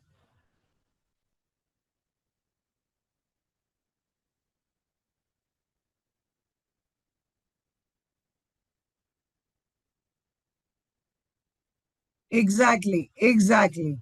Absolutely correct. Mean is the average value, median is the middle value of the data. Are you getting this point? And look at the beauty. If I want to use the data frame dot mean, it automatically gives for each of the columns. Do you see that?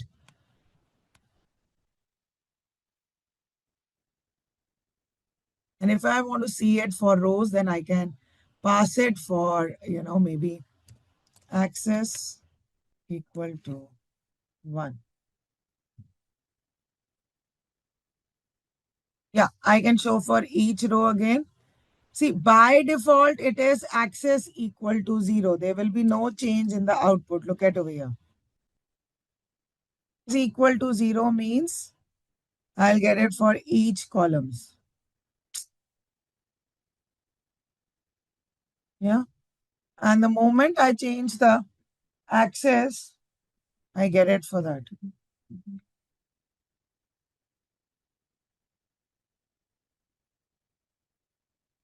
Now clear? Devika, Hatse, Yogesh. Yeah. Another important, kind of analysis is correlation analysis. And this correlation analysis is completely based on coefficient, Pearson's coefficient of correlation.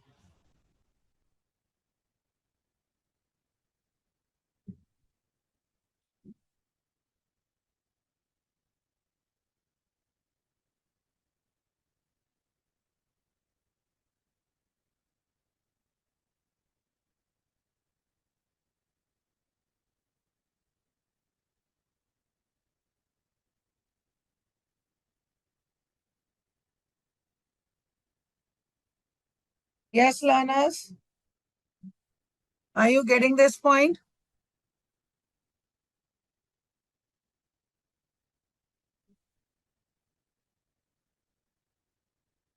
Okay.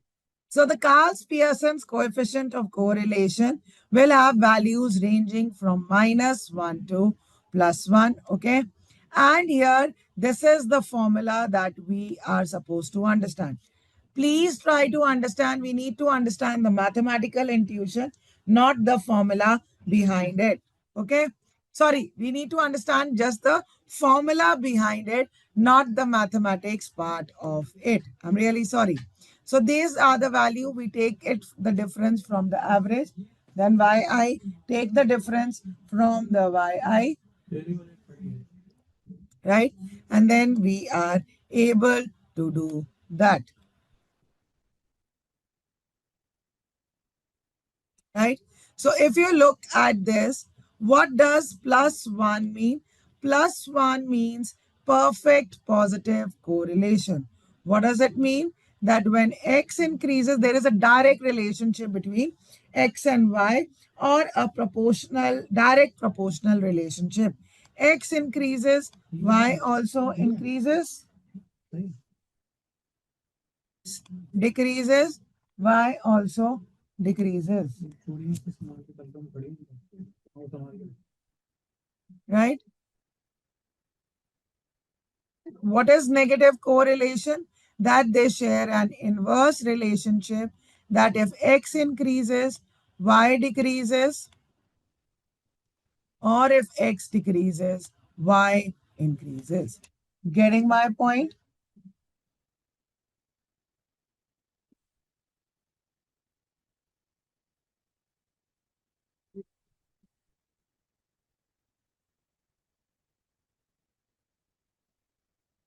Are you all getting this point or not?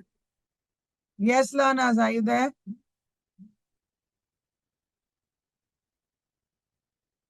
And when r is equal to 0, that means there is no relationship between x and y. So the stronger the value closer to 1, more positive relationship, and the value more closer to the negative 1, the more stronger the negative relationship. Getting my point, learners?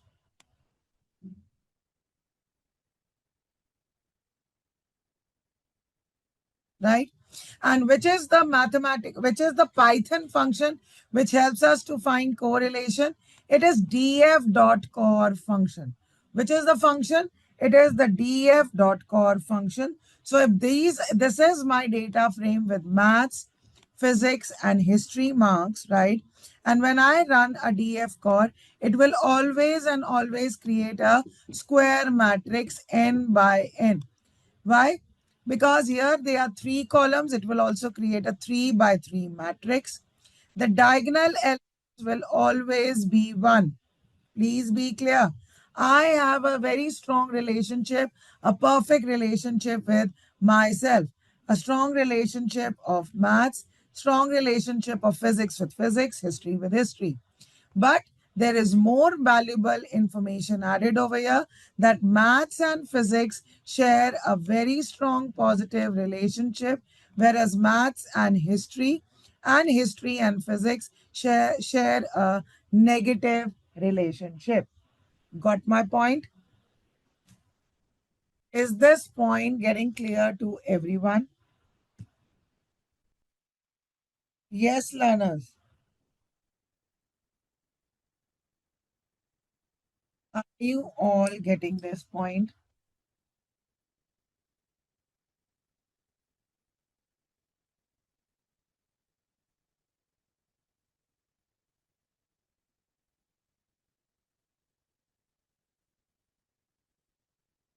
Right? This point is clear? No, we are not going to discuss regression. That's part of machine learning. That's part of machine learning, I'd say. We will not discuss that. So getting back to the code, how do we go about it? Here I've created my own data frame. And when I run df.core, this is the output of the correlation matrix. Getting my point, learners? I think so. I've made few changes in the data. So here you can see that again, diagonal elements are all one. Negative relationship between column 1 to column 2 and positive relationship between column 1 and column 3, right? And a perfect negative relationship between column 3 and 2. So it is a negative perfect relationship. Yeah, I've made a few changes in the data values, you can check it out and you can get this output. Clear?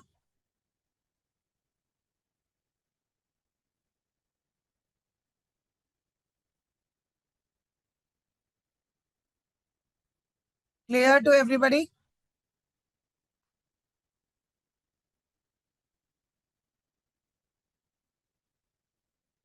Right? Then there is this another important function, value underscore counts, that the function tallies the occurrences of unique values. It is very, very useful for categorical data. Very, very useful for categorical data. How do we go about it? That if this is my category A, B, C, D, it gives me the category along with the number of items repeated. Clear?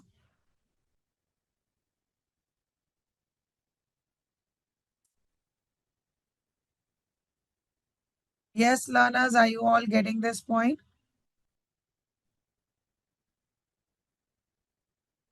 Right? So if this is the region, right? Right? So the how many categories are there? East, north, south, west. And then it gives me the number of time it has been repeated. Clear? Value underscore counts function is also clear. Can we begin with the next topic? Are we all good to go, Ruby? Muthu, Deepak, Navdeep, who all are? This is the first session. Who all are the ones? Ruby is there. And I think so it was Yogesh also. So I would just, suggest you that please go through the recordings, and if you feel any difficulty, then you can get back to me. Okay, Ruby?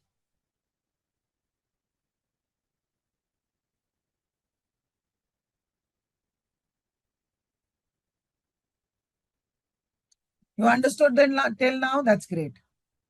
Can we move forward then, Ruby? Let's say, can I move with now 4.03 learners? Okay. Thank you. Thank you so much. What about others? Navdeep, Yogesh? But you're catching up, Mansi? Okay, that's okay. Okay, great. Now we need to understand the most important aspect of real-time data is the datetime module. If we talk about real-time data, every data will contain date or time as one of its column, right? Whether it's aviation industry, what time did the flight depart, what time did the flight come, whether it's retail industry, at what time did you buy those grocery item, whether it's our session, how long this session is going from this time to that time. So everywhere date and time logs are created. Agreed? Agreed, learners, or not? Right?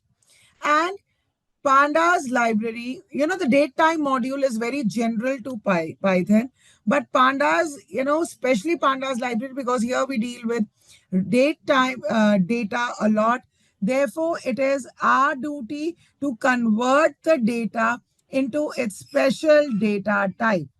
We don't want it to keep it as object data type. So whenever any CSV file or an Excel file is loaded, right? By default, the data type of date column is always object data type. Clear? Right? It is always of the object data type, right? And it is our duty to convert it into date time data. What is the advantage? What is the advantage? If I want to know what will be the time after 1 week, 3 hours, after 1 year, that is where the date time module will help me to access that. Clear? Are you getting this point or not, learners?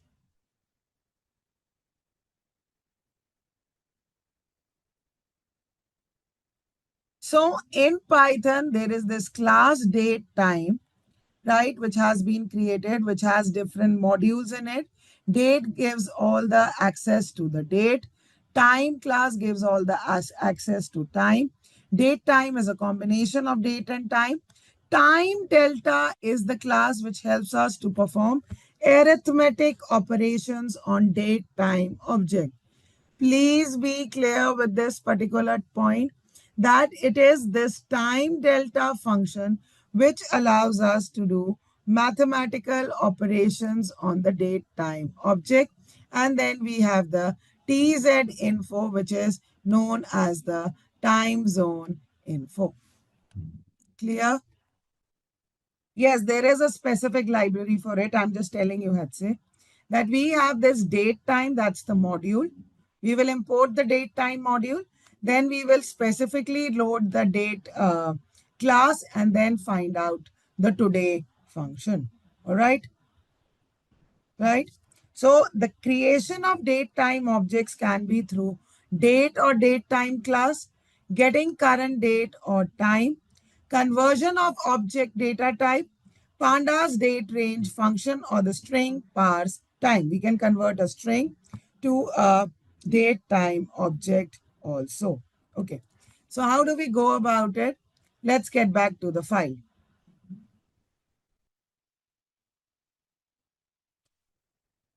Okay.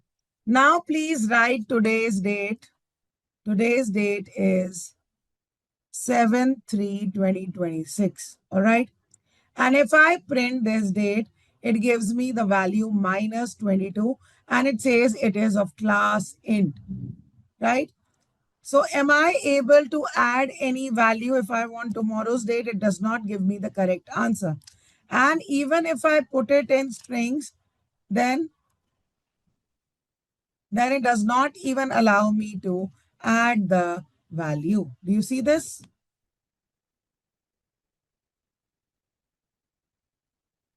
By default, there is no date time object.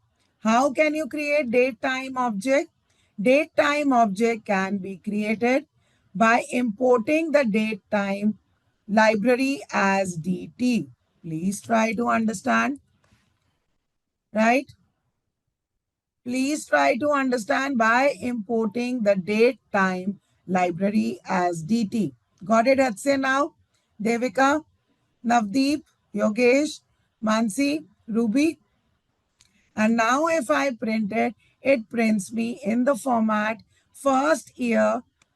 Year values come that the year is 2026, month is 03, and the date is 07. And this belongs to, its type is date time object. Now clear?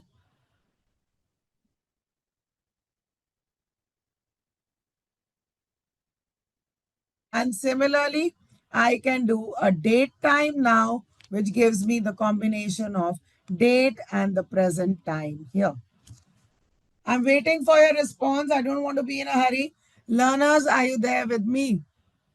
Everybody is able to run this code or not?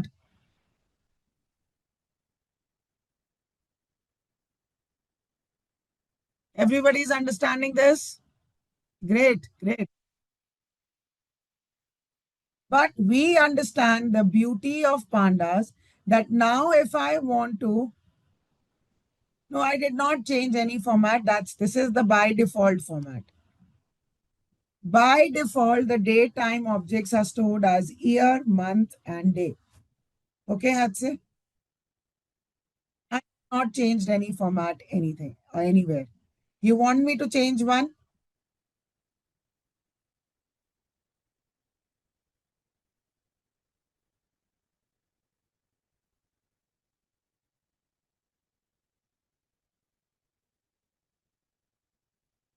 Okay. So now if I want to change its format, right? No, I want to change the format of the date time object, right? This is what you want me to change today, right? So I will use dt dot, you can write down learners with me, dt dot strp time, right? Then which is the date I want to change? Today, right? In which format I want to change? I want to change the format as percentage %d slash percentage %m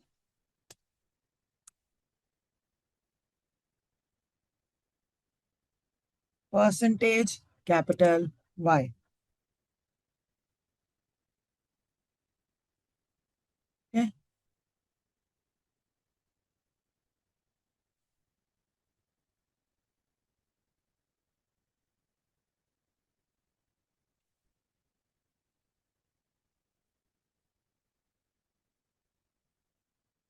Did I am using the function correct? strp time.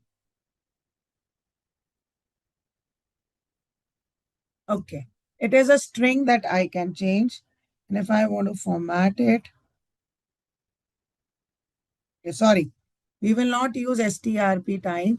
I'm so sorry, that is only used for the string. We will use strf time.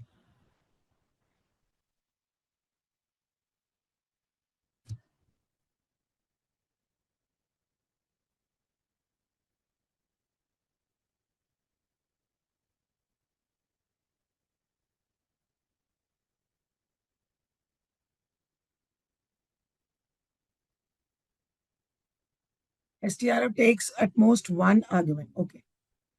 Yes, this is how we will do it. Sorry for that. Sorry for that. Got it now? Sorry for that. Yeah, I'm just copying the code now. You wanted the month first?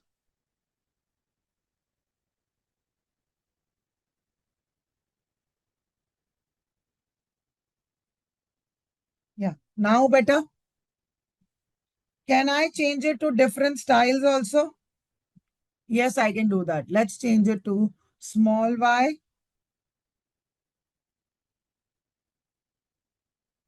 Let me put this as B.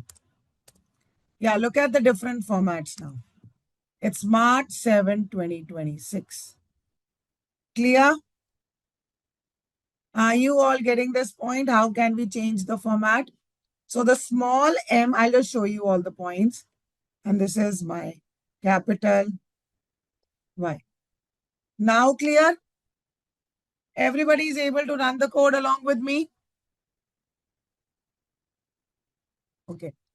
So if I get back to the PPT, I think so the PPT will give you more clarity. What is the issue? Who says I have an issue? Let's say what is the issue? Would this format of the date, which is into string, be used for time series? Yes, yes. Exactly. That's the idea. Not taking percentage T. Share your screen quickly. Let me check.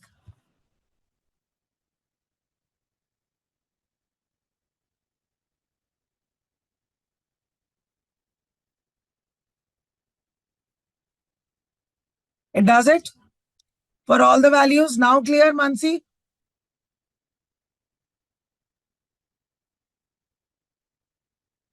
Yeah. And your question had said this point is clear? Yeah. Yeah. And coming to your question, does it sort automatically? So let's put this date as 2026. Let's put it as 10th month. This is 23 and this is 23. Okay. So let me see that. This is the data frame, right? So DF, let me do the sorting for you.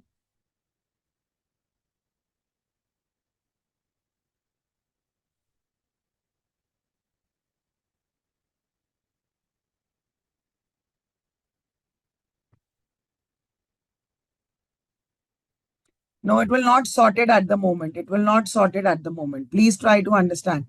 Now, please understand. Let me explain the concept and then I'll show you the sorting. First, try to understand that when I am creating this data frame, what is the data type of this date?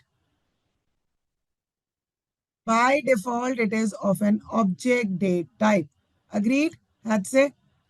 So even if I want to do sorting of this, okay, it considers this as string. Yes. Okay, let me try it then.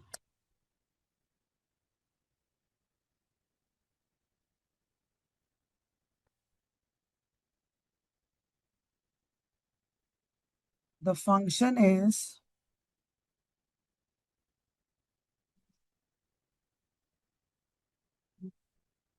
index. No, we want sort underscore values. It sorts. Is it sorting? Yes, it is. Got it? Yeah. Now from this column, is it possible to fetch just the month? Yes, yes. Even if it is a string type. No, it's difficult for a string to extract. But now then accessing, then why do we want date and time column? So now the beauty is, Mansi, that now we will try to convert it into date time object. Now you see, by using pd.to underscore date time, I am able to create this new column of date time object. Clear? And then we have this DT accessor. Now suppose if I want to access it from the date. Date is of string type. Does it give error to me? Yes, it will give me error. Right? Because date is of string type or object type. But the moment I convert it into date time object, then by using this DT accessor, I can extract the day, month, and the year. Now clear? It does not give me any error. Now suppose you give any wrong value over here. For example, let's understand. Suppose I give this month as 13. Okay. Does it give any error over here? No. Why? Because it is a It is a string. It does not make any difference to it. But the moment I convert it into date, it will give me an error. That's the beauty of datetime object, that the month will be in 1 to 1 to 12 values for this particular date. See, it gives me exactly where the problem is. So that's the beauty of date time object. That's why the logics are inbuilt, right? And the logic is so beautiful. The logic is so beautiful that if I give the February month date, this is 28th, and if I suppose give it as 29th February, there was no 29th February this year, it still gives me an error. Got it now? That's the beauty of this library and creating date time objects. Strings will not do any kind of verification for us. Got it, everybody?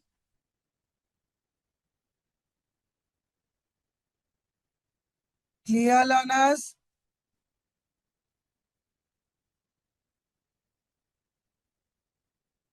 Are you all getting this point, what I'm trying to say?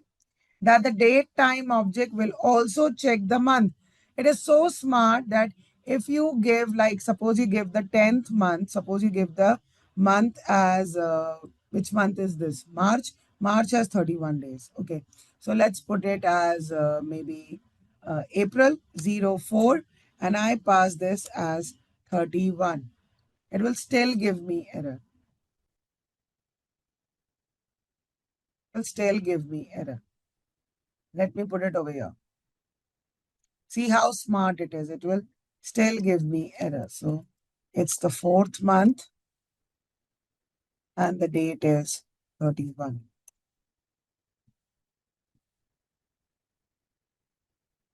Got it? Everybody is getting this point, but the moment I give day over here, it gives me the correct answer. Got it now?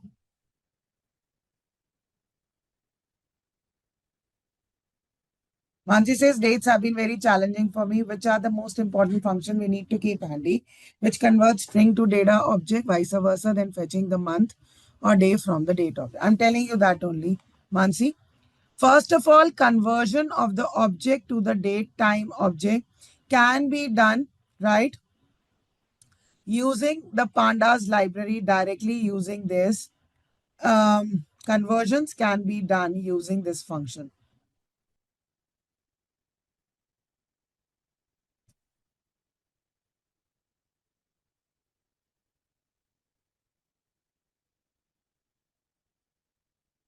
For the Pandas library, please use this function. This is the most handy function, pd2 underscore date time. Okay, this is the first function. And if you want to make changes into the format of date and time, then you can use strf time that I explained over here. Okay, second point is clear. Third point, you are saying that you want to access specific month and date out of it. Then once you have created the date time object, then use this DTX specifier for day, month, and year. Now clear? Are your three queries clear? All the three queries clear? Yeah. Now, another important thing that I want to tell you is that now suppose, Mansi, you are interested in creating a roster, right? Where you don't want the weekend values to be entered. You only want the values to be from Monday to Friday, right? That can also be there. That kind of logic can also be there, right? So when you say that I only want the days from Monday to Friday, that logic you have to implement over here, right? For example, let's start with 7 because we understand the today's scenario. We are on 7th of March today, and within 1 week, these are the values that will be generated, right? From 7th to 13th of March. Agreed? Right? Now, when I want to extract the weekday value, by default, this date time library will put 0 value for Monday. 9th is Monday. This is Tuesday, Wednesday, Thursday, Friday, and Saturday, Sunday, it takes 5 and 6 value. This point is getting clear? So what logic you will apply? We will apply the logic. Everything it will not do. We will apply the logic that if the division is equal to 5, then it is a weekend, or it is greater than 5, then also it is a weekend. Rest all the values are weekdays. Agreed? Have you understood this concept? Yeah, that's the logic that they have put in. You can say that, yes, Python calendar or value starts from 0, right? And it is not only for this. Suppose if I give the values for 10, right? 10 days, right? So again, for the next Monday, the value will be 0. For all Mondays, the value will be 0. Got my point? And for all weekends, the value will be 5 and 6. Better? Is this point getting clear to everybody? So you will have to put certain logics if the functions are not there. Now clear?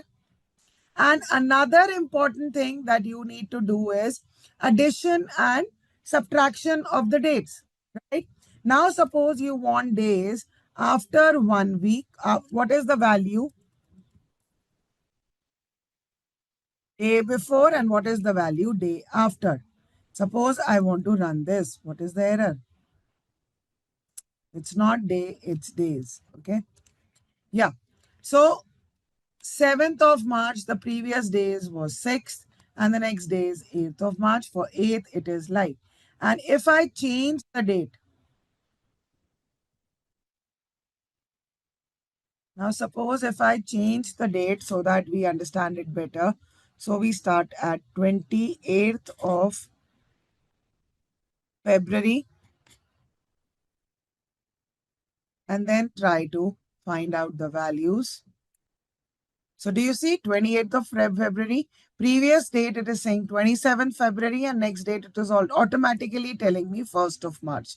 I have not put any logic. Clear? So this is what you want to play around. Now it's going to be easier. Once you load the data with this date time library. Learners, are you all getting this point? So the time delta function in Pandas helps us to create duration or differences between the dates or time. So this is the, function or the library which helps us to perform mathematical operations, right? So how am I creating a date time object over here? Using pd.date underscore range. The start value is 1st of January 2023 with frequency h, and these are the values that I get. Are you all getting this point, learners? The frequency specifies that now the 10 values will be created after each hour. Right? And the beauty is, if I give the frequency as D, it will create it on daily basis. Now, if I give the frequency as month end, it will create it for January, February, March, then April, May, June for 10 months, right?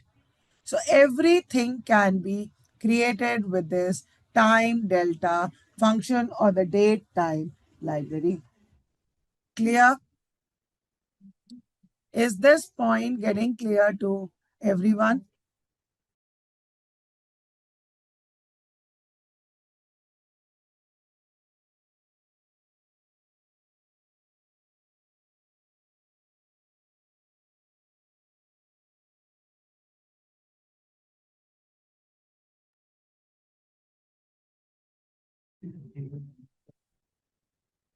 Yeah.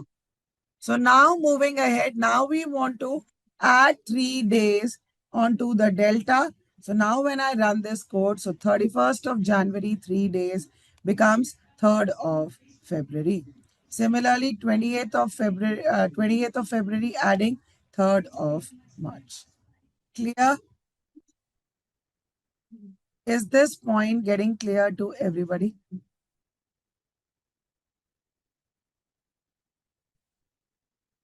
So how can you perform arithmetic operations on the date time object? Time delta objects can be used to perform arithmetic operations on dates. For example, adding time delta to a date results in a new date, right? So it's not about only days. You can add weeks, days, and hours also. So again, if my starting date is 31st, you can add the next week along with the number of hours and days. Got it? It will do the mathematics and the logic, all logic for you. Got my point? Is this point getting clear to everybody?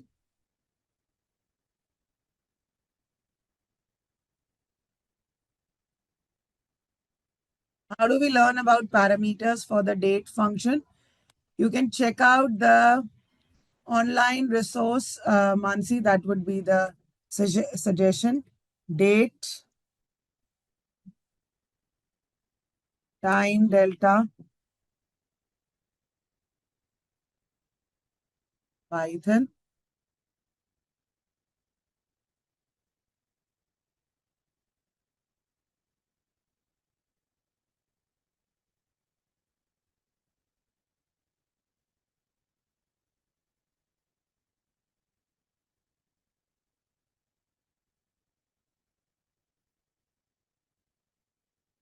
Yeah. So this is the link. I can share it with you. Got it?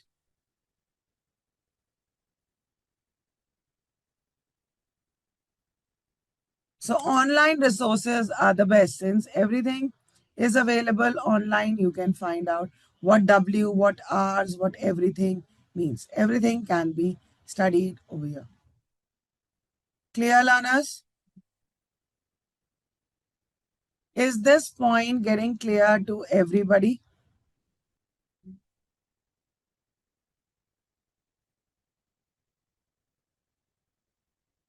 Questions? Any doubt over here?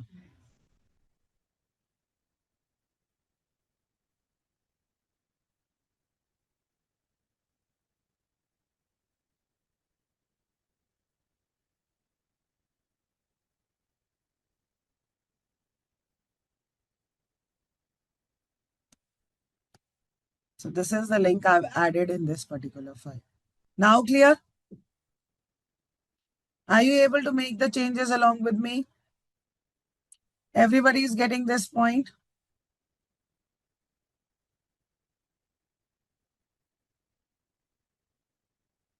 And then we move on to the resampling of time series. This point is clear? How arithmetic operations can be performed? Then there is also known as resampling the time series data, right? Mansi, sometimes you want to increase the value or resample it. So time series often comes with irregular time. Resampling the process of changing the frequency of time series data, either sampling or down sampling. So again, that can also be, you can find out how resampling can be done, right?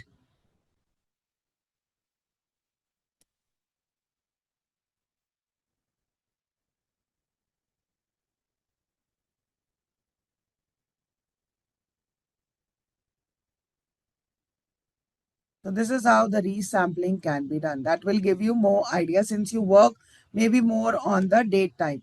Can you quickly share, Mansi, like what is your background? Where are you using? Are you working as an analyst at the moment?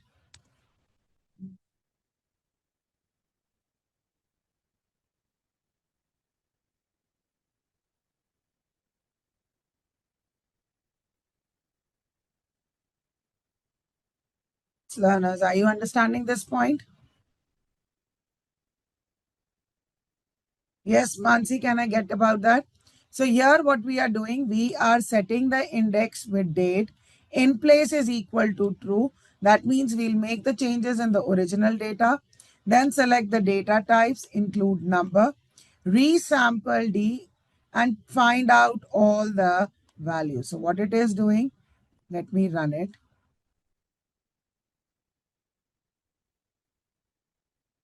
So these are my values over here.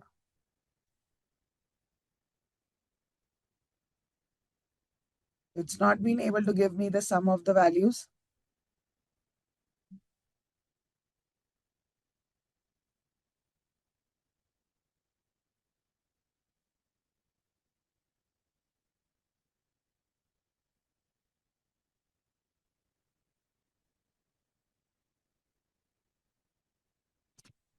Let me put it to hours only. I'm again changing back the data.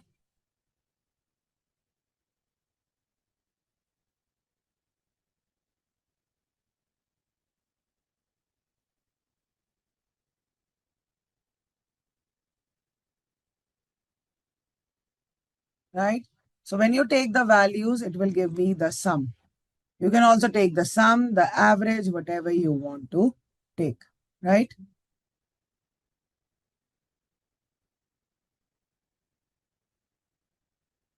Okay, okay, Mansi, got it. Clear to everybody? Are we clear with this date time module? The resampling of the data values is, suppose, you have these values, for the last previous months and you want to calculate all the values, then you can use resampling to calculate the sum of all the values from all that particular date. Resample it, take the summary of the data. Got it? Hatse, are you getting this point? Right? So have we understood this date underscore range function, which helps us to create date time index object belonging to a particular range?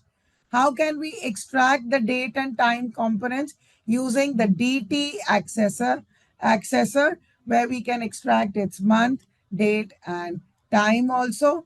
And then we have also understood the time delta function, which helps in mathematical calculations of the data by adding, subtracting the days, weeks, or the years. Clear? So now if you want to know how much time a particular flight took from one place to another, then by using time delta, you can perform these operations. Clear, learners? It's non-numeric, it's qualitative. Very good. What are the two types of categorical data? Tell me. What are the two types of categorical data? We have quantitative data as well as we have ordinal data as well as nominal data. Ordinal as well as nominal data. No, do we understand ordinal and nominal? Do we understand that, Mansi? No, not yeah, categorical data is also known as qualitative and we convert it into binary. But what is ordinal data? Something which is in order. For example, the grades. Exactly, the marking, the ranking, they all are ordinal data, right? And when we talk about nominal, there is no ranking, for example, postal codes or gender. Why is it necessary to analyze categorical data separately in data science or analysis? Tell me, why is it important to analyze it separately?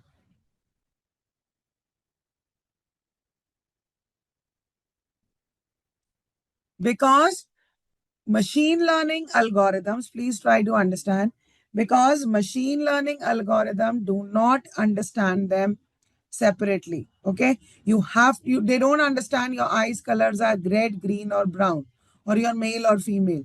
They need to convert it into binary data. Absolutely correct. Absolutely correct. We need to convert it into binary data, and there are functions available in Python. I've given you a quick snapshots of that. If the data is nominal, we generally use one hot encoding. In Pandas, we use the function get underscore dummies, which is very, very popular. We use it in a lot of machine learning algorithm.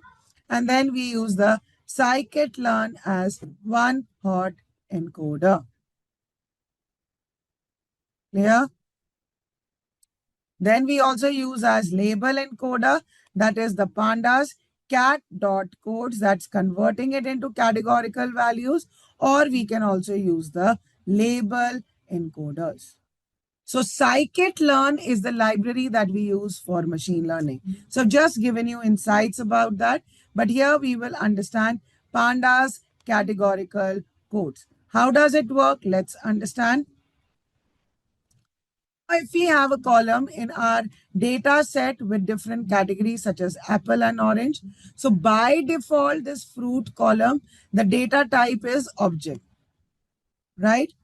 But the moment I do the data conversion dot as type category, I get this output.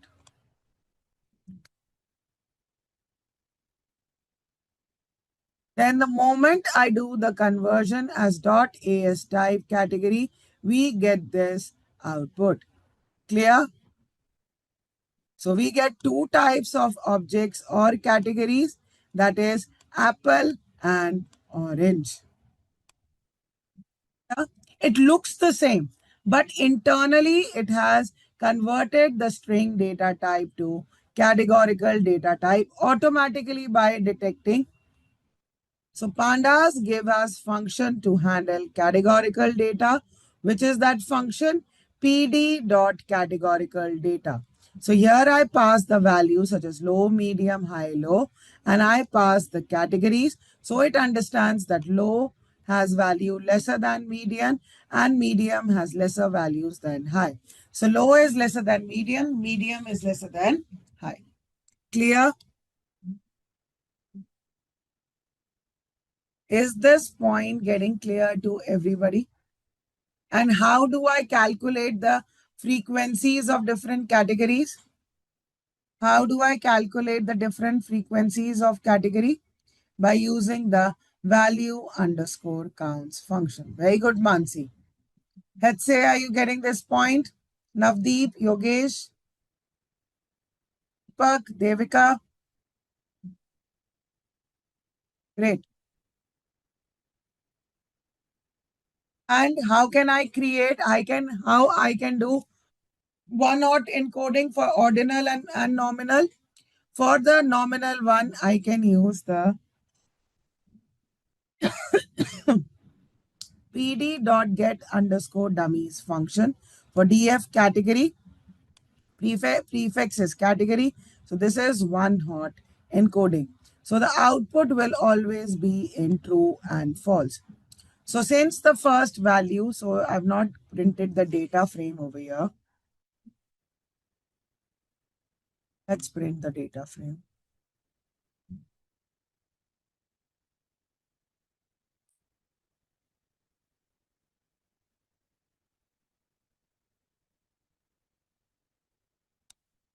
Right? If this is my data frame and this is my categorical value. So since the first column only contains A, right? So the first value will be A. So let's print like this.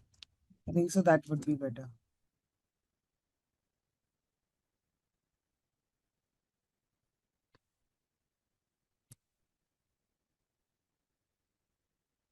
Please look here, learners. So since A is there, so only the first index value for A is true. So its alignment has shifted. So again, let me share the code.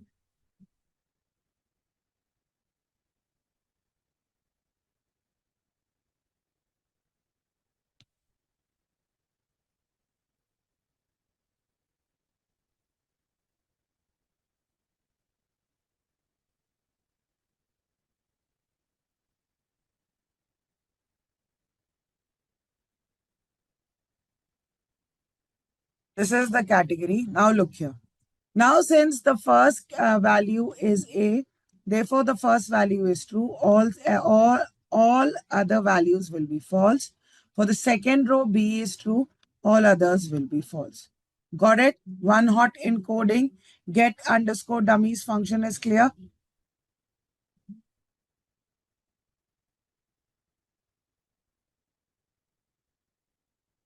And how can we do label encoding?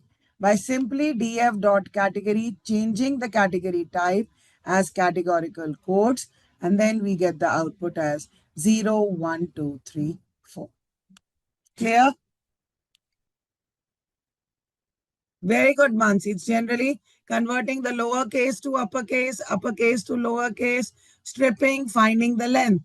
So the Pandas library also gives me support of this, right? So if I have created a data frame of all string values, or a column consists of string values, and if I want to know the length of each of the column, then I can use the str.length function. Getting my point? Is this point getting clear to everybody? So if this is my data frame, right? And I create a new column length just by giving a new value and just passing this str.length function. I give length of each of these words. Getting my point?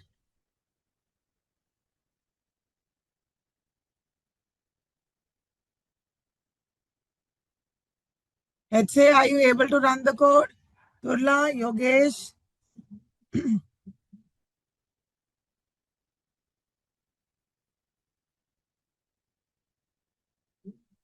Yeah. Can we move ahead? What will this str.lower function do? What will this str.lower function do?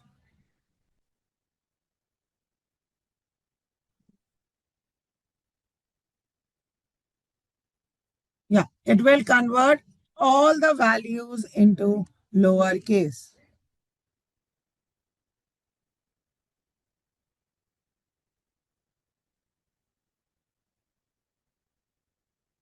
And if I give it to upper, what will happen in the upper?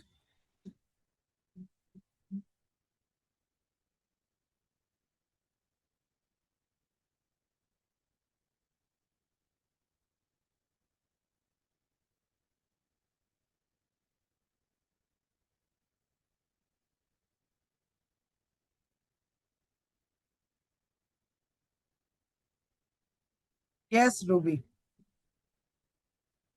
Got it? Then there is this function known as contains. What will contains function do? What will the contains function do, learners? Please check the code and let me know that it will if a string contains a particular data or not. That if the data is part of that string or not, it is there, it gives me true. And it is not necessary that it has to be a whole word. It can be a character also. For example, I give it as L. So hello also contains L, world also contains L. Other two become false. Right, learners?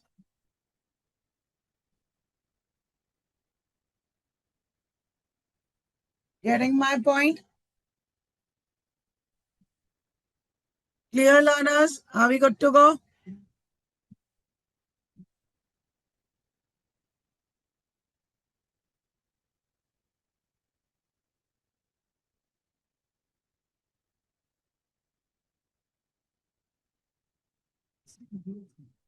Right? Now, let's understand the concept of iteration. What is iteration? What is iteration, learners? Looping. Now, why in Pandas looping is considered more important? Because Pandas represent the real-time data. So either you want to iterate each row together. We don't want to, iterate separate items. Agreed, Mansi? Rupi, Yogesh? We want to iterate the whole row together. So Panda library has developed different functions to iterate the rows of the real-time data set. So iteration in pandas typically involves traversing through the rows or elements of the data frame or series.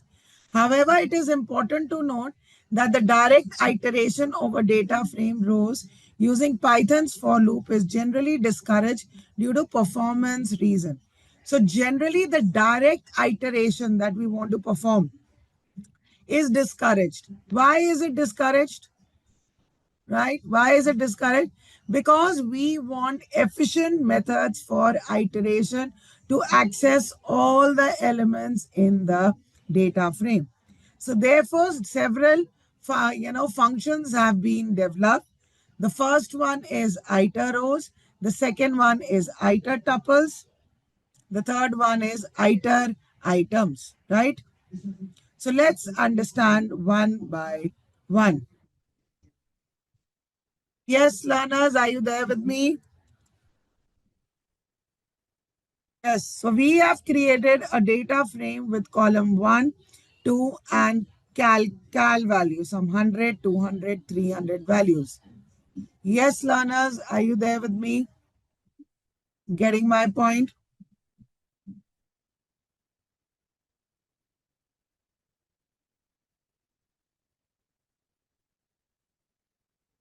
What does the iter rows do? Please try to understand.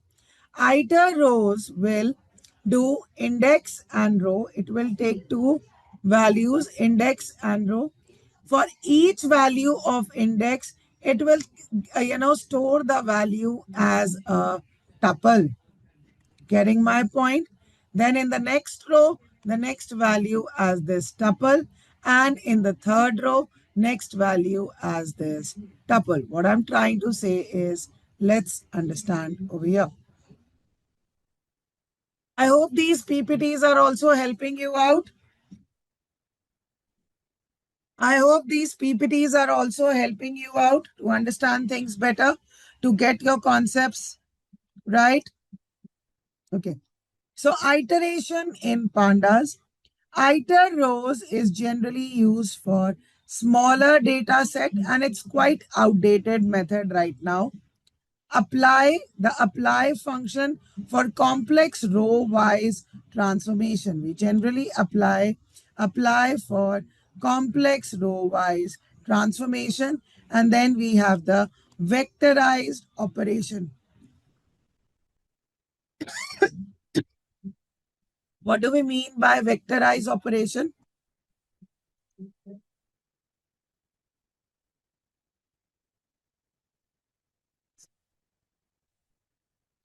What do we mean by vectorized operation? One-to-one area, element by element operation.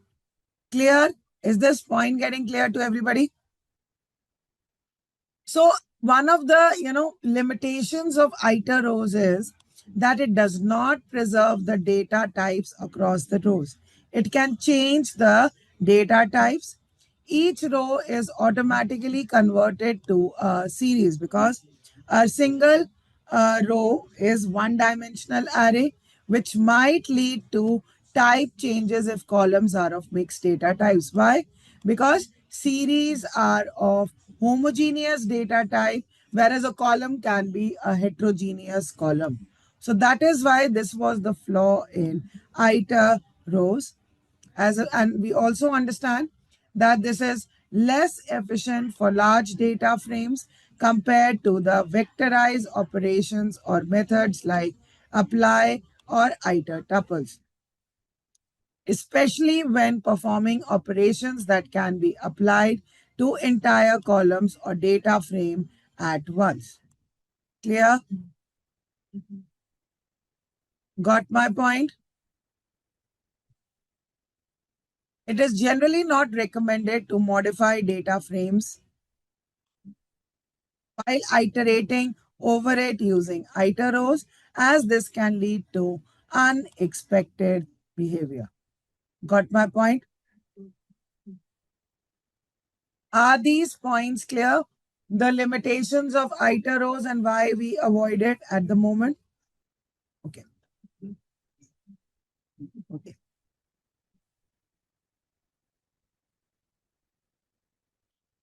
Then let's move on to the iter rows syntax. The syntax of the iter rows methods in Pandas is that for index and row series, automatically it gives me two outputs, index and row series, when I iterate using a data frame with iter rows. Clear? So if you look at this particular example for this data frame for columns year and sale, we get this ID for the index values and the row as tuple. So when I extract the value for row year and row sales, I get these points. Clear? Is this point getting clear to everybody?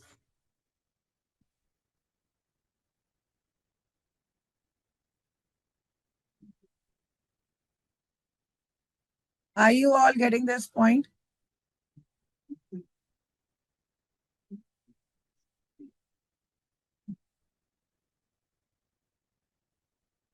Right? Got it, learners? Yeah, this can be repeated. Mansi, if this is my data frame and I am using this iter rows function, two values which it returns is the index value by default and row as tuple.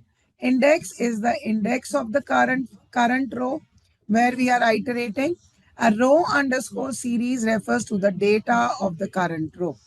So what does it return? An iterator yields a pair of tuples containing the index and data of each row.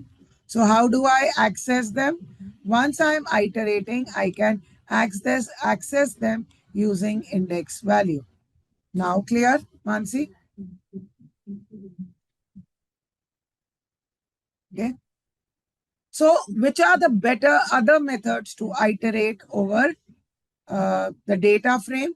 Another function that we use commonly is the df.apply function.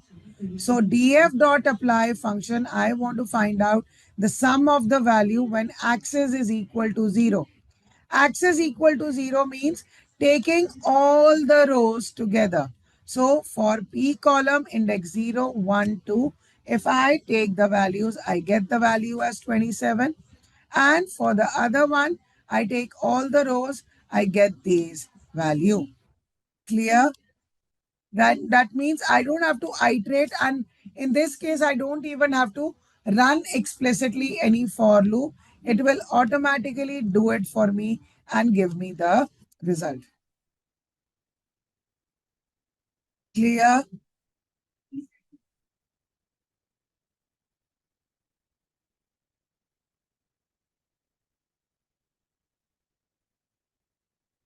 Right? And when I give access equal to 1, access equal to 1 refers to taking the all rows together. Clear? Getting my point, learners?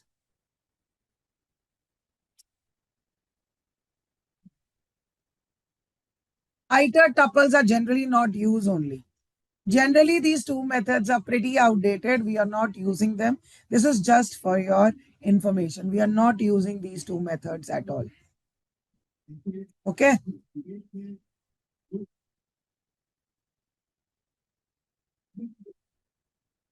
Got my point, Mansi?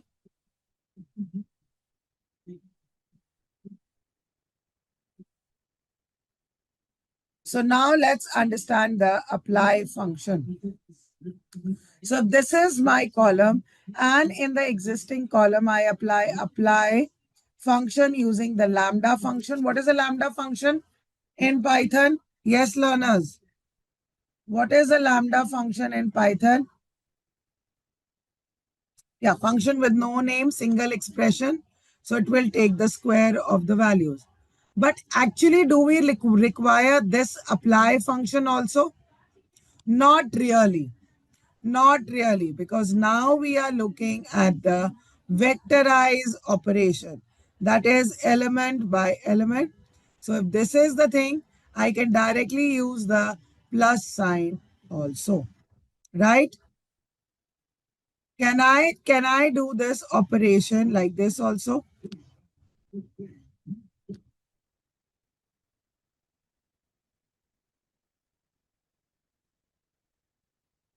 Rather than even using the apply function, can I directly do it as into 2? Right. So this is the new technique, Mansi, that is I'm talking about. We all use vectorize function nowadays. Got my point? Let's say Yogesh, Ruby, others, please respond.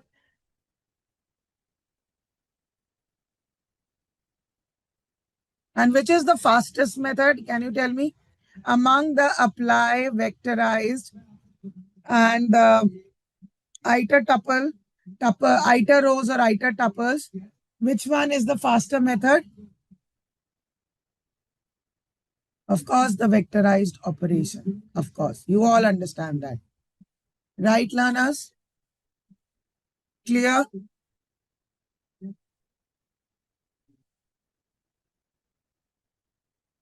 Clear to everybody?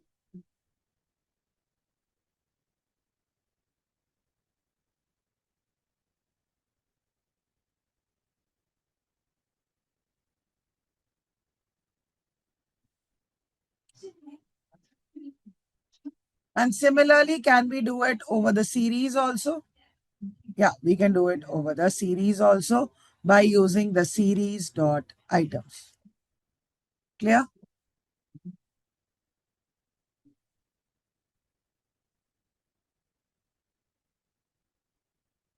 Now let's understand sorting. What is sorting? What is sorting, learners?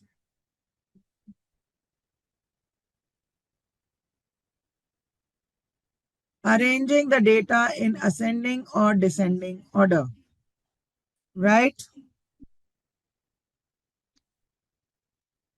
Right? And what is ascending and descending? Ascending is from lower to higher and descending is higher to lower. And what about strings alphabetically? What does ascending mean alphabetically? Very good. Everybody understands this?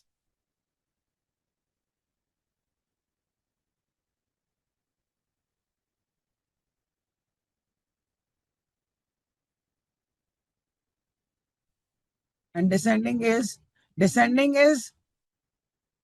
Z2. Very good.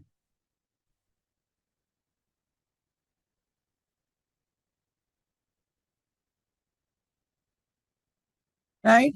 So if I have this data frame, sort underscore values employee ID. By default, it is arranging the data in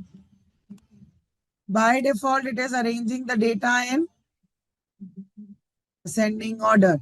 And if I want to arrange in descending order, what will I do? I will pass the parameter ascending is equal to false. There is no descending parameter, but we will pass the parameter ascending is equal to false. Clear, learners?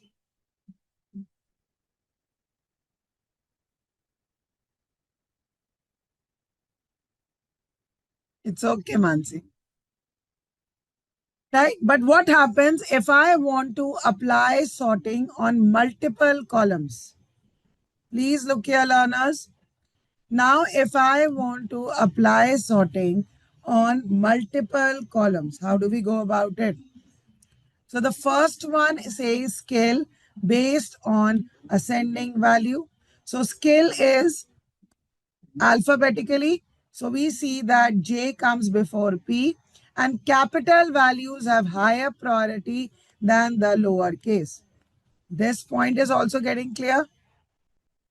The capital letters have higher priority than the lower case. Getting my point?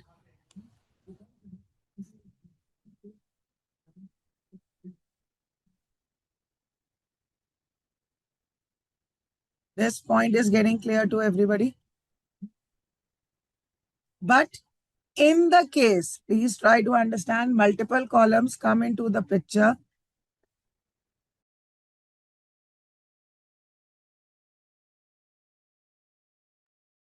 Now, when we have this JavaScript over here with same values, then the employee ID will do the sorting based on false.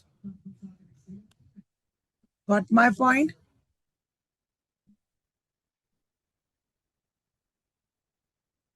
Is this point getting clear to everybody?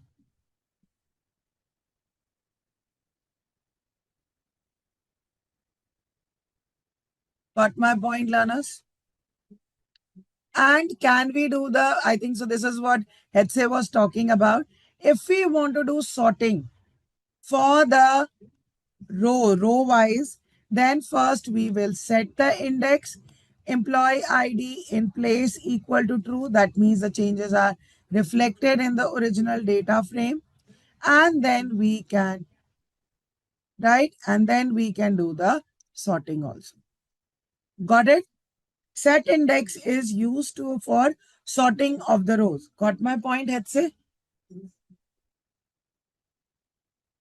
And if I want to do it alphabetically for the columns, then I will just say sort underscore index, pass the access. So age will come before P and P will come before S. Clear? So the first sorting I want to do is by name, that to ascending, false. That means the S is coming before C, before B and A. Or if I want to change the column type, I can of course do that. Do it on the basis of salary. It's completely up to you, right? And if I do not pass this ascending is equal to false, it will by default do it in ascending order based on salary. Clear? Are you all able to run the code and try different combinations?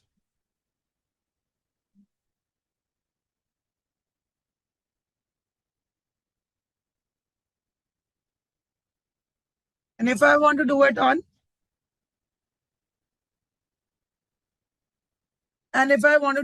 multiple columns, how do we go about it?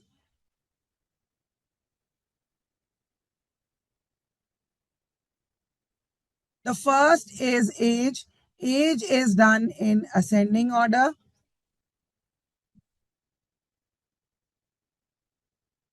And then name in descending order. So what is the criteria? That if the age of these two is same, then I'm giving name in descending order.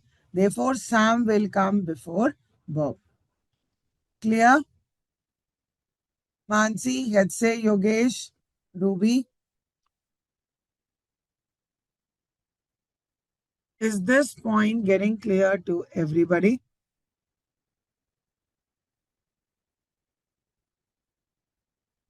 Sure, I will.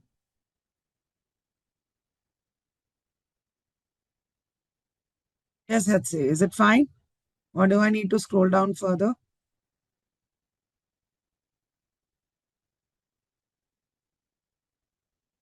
Is it fine, Hetze? Why Alice is before, Charlie? Now, if I am doing age, Alice, because it's in ascending order, na? Ascending order by the age. First criteria is age. So these comes before and then 25 and 30 in ascending order. First criteria is age. Then by name. Now clear?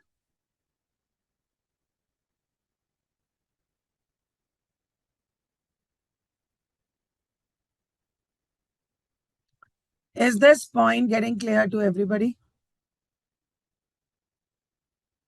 And can we do sorting by index also?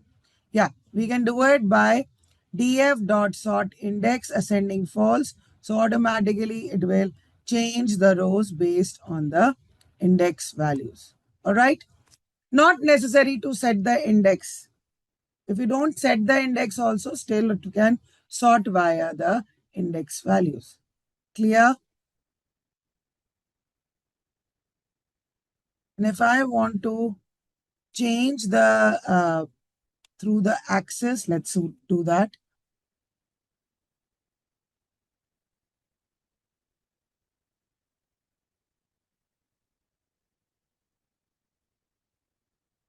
Let me do it as axis equal to 1.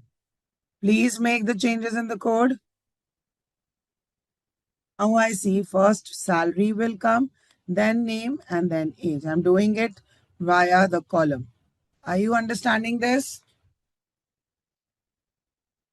The change I am now doing sorting based on the column. Clear? Are we all good to go?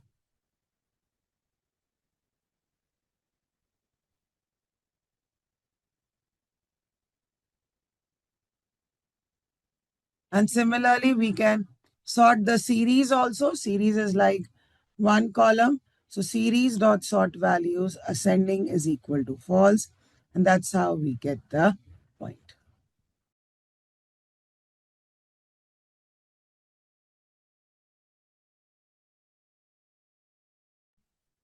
Yes, learners, are you back? Are you there? Mansi, there was no file such as 4.05. We have a file named 5.01 because now we are moving to the next lesson. All right. That I can share it before for sure. It is a different notebook, but with now the indexing changes because now we are moving on to the next topic for data visualization. Exactly.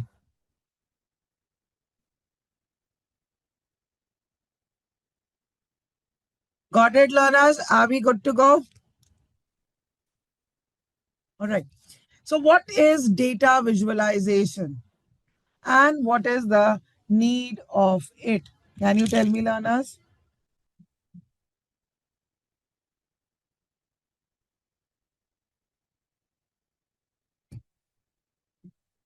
Graphs is there? Yes. What kind of graphs? What kind of charts, Ruby?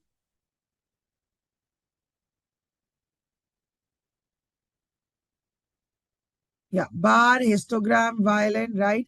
Why do we require different types of graphs?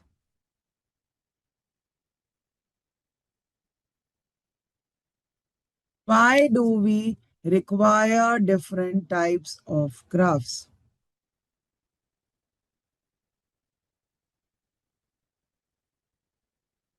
Very understanding of what data speaks to understand the data easily, right? Because for different types of data, absolutely correct. Hitse. So every graph gives different types of data. Absolutely correct, right? Now, again, we have understood the crux of data science is the statistics. So there is a very strong relationship between data visualization and statistics. So let's try to understand that particular point. So now when we try to analyze the data, basically we are trying to analyze its data distribution. What do we mean by data distribution? Yes, learners. What do we mean by data distribution?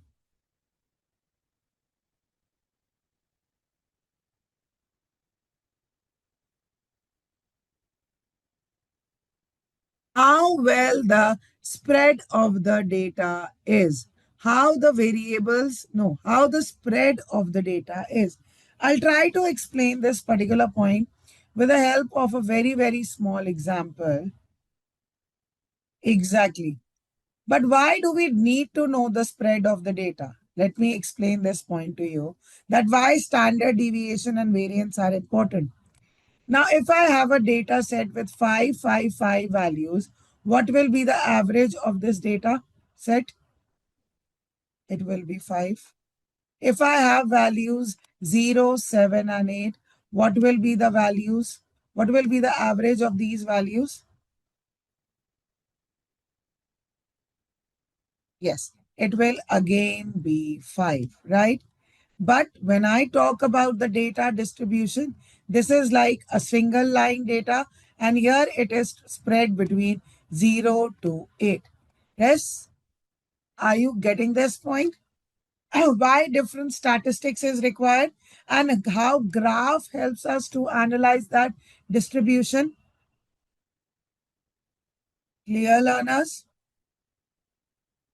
Another important concept in whole of data science is probability. What do we mean by probability?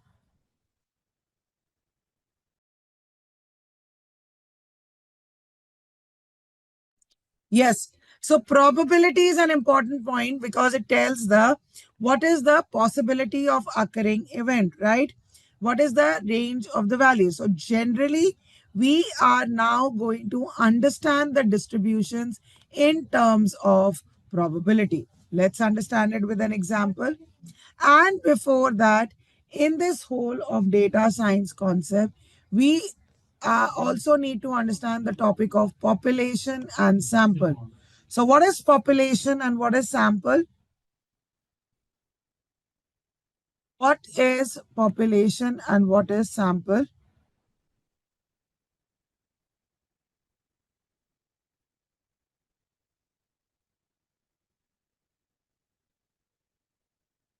Population, we are not talking population about the whole world, a country or a city. Sample is the subset of population. But what is population? Population is the entire data set or all the values or items under observation. Getting my point? Absolutely correct, Mansi. Population is all the items and values under observation, and sample is part of it. But why do we talk about the sample? Hadse, Mansi, Yogesh, Ruby, Navdeep, Yogesh, tell me, Kamal. Why? Why do we need to understand the concept of population and sample? Elaborate that point, Mansi. Represent the behavior. Yeah. Why? Because the whole population can be really huge, time consuming, as well as lot of cost taking. Getting my point? It can be time consuming and lot of cost taking, right? So rather than analyzing the whole population, we only take a part of it, and from that particular part, we conclude about the population. Got this point? The concept of population and sample is clear to everybody? Clear? So, another very, very important part of data visualization, which nobody covers, statistical data distribution is important part of the whole analysis because it describes how data points are spread out across different values in a data set. Understanding these distributions help in analyzing and interpreting the data, revealing the patterns. They help in revealing the patterns, the trends, and the underlying structure. Got my point now? So, what is this probability distribution? Let's try to understand that. So, the different types of graphs or the distributions that we will understand as we move along is bimodal, having two peak values, comb having several peaks, edge peak, like at the end, we can have this edge peak. Normal is this is normally distributed. Skewed is left or right. And then we have uniform distribution. Getting my point, learners? Are you all getting this point? So now if we move on to data visualization, visualizing the distributions of our variables is an important step, right? So it is the Matt, did I miss I missed that distributions. Yeah, probably. That's what I was wondering. Yeah. Please look at this probability distribution.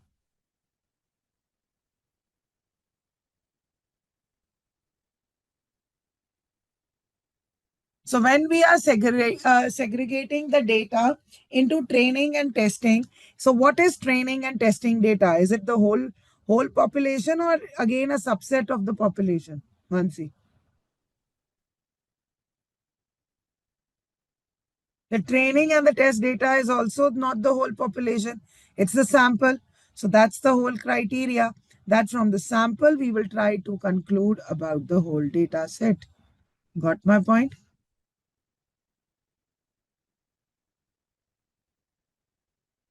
Yeah. So I was talking about probability distribution.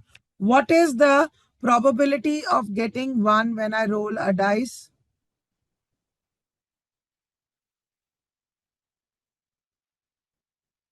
What is the probability of getting? It is 1 by 6. What is the probability of getting 2 when I roll a dice? Again, 1 by 6. So my x-axis consists of all the events.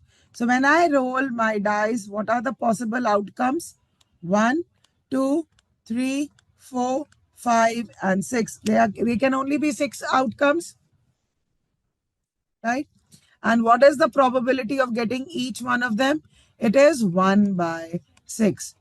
Getting my point, learners? Same probability. So when I look at this graph and on the y-axis, this is the probability which represented. So what represent this? So what kind of distribution I get? I get this as uniform distribution. Clear? Isn't it very much clear through the graph?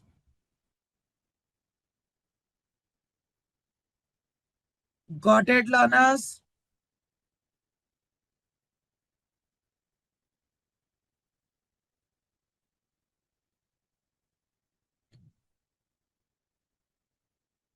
Clear, learners? Then if I talk about the sum of, if I roll two dices, what could be the possible outcomes when I roll two dices now? What are the possible number of outcomes, total number of outcomes when I roll two dice? First dice can give me 1 to 6 values and the second one can also give me 1 to 6 values. So 6 into 6, 36. And on the x-axis, if I want to calculate the sum of the two dices. So what is the minimum value when I roll two dices? 1 comma 1,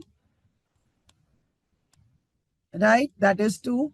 Then I have 1 comma 2, 1 comma 3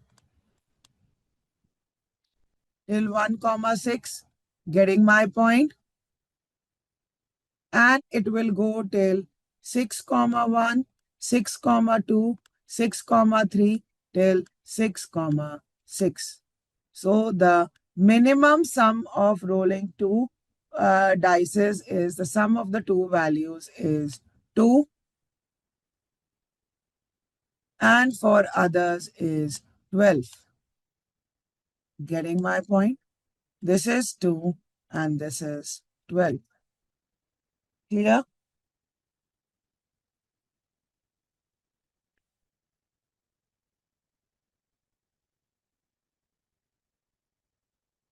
Are you getting this point, learners?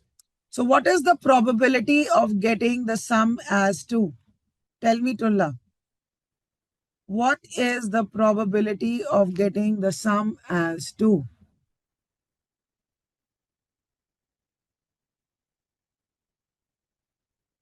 1 by 36 because the option is only 1, 1. What is the probability of getting sum as 3? It is 1 comma 2 and then 2 comma 1. And what is the probability of getting 7?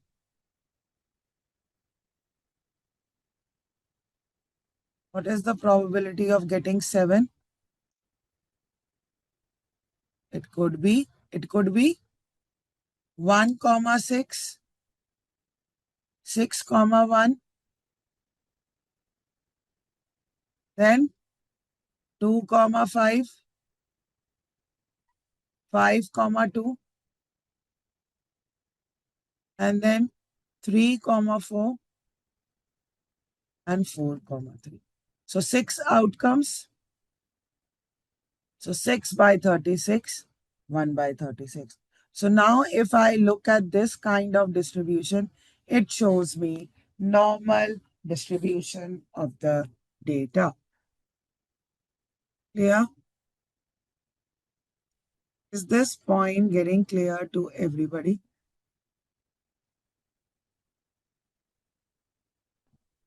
So data visualization is very, very important for our variables. It is an important step in exploring and analyzing the data. Matplotlib is one of the basic foundational libraries which we use for drawing different graphs in Python. It helps us to draw different graphs such as bar graph, histogram, scatter plot, area plot, and pie plot. And this basically library was developed by John D. Hunter in 2003, right? And if we look at the Matplotlib, technically, right, it consists of 3 layers. The backend layer or the lowermost layer is known as the backend layer. Second most layer is known as the artist layer. And the topmost layer is known as the scripting layer, where we can write the code and it is we as users who write the code at the pie plot. That is why we always write import matplotlib.pyplot as PLT. We don't import the whole file because we as users are only allowed to work on the scripting layer. Clear? And the below layer is artist layer, which helps us to draw the rectangle, line, circles, and other layers. Getting my point? And it is the backend layer which handles all the mouse clicks, strokes, how to draw figure canvas, and etc. Clear? So if we look at a particular figure or graph, it will have its own title. They can be a bigger figure, right, in which we can have multiple subplots or sub-figures, each having its own title, own axis, X and Y axis, along with their legends, right? But how are we able to create multiple graphs in one figure area? We are able to create multiple graphs with the help of subplot function. Please try to understand. We are able to create those graphs with the help of subplot function. That is, we have the number of rows, number of columns, and the index. What do I mean by that? Please try to understand. How many graphs do you see on the screen? How many graphs do you see on the screen? 6. What are the number of rows?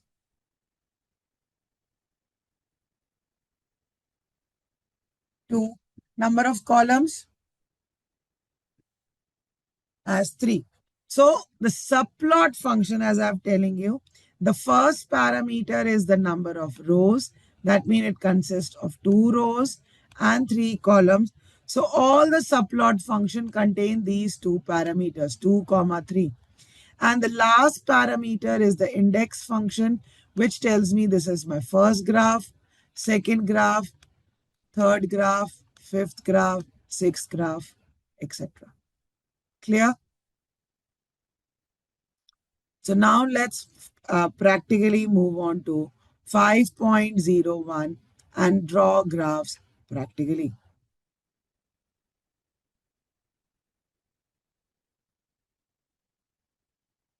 Okay, so now let's move ahead and understand data visualization. It is nothing but the graphical representation of data to reveal patterns, trends, insights, and might not be easily apparent from the raw data. So obviously, now isn't it taking into account the human instinct? We catch images more than the text. If I say, what would you prefer? A Harry Potter movie or a Harry Potter book? What would you prefer? Tell me. Kamal, tell me what would you prefer, a book or a movie? What will give you more deeper insights and understanding? Book and then movie? Movie will give you all the points. So that's how a human mind has been trained, right? So when we are in our kindergarten days, we are always taught A for apple. So the image of the apple is there, B for ball, right? So that's how the human mind is made.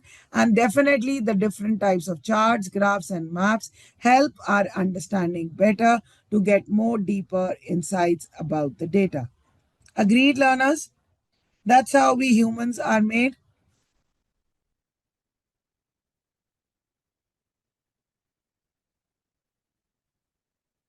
right? So we understand that Matplotlib is a comprehensive, widely used data visualization library in Python. It provides a flexible platform for creating static, animative, and interactive visualization. The different types of graphs are histogram, pie chart, subplot, tree chart, scatter plot, and bar chart. Can you tell me the significance of each charts? Why is each chart required? Because as you told me, different types of data. Now tell me what is the use of histogram. Do you understand histograms, learners? Anybody who can tell me the use of histograms? Frequency. No, it gives the distribution of the data. What in terms of frequency, Nancy?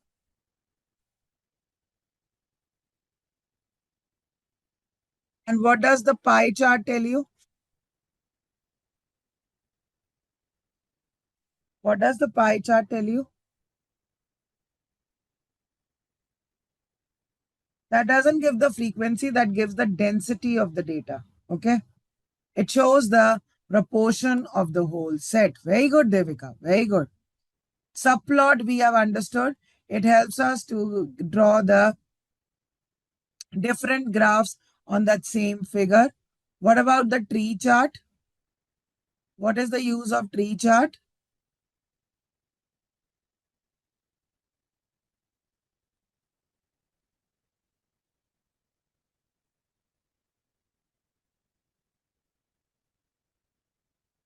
Nobody understands the use of bar chart? Yeah. It is used to represent categorical data. Learners. Now let's move ahead. Categorical data is clear? That normally in data science, the data is divided into numerical and categorical, and therefore different graphs are required for the different analysis. Clear? Is this point getting clear to everybody?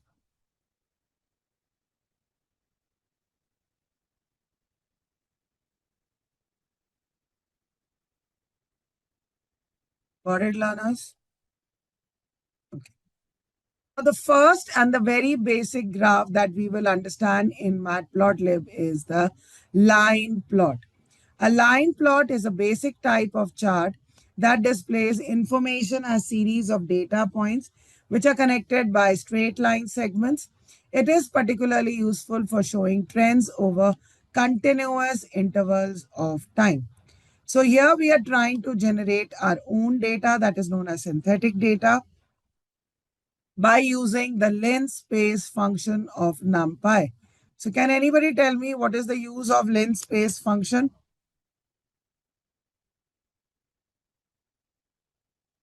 Yes, learners, do you understand the linspace function? Gurlat, explain. Mansi says no. In space function is that we start from 1 and we will end at 10. 5 will give me that now 5 values are generated which are equally distant from each other. It will create equally spaced values depending on the range of values that you pass. For example, if I now change it to 10 and now change it to 100 and now I want 5, well, not the step. Yeah, something like step also. Yeah, something like step. We start from 10, we end till 100, and here we are adding 5 values equally. So automatically it will do it for us. If I want 15 equal values, this is how it does it for me. Clear, Hansi, Ruby, Hatse?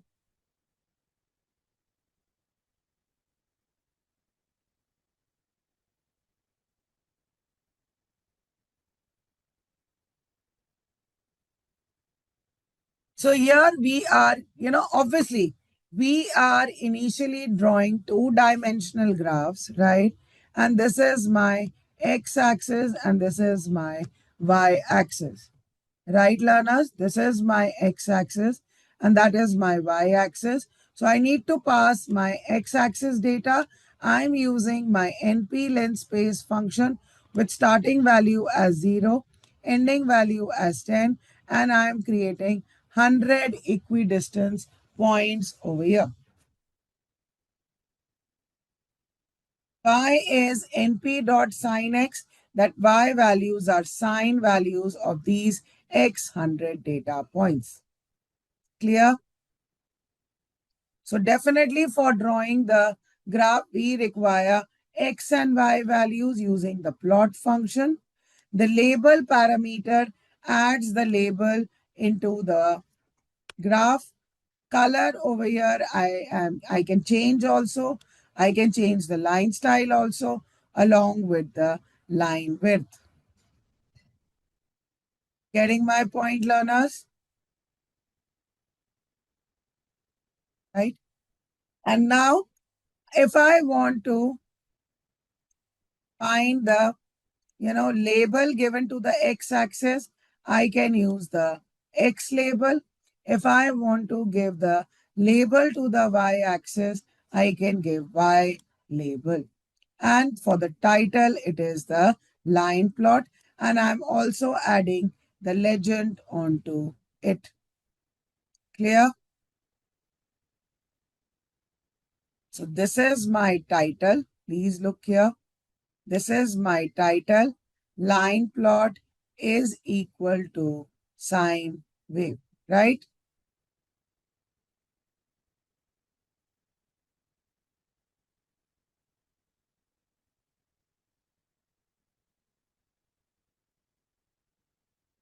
This is my x-axis label. This is my y-axis label. This is the legend that we have added over here. The color is red. The design is this. Can I change the aesthetics of this particular graph? Yes, I can do that. Please look here, learners. Can I change it to green? Can I increase its line width to 4? Can I change the style? Let's see.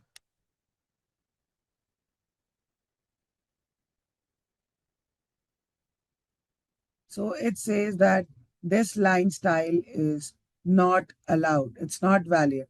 Either you use a single slash, double slash, or a half. So, or even a colon will work. So let's do it with that.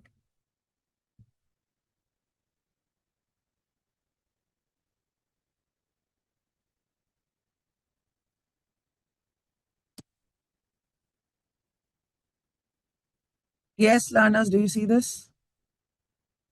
Have I been able to change the aesthetics of the graph, learners? I want to give you understanding of each and every line of the code. Here, Are we good to go?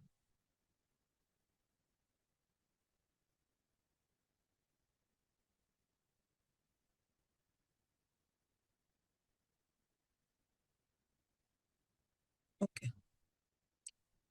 Can we move ahead? What is the use of scatter plot, learners? Tell me.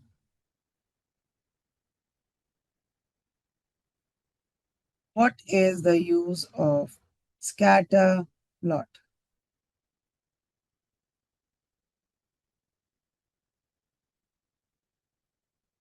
Not always correlation and magnitude, but you have to, yeah, it gives you correlation whether it's positive or negative.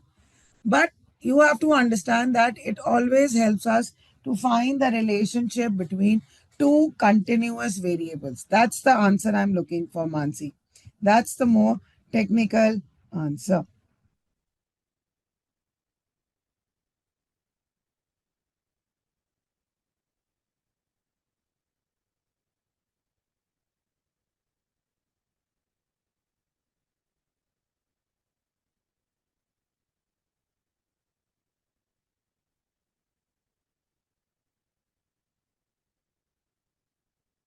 Clear, learners?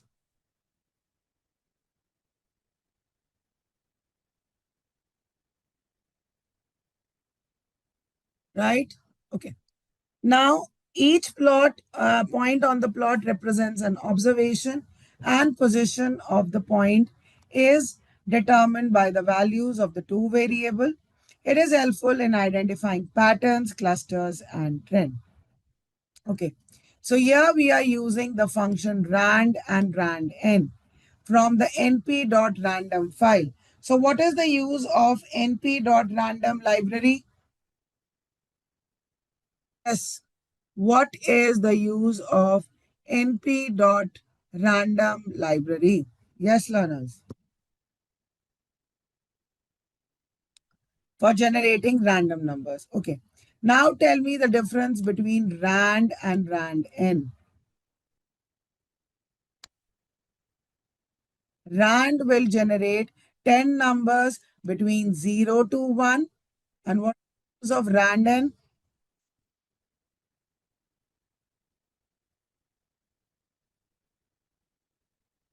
What is the use of randn?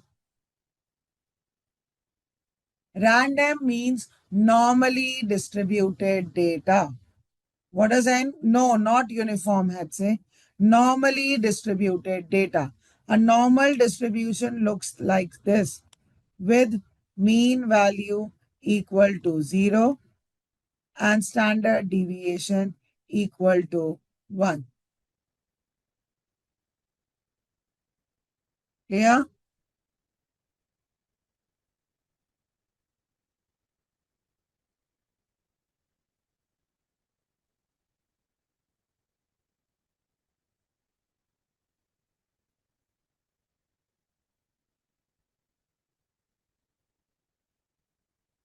Is the difference getting clear to everybody? So here I am trying to generate the random value synthetic data. X-axis, I'm generating 100 values between 0 to 1. Y, I am generating linear lines between normally distributed. And now I am using this plt.scatter function. plt.scatter function, right? To create a scatter plot in which I pass the X and the Y value. The color is equal to blue, marker is equal to D, and label is again random data. Now we are clear what is the use of X label, Y label, and title. They're self-explanatory, right? Learners, are you getting this point? Can I change it to different style? No. Do you see this now? Everybody is getting this point, learners.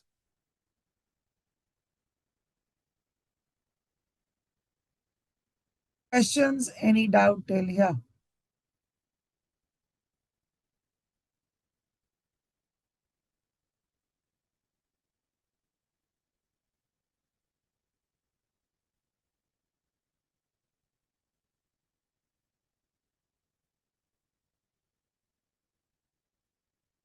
Can we move on to the next graph? Are you all understanding the code?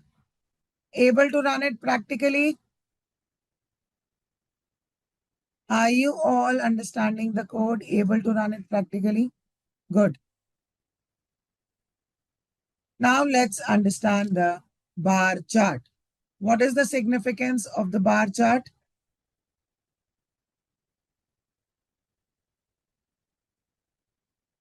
What is the significance of the bar chart? It is used to represent categorical data. It uses the rectangular bars of length proportional to the values they represent.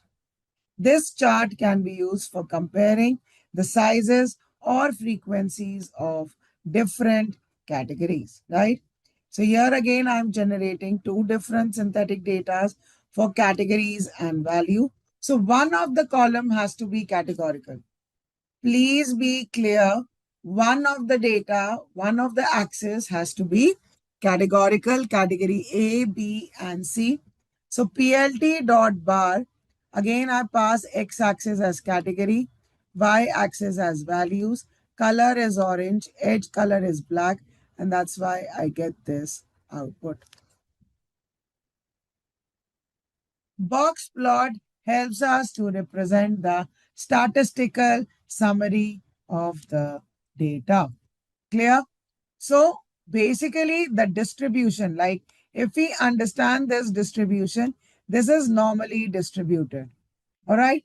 And if this normal distribution is represented in terms of a box, that's how it will be represented. The first vertical line will refer to the minimum value. The second one will refer to the first quartile value, that is 25% of the data. The middle line will represent the median, that it is not skewed data. This is Q3, that means it represents the 75% of the data, and this will represent the maximum value, right? Another important point from box plot is that the values that lie beyond this whisker point, Q1 minus 1.5 into IQR, IQR is known as the interquartile range, that is equal to Q3 minus Q1, right? Interquartile range, that these are known as outliers. So what are outliers? Outside of the distribution, or the extreme values in the data set are known as outliers, right? So what is the beauty of this box plot graph? That it gives a 5-number summary, minimum, maximum, Q1, Q2, Q3, along with the outliers. Okay. Now, this is the graph which it will show vertically. This is the lower whiskers, greater of the 25th percentile or the minimum value. The second one is the first quartile. This is your median. The 75th percentile and the upper whisker. All right. Now, there is another parameter in box plot function known as the notch. The notch, the bend in this particular box plot gives that the median lies in this particular range. Getting my point? That the median will lie in this particular range, and the bigger one, the difference between the Q3 and Q1 is known as interquartile range, also known as the length or width of the box, depending on how we are drawing it, whether we are drawing it horizontally or vertically. Got my point? The bend is known as the notch, and statistically, it represents the 95% confidence interval of the median. Clear? Right? So what is the use of notch? So if the two medians with the notch are, very close to each other, then it is difficult to judge whether A is greater than the value, or the median of A is greater than B, or the value of B is greater than A. But if the notches are very far separated from each other, then this is how it shows.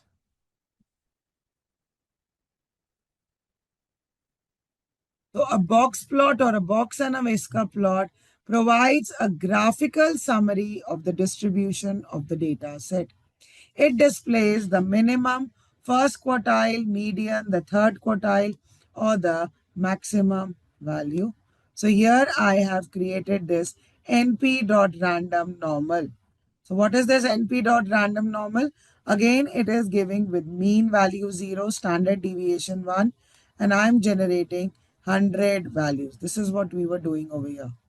So mean is equal to 0, standard deviation equal to 1.5, generating 10 values. Understanding the np.random functions. Everybody is able to understand np.random functions. Yes, learners.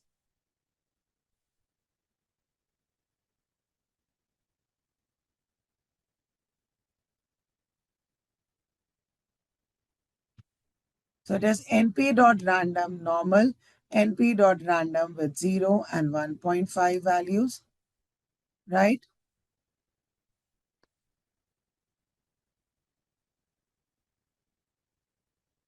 And therefore we have this plt.boxplot. So please remember the name of the function. See, obviously nobody can remember all the parameters. Definitely, we are living in this world of AI, so we don't need to remember that. Code A can be easily generated by AI tools, lot of online resources available. But what is the important point? The concept, what the graph is telling us, and are we able to interpret based on our data or our requirement, project requirement? Getting my point? So learners, do not get scared that I'm not writing the code. What will be the parameters? That's not the point of interest. The point of interest is, are you getting the concepts and are you able to interpret the output or not? Clear?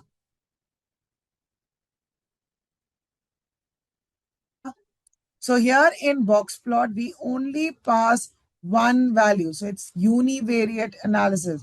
We do the analysis of only one data, but we can do it for different groups. So group 1, group 2, group 3. Patch artist is equal to true and the notch is also equal to true. The parameter notch also is equal to true. Getting my point? X label, Y label, and title is clear. So here I am able to draw the graph.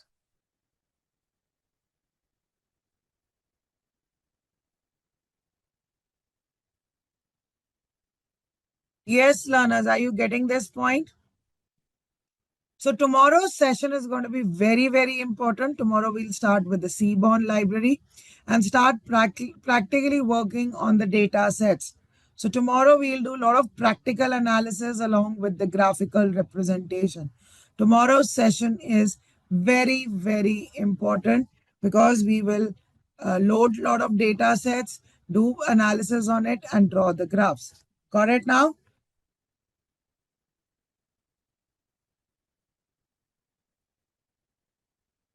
Are you understanding the flow of data science now? What data science is, we understood NumPy, Pandas, data visualization.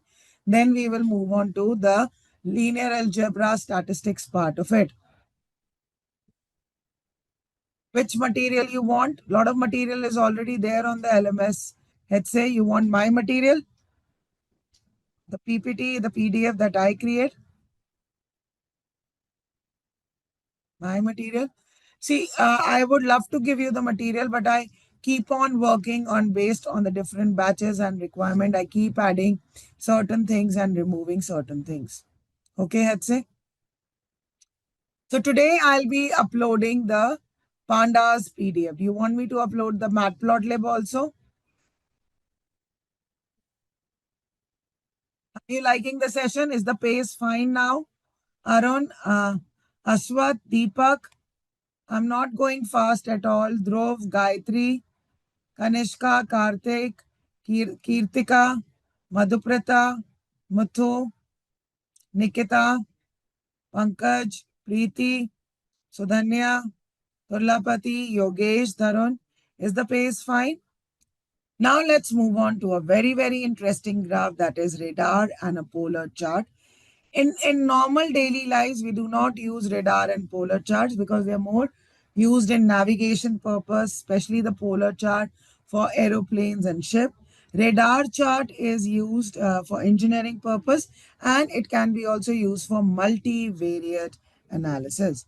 So what I'm trying to say over here is, suppose you have 8 variables and you want to do the comparison between 3 values in it, 3 subset values in it, variable 1, variable 8. Now, we can do it with the help of these bar charts also, but are you understanding the horizontal space it takes? Now, from 8, if I make it 18, it will occupy a lot of space. But if I want to do the same analysis in more compact form, then I can use this radar chart. Do you see? Variable 1 and variable 8, exactly the same information can be achieved over here. Spider radar chart, right? I'm explaining you, Mansi. If you still have difficulty, then ask me. Okay. So the first point for radar chart, spider chart, web chart, they all mean the same, that it helps in analysis of multi-variable data, right?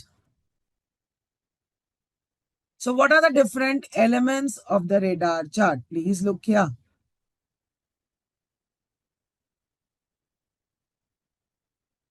The elements of the radar chart are its axis, that this axis represents low, medium, high, and urgent. Then the circular values are known as grid lines, right? What is the range of these values? This is 0, this is 20, 30, 40, etc. And these are my data points. Clear?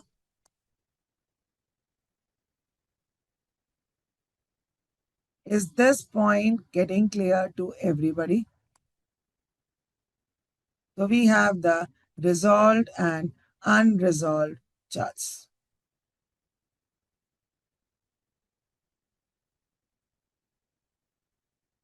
Yeah. So a polar chart. Now is it better? Are the components or the elements of a radar chart clear? Right. So here we have these grid lines, right? And from this, for the polar chart, we start from this one of the axes, and then we calculate the angle, how far we are. And the angle is calculated in radians. And this is nothing but the radius of the chart. So the two components required for polar chart are its radians and the angle of rotation, which is always in terms of radians. Clear? To make the concept more clear, let's understand it practically. Now, this is a radar chart which is showing the employee evaluation, right? So what can you observe? The criteria for employee evaluation are communication, technical knowledge, teamwork, punctuality, and meets deadline. And the values range, grid lines range between 0 to 4, 6, 8, 10. So out of these variables, which one has got the maximum priority or majority? Which one has maximum priority? It is the technical knowledge. It's quite clear. What is the value of punctuality? It is around, it's not even 2, it lies between 3. Clear? Now the radar chart is clear, Mansi. The web, this is known as the radar chart, web chart, spider chart because of the shape. Now let's understand the polar chart. There are 3 axes to it. This refers to the $0. This refers to the $1 million revenue, and this refers to $2 million revenue, right?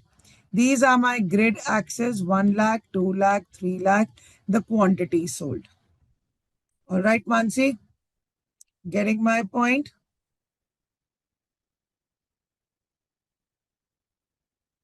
Right? Now, if I look at this particular point, the product, what I can conclude that the product one, the revenue for product one lies between 0 to $1 million, right? And the quantity sold is 1 lakh. Now better.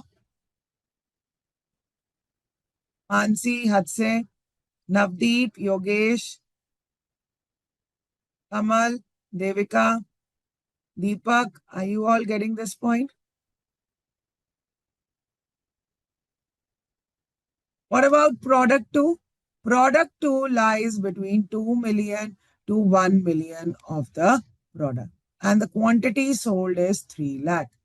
Similarly, product 3, it's the revenue is more close to 2 million and the quantity sold is more than 3 lakh.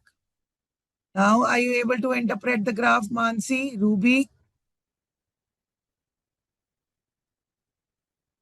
But still there is slight difference between the radar and the polar chart. The radar chart are also known as the spider chart or the star chart because of its shape, web chart also. It helps in analysis of multivariate data.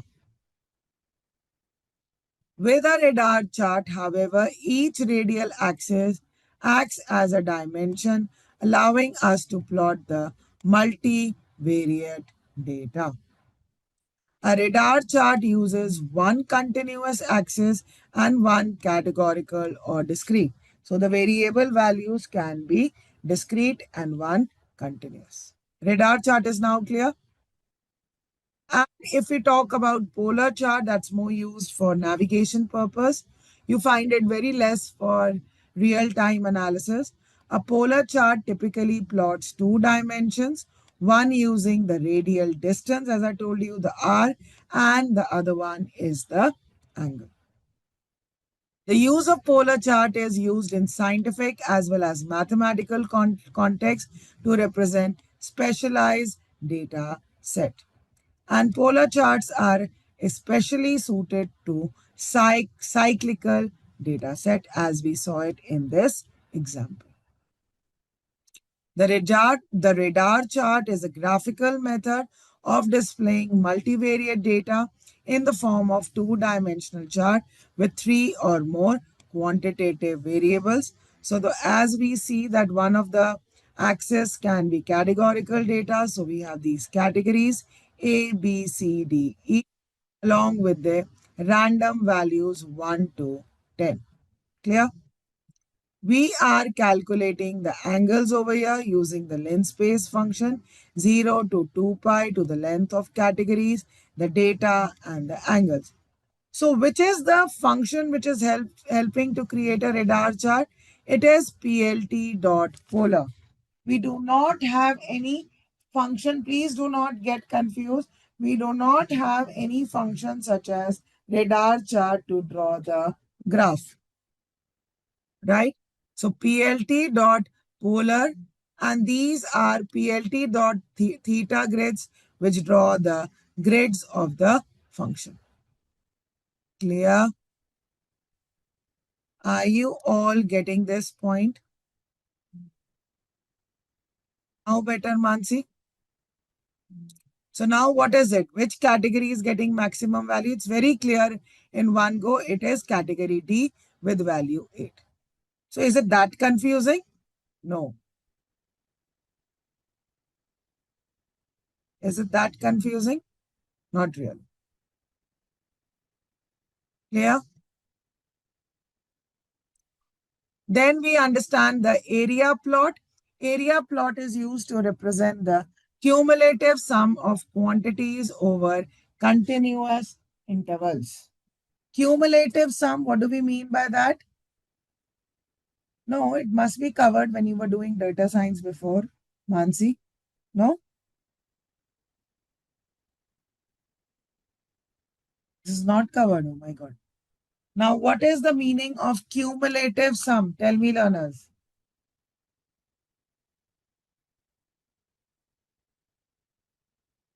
What is the meaning of cumulative sum? Taking the sum of previous values. For example, if I want to calculate the, the sum of the sales of the, calculate the area of, calculate the sales of the car in the past year, right? Then we can actually calculate the sales of the car on quarterly basis. So cumulative sum means taking the sum of different values so that the analysis can be better. So it is effective for illustrating contribution of each variable in the quarter. So again, I am using my x-axis function for creating my x-axis data. Y1, Y2 are my Y2 data. Again, there is no special function such as area plot. Here we are using plt.fill underscore between and passing the values x, y1 and y2 to create the graphs. The Matplotlib consists at the lowermost layer, we have the backend layer, then we have the artist layer, and on the top we have the scripting layer. Getting my point? And these are the different components required for any graph. That is the title, right? The titles for the different axes, X label, Y label, and legends to give the key points. Which is the function which is used to create more than one graphs in a single figure? Which is the function which is used to create more than one graphs in a given figure? Absolutely correct. They are subplots. What are the three parameters to the subplot? What are the three parameters required for the subplot? Index, rows, and columns. Yeah, the number of, the rows. The first one is actually the rows. The second one is columns. And the last one is index. Okay, Mansi? The index refers to which graph we are referring to. No issues, no issues. Then what is the use of this box plot graph? Yes, learners. Tell me, what is the use of box plot graph? Yeah, basically it gives the descriptive statistics plus the interquartile and covering the outliers. Perfect. So it gives the 5-number summary, that is the minimum, right? The Q1, the Q2, Q3, and the maximum value. So this refers to the box plot values. Clear? Is this point getting clear to everyone? Right? So here we have the minimum value, the Q1, the median, and the Q3 values. Interquartile range refers to Q3 minus Q1. That's the difference between, the Q3 minus Q1 is interquartile range, and the values that lie beyond these minimum and maximum are known as outliers. Clear? Clear to everybody? So this is the center data point. So what does this parameter notch mean?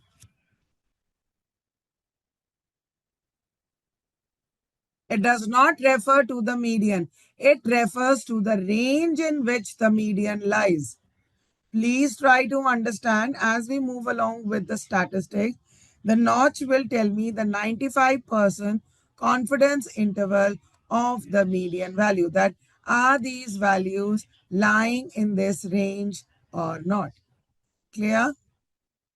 Getting my point? So this is referring to your lower whiskers, these values, and the maximum values. Clear?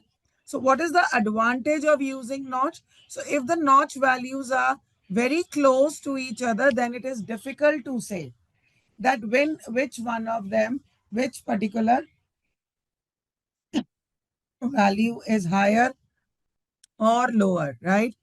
And in the other case, if I use the notch, the value of C is more than the value of D if they are clearly distinguished from each other. See, if they cross this borderline, it is clear that this value is greater than that. But if the notch values are overlapping, then it is difficult to say which one is higher and which one is lower. Clear? Right? Then we understood the radar versus the polar chart. What is the difference between a radar and a polar chart? Tell me, what is the use of radar chart? What is the difference? What is the use? Tell me. I want everybody to respond. What is the difference between radar chart and a polar chart? Tell me quickly. What have you understood, learners? Respond. We've already done this. Nikita, Pankaj, Kamal, Joshika, Hadse, Aswat, Uday, Yogesh, Deepak, Dharun, Tullapati. Answer. Come on, what is the difference? Tell me. What have you understood? First of all, the radar chart is also known as the web chart or the spider chart, which is used for comparison to give a concise comparison of multi variables. Clear? Right? Then we have the axis and the grid lines, the component. But in radar chart, it is the radius r and the angle theta in radians, which is important. Okay. So radar chart helps in analysis of multivariate data, and each radial axis acts as a dimension, allowing us to plot multivariate data. A radar chart uses one continuous axis and one categorical or discrete axis, whereas the polar chart uses only two dimension, radial and distance, and one is the angle. Polar charts are generally used for cyclical data set and used in scientific and mathematical context. More used in for navigation purpose, for ships, for aeroplanes, etc. So this is the example you remember now. Do you all remember this example that we had done? That it's clearly that technical knowledge is the most important factor for employee evaluation. Well, it's not so much true, but according to this data, right? Learners, are you there? Am I audible? Can I get a response? And when only Mansi is there in this session, nobody else? Okay. And when I talk about cyclical data, this is the revenue in USD along with the quantity sold. So when I look at product 2, so product 2 says that it has revenue of 1.5 billion and around 3 lakh quantities are sold. Clear? Everybody is getting this point, right? We are supposed to start with tree chart today, right? If I remember clearly. We are supposed to start with tree chart. We had not done, or we had done this. Tell me, learners. We are supposed to start from this, Turla, Sudhanya.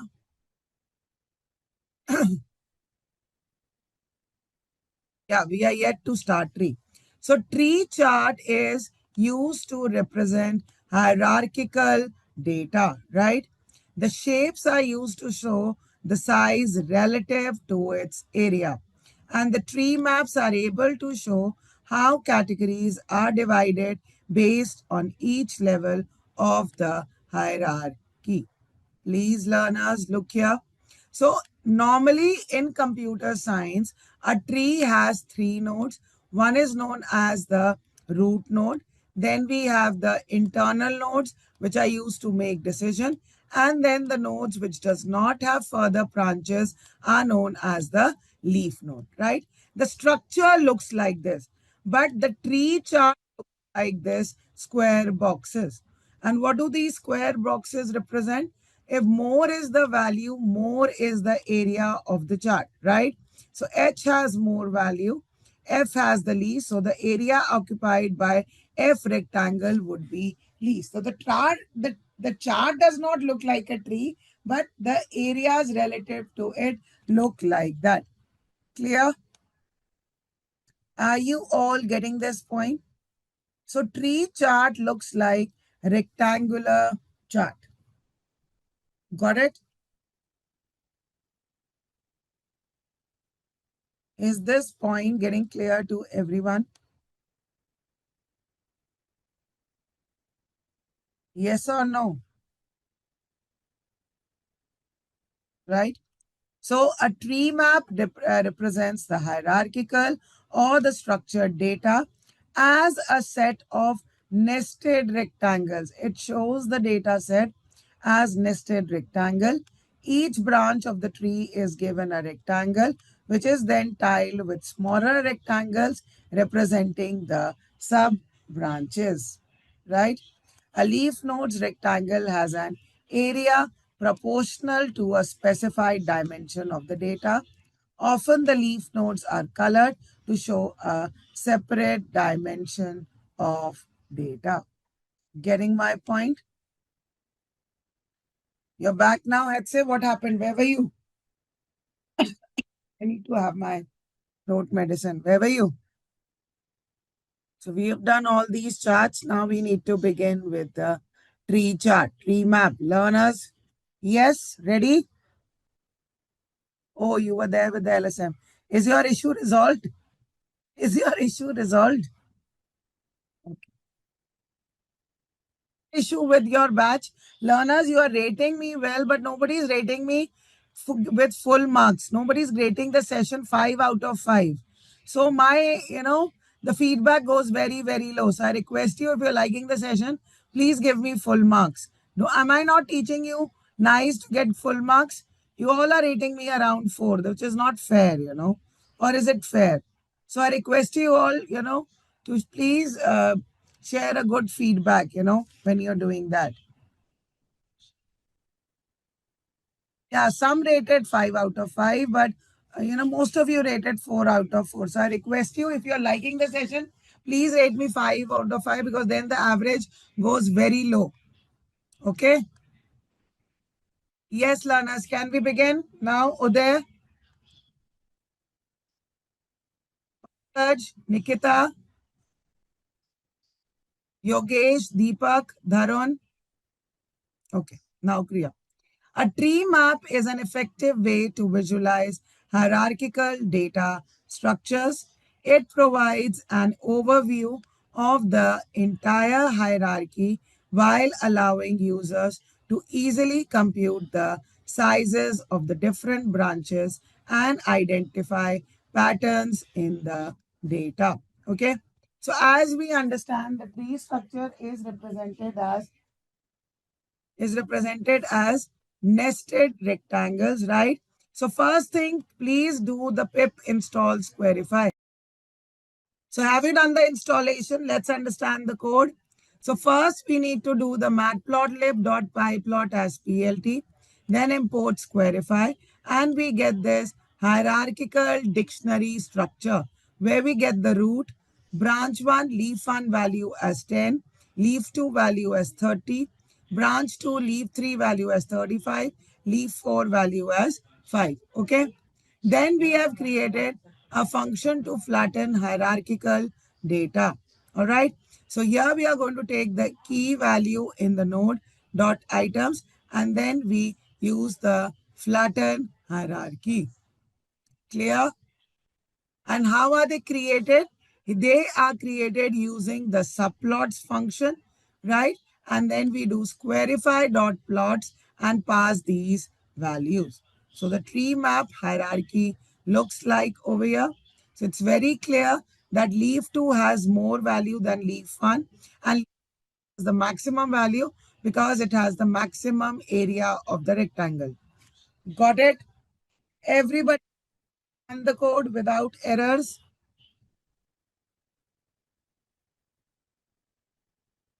Data set can we create? Yes, yes, yes.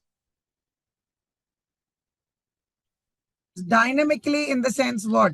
Then you have to create this function and pass that. That's it. Squarify and create the code. Okay? That's it. Mansi, are you able to do it? Yogesh, Deepak, Pankaj, Kamal. Great, Tola. Great, great. Everybody is able to run it? Great. Now, one of the favorite, uh, charts that we have been studying from our school days is the pie chart, right? We all understand pie chart where we take the whole of data as 100% and divide the portions into different parts. So a pie chart is a circular statistical graphic that is divided into slices to illustrate numerical proportions.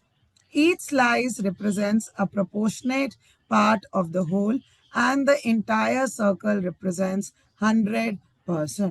These charts are commonly used to visualize the distribution of a categorical variable or the relative sizes of different components within a whole. Clear? Right? So we used to do calculation. Here we don't have to do any kind of calculation.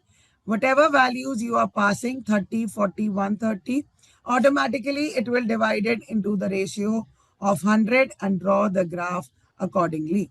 So category C occupies most of the portion as compared to category A and B. Clear? So plt.py gives the values. Labels is equal to labels. Autopcity. What is this? Autopcity. Yeah, Hatse, please wait. Autopcity gives me the decimal point value of each graph, right? So if I give this as,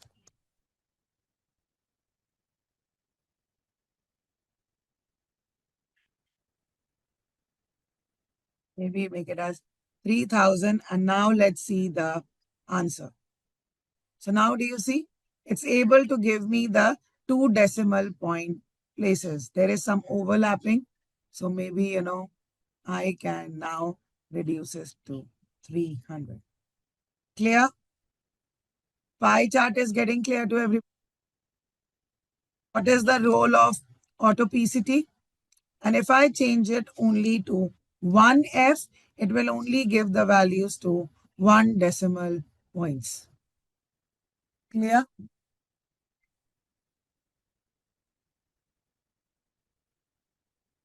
Yes, Hatse. Yeah. Back to the tree chart. Tell me, do I need to unmute you? Do I need to unmute you? Okay.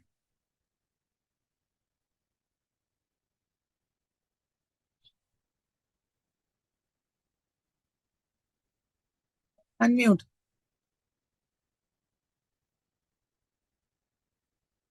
Yes, tell me. Yes, Hatse, please go ahead. We can't hear you. Hatse, we can't hear you. Are you able to hear him?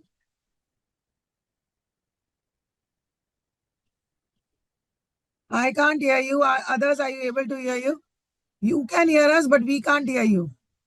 I've already unmuted you. We can't hear you, Hatse. Please check out your mic and settings and then let me know. Okay? You can keep trying. I don't know, something is just not working because we have been hearing you a lot in the past all the sessions. So just check out your settings. Okay.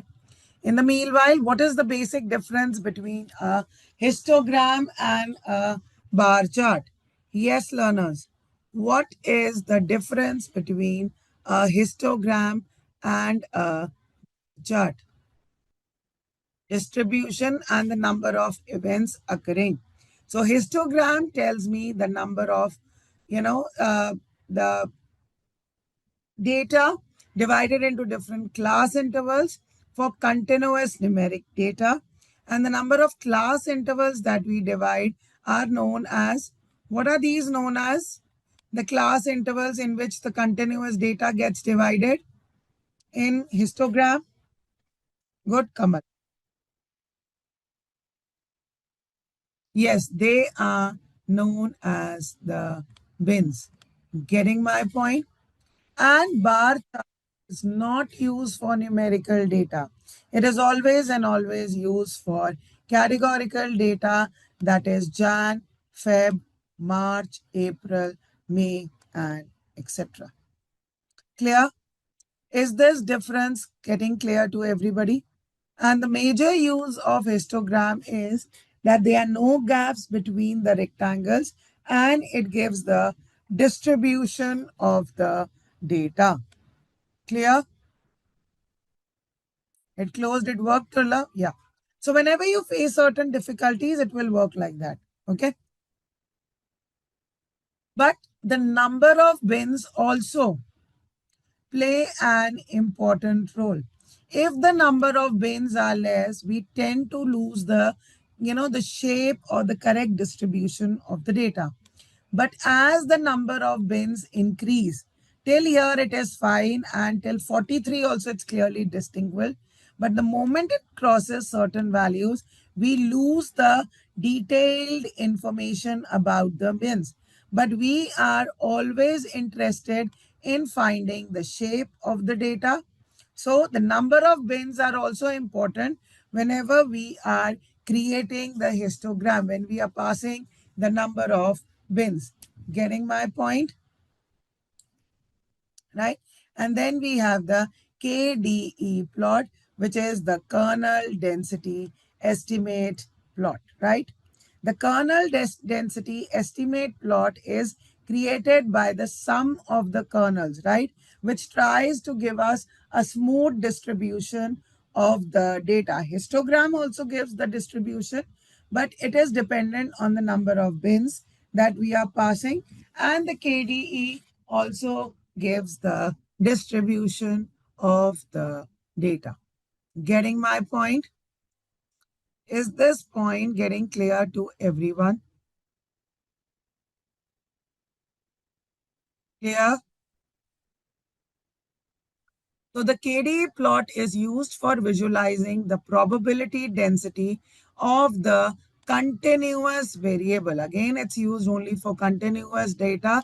Probability density, do you understand probability density?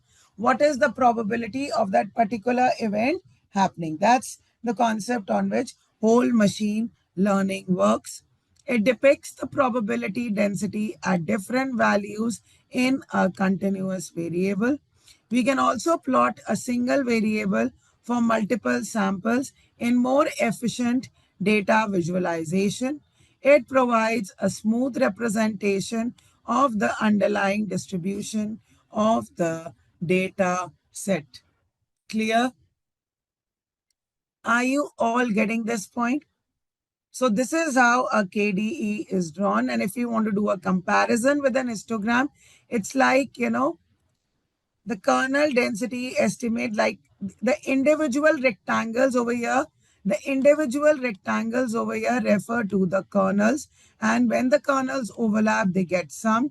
And when there is no value, that is why we see a dip over here. Clear? Getting this point?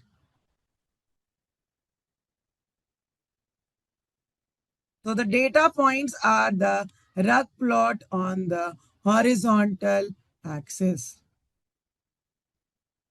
right? Then we have the 3D plotting, right? Now we will understand another aspect of visualization, that is 3D plotting. What is 3D plotting? 3D plotting will now consist of three axes, that is X label, Y label, and Z label. All right. And Mansi, you wanted this kind of a cheat sheet, that what is the data type, when a particular graph should be used. I think so this will be helpful for everyone. Right, Turla? Hadse, Kamal, Pankaj, Yogesh. Clear? Okay. So now let's get back to the file. I want everybody to load this data and start performing the data analysis with it. Yes, Tulla. I've already shared this PDF with you. Yesterday only I had shared this. Not really, Mansi. We would move ahead with 5.0. If you face difficulty, then let me know. Today you'll do a lot of practice. Don't worry. I'll make you experts that you will be able to easily do the assisted practice. Don't worry. Yeah. Now I have sent this Adani ports data. I want everybody to load this data and start working on it. Load this data. So which is the command that is used to load the data? How do you load a CSV file in Pandas? Tell me, how do you load a CSV file in Pandas? Today we need to do a lot of practice, and I want you to be experts at least in few of the commands. So what are the basic 5 commands that you will use to do the analysis? Tell me, learners. Tell me 5 basic Pandas command that help us in analysis of the data. Tell me.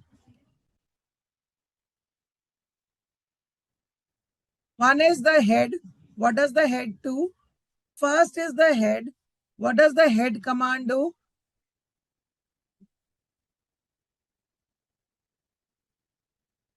Yeah, it shows the top 5 rows. Everybody is able to run this code or not? Good, Mansi. What is the other command? Tail. What does the tail command do? What does the tail command do? It gives me the last 5 lines. Very good. Right? What does the describe function do? Good, Sudhanya. What does the describe function do? It gives the statistical summary of the data. Very good. What does the shape command do? Excellent, Tullah. Excellent. So you all understand? What does the shape command do? It gives the number of rows and columns. So Adani Ports gives me 3,322 rows and 15 columns. So this is how we get the info. Do we understand info, learners? What does the info tell me? The number of rows. Are there any null values over here? Yes, maybe in trades. And these are my categorical data. Do you see that? Very good. Do you see the the date is also categorical? Sorry, or the string data type. So how do we deal with the date? Data type?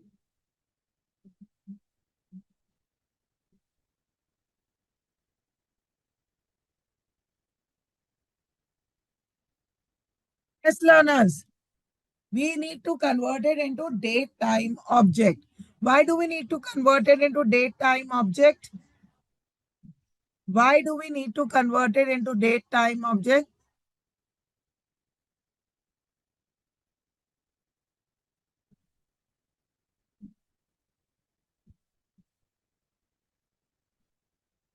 To perform arithmetic operations on the date, right? And to get it in the correct format. All the logical thing is being done over here. Clear? Can you tell me the command to check the null values? Can you tell me the command to check null values? How do we check null values? Very good. Anybody else? Is the command correct? Very good.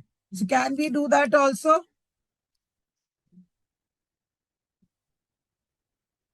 So this gives me the data in terms of all Boolean values, or it could be is now also your case. Very good.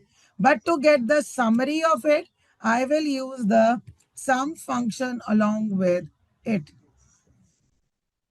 Right? So in data set, we see that the trades column has 866 null values. Got my point? But now what are we trying to do over here?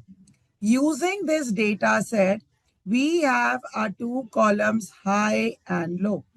So rather than using these 2, columns separately to draw the graph, what I will do is I will create a third column. Please try to understand this. I am going to create a new column in this data set.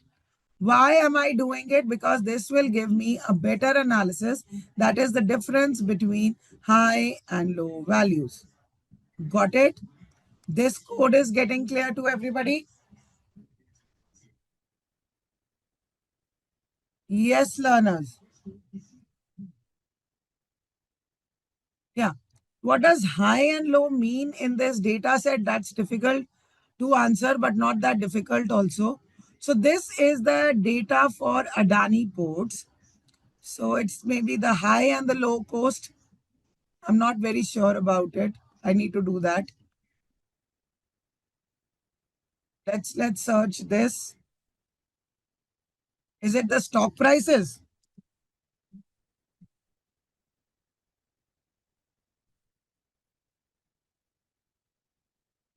So here we go. We got it by the co-pilot. So open means date the trading date. Open means the prices at the market open. Please look here now. Mansi, we got this answer. High is the highest price during the trading day. Low is the lowest price. Close is the closed. Adjacent closing price and volume, the number of shares traded on that day. Better? Yeah, I think so. I can copy paste it on the file itself so that it's easy to understand, right?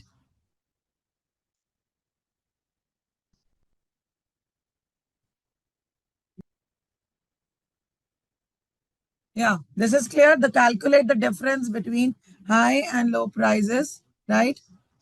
So we have created, rather than now having two different columns, I have just found out the difference to get the, get the information about this new prices. Clear? Getting my point, learners?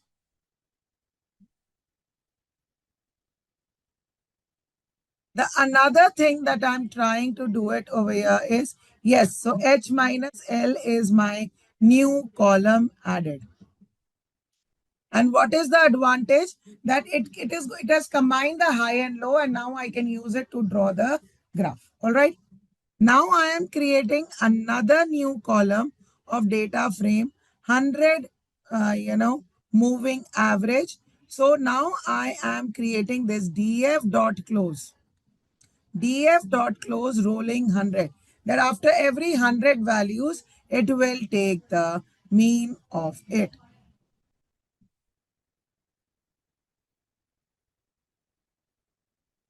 Right?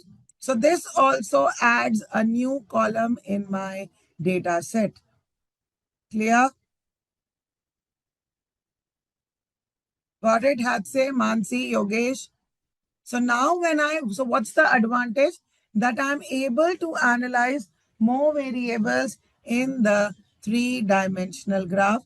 So we create a 3D scatter plot. AX is equal to PLT dot axis. No changes, that just the change in the function and the parameters. That projection is equal to 3D. And now I am going to create ax dot scatter function and pass the three labels. That's the x, y, and z labels. Getting my point?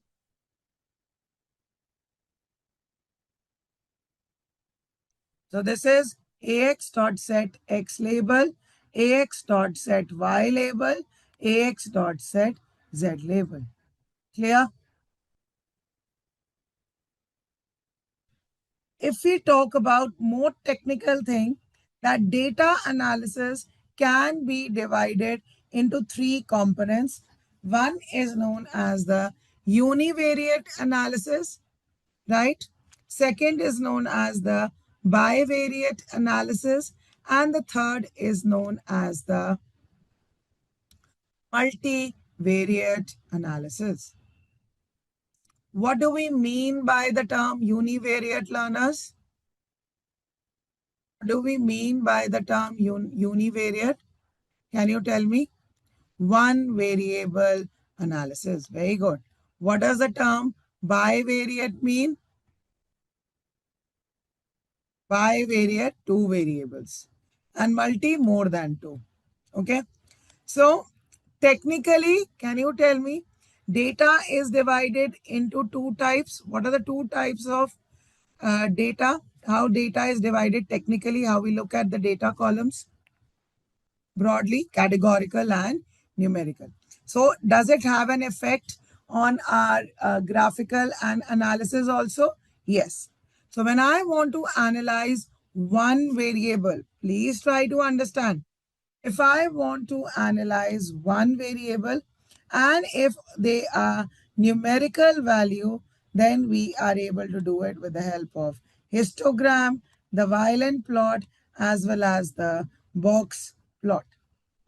Clear? Is this point getting clear to everybody? Then we have this categorical variable, right? Categorical variable, we will draw the count plot, bar graph, and pie chart. Some graphs we know, but some graphs are new to learn in Seaborn, that is a violin plot or a count plot. Right? Right to there? Turla, Kamal, Pankaj. Today, Ruby, I'm missing Ruby. Yesterday, Ruby Arora was there. She's missing today. Right? Then we are able to do the bivariate analysis. For the two numerical values, it is known as the scatter. Oh, you are there. I was missing you, Ruby. You joined late. You were not there. I was looking at you. No answers were coming. You joined late? Okay. Okay. Sunday also you got late. In which time zone you are? It's early morning for you or evening?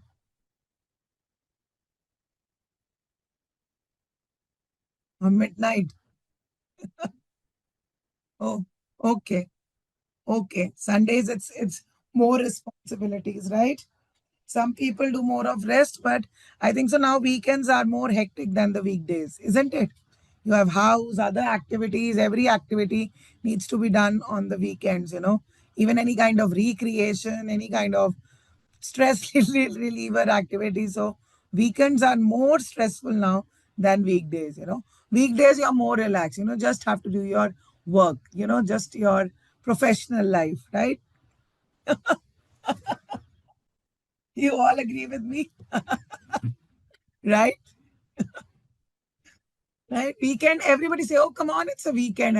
And there are other household activities also that needs to get completed.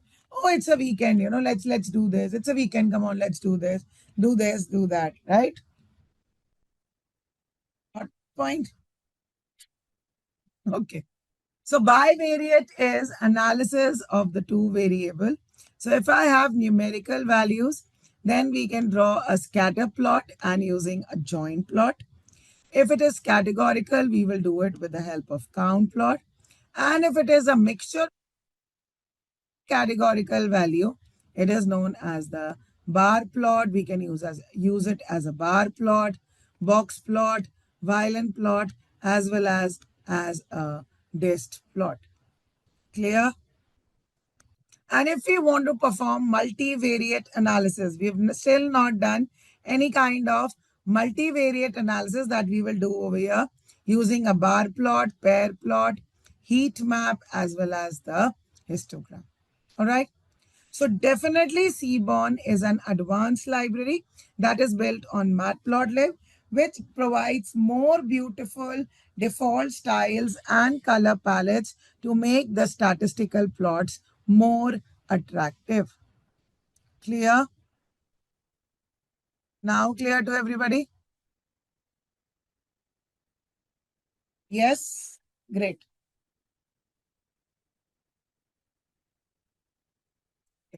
So the different graphs that we are going to do in Seaborn is a dist plot, right? Basically, most of the graphs are combination of different graphs. Okay. So when I talk about dist plot, right, here we have, it is a combination. Sorry. It's a combination of a histogram plus KDE plot. So a dist plot is basically a combination of histogram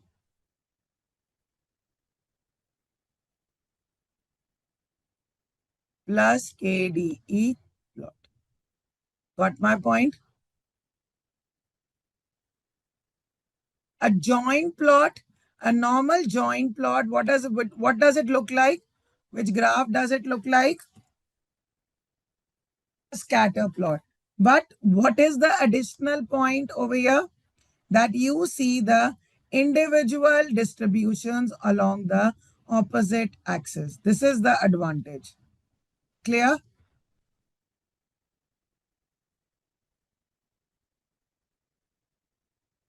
It was disk plot. Where did you see the disk plot? Oh, it's the disk. It's a disk plot. It's a disk plot. Yes, there is a typo error. It's a disk plot. It's a disk plot. Okay. Yeah. Now moving ahead. Now when my scattered or these circular values are represented as hexagonal bins, the same graph becomes a hex plot. Got my point?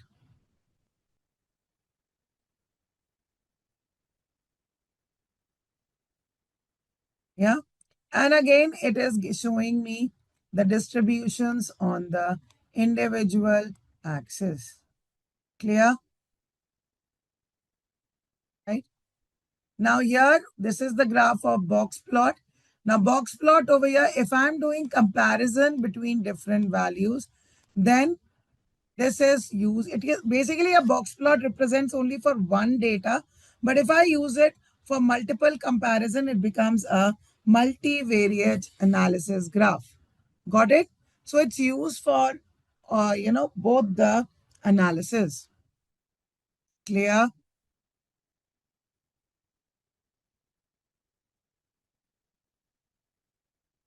I are all these on the previous table. You should as which one to use and which. Yeah, you will understand that. Don't worry. Okay. Yeah. This is a KDE plot, the kernel density estimate plot. The darker color shows the density of the points over here. It's for the same data set. And this is for the opposite one. Got it? Now, multivariable variable analysis. Pair plots is an example where I have my x, y, and z variable along with x, y, and z. It's not only that it can be drawn for 3 variables, it can be 5, 6, or 7. But always a n by n matrix will be created. Clear? Getting this point, learners?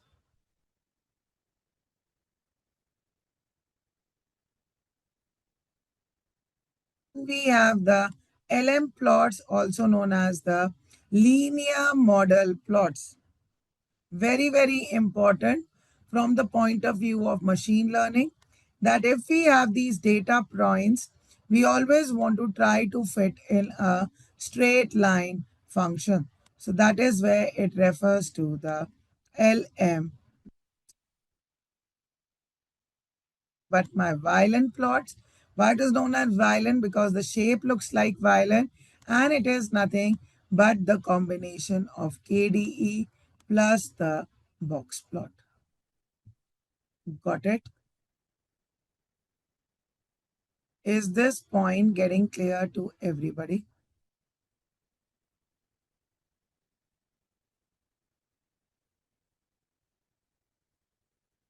Right? So the first type of plot that we will start over here is a relational plot. But let's first start with the file. So should I share the file with you?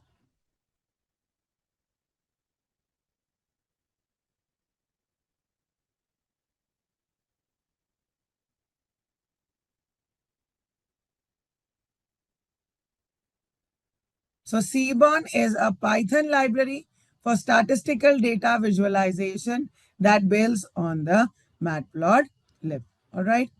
The advantage of Seaborn library over Matplotlib is that it provides better creative, attractive, and informative statistical graphics. It comes with several built-in themes and color palettes to make creating aesthetically pleasing visualization, and it is particularly well suited for exploring complex data set with multiple variables.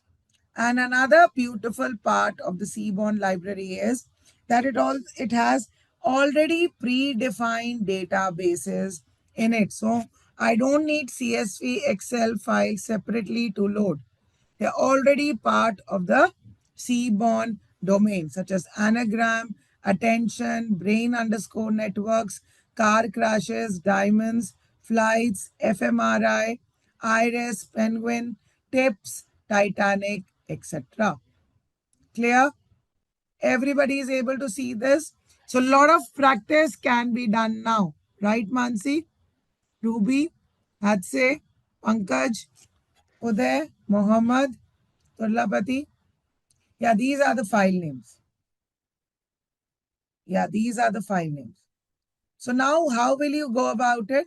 Simply you have to run sns dot load underscore dataset, just the name of the dataset, and you are good to go. Got my point, learners? So now can you perform the basic 5-6 functions of the analysis? I want everybody to do it on their own. I know the file might be containing it, but you should know how to do the data analysis on the own. Right, learners?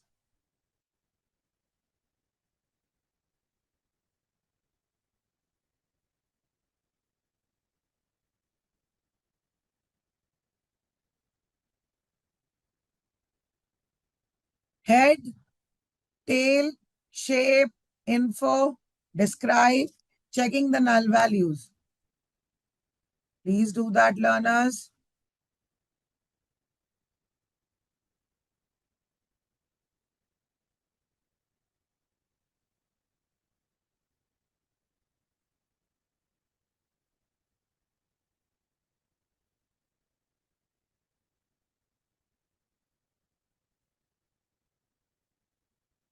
If I have local files, do I need to give the path placing in the same folder? There is no need to place any file. They're already predefined in the Seaborn library. Let's say if you're talking about these files, these data set, no need. Otherwise, if they are separate files, yes, you can. Then you need to give them path. Otherwise, put it in the same folder. Okay.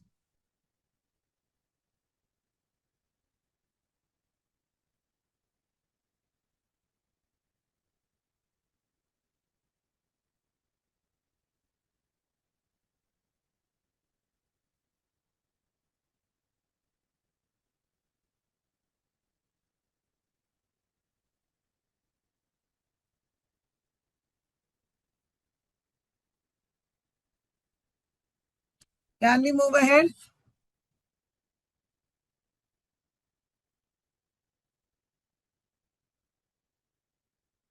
All right.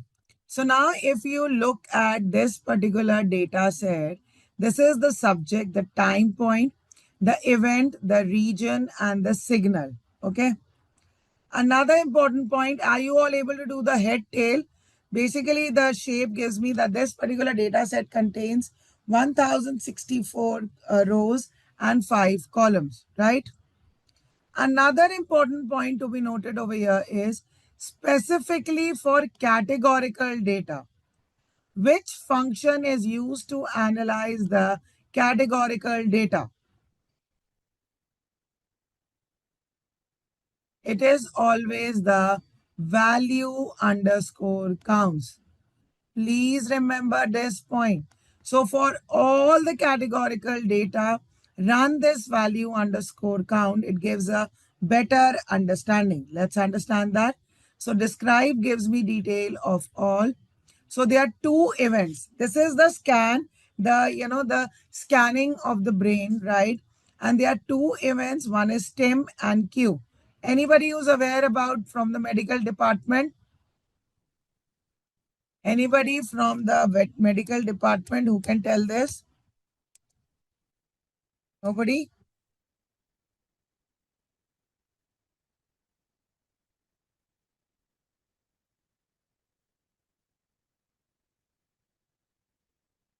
So this is all about the data set, task format, spatial dimension, temporal dimension, purpose. We are still not, this is a little different data set.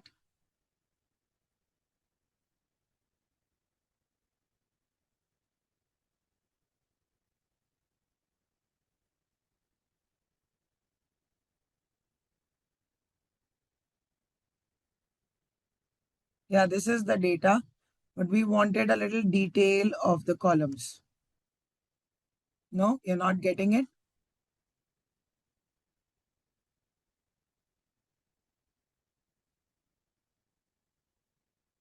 Seaborn, column, details. Yeah. So are you understanding one more point? Whenever we get any data set, first we have to analyze the columns, what the data set is saying. Then we do the ahead with the graphical part of it. Okay. So this is synthetic. It's not that. So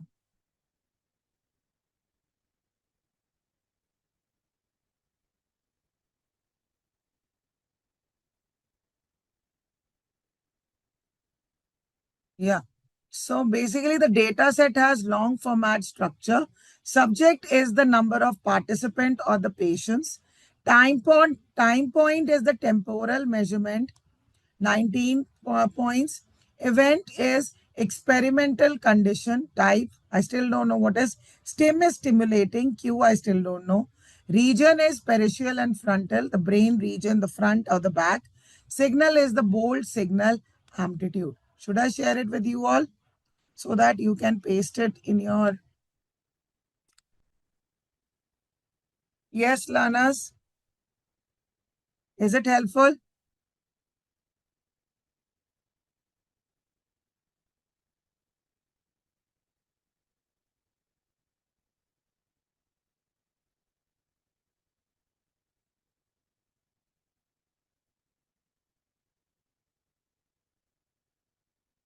Yeah. Are we good to go now? The region over here, again, it's a very balanced data set. It gives me the equal values. Everybody is able to run the code?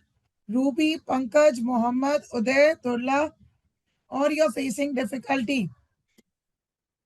Tell me quickly.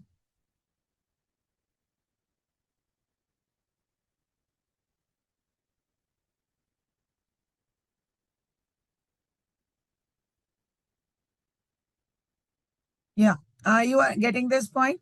And subject over here refers to the patient name or the things. Clear? So again, I'm repeating, whenever any data set will be given you, and this is going to be exactly the project that you need to do.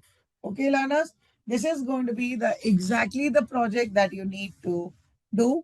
The project that you need to do is that whenever you have any data set, you will load it, try to analyze its column, perform basic analysis on that, and then move to the visualization part on it. Right?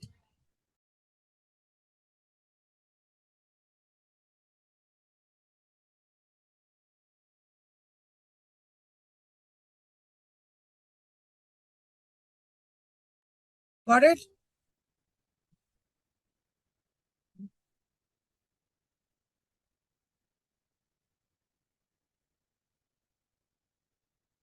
Yes, learners, are you getting this point? Please remember, this is exactly going to be your projects like this. If you're not able to do it here, then it will be difficult. So if you're facing any difficulty, please let me know. Now let's start understanding the graphs in Seaborn library. The first graph that we are doing is the rel plot. Okay. Now what is this rel plot? That data is equal to fMRI. Okay. We are passing. This is the data that we are passing. Then we have the kind is equal to line. right? We are trying to create a line plot. On the x-axis, we want time point. On y-axis, we want the signal. Column is equal to region. That means here we are trying to create multivariate graphs, right? Creating two columns. U. U is the third parameter that I am adding over here, right? U is the legend over here that, I'm adding in this particular graph along with the style. Clear? So what will happen if I remove these parameters? Let's understand this.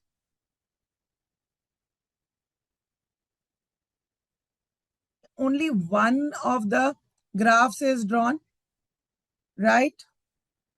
Try to understand the difference, learners. We have given the data line plot.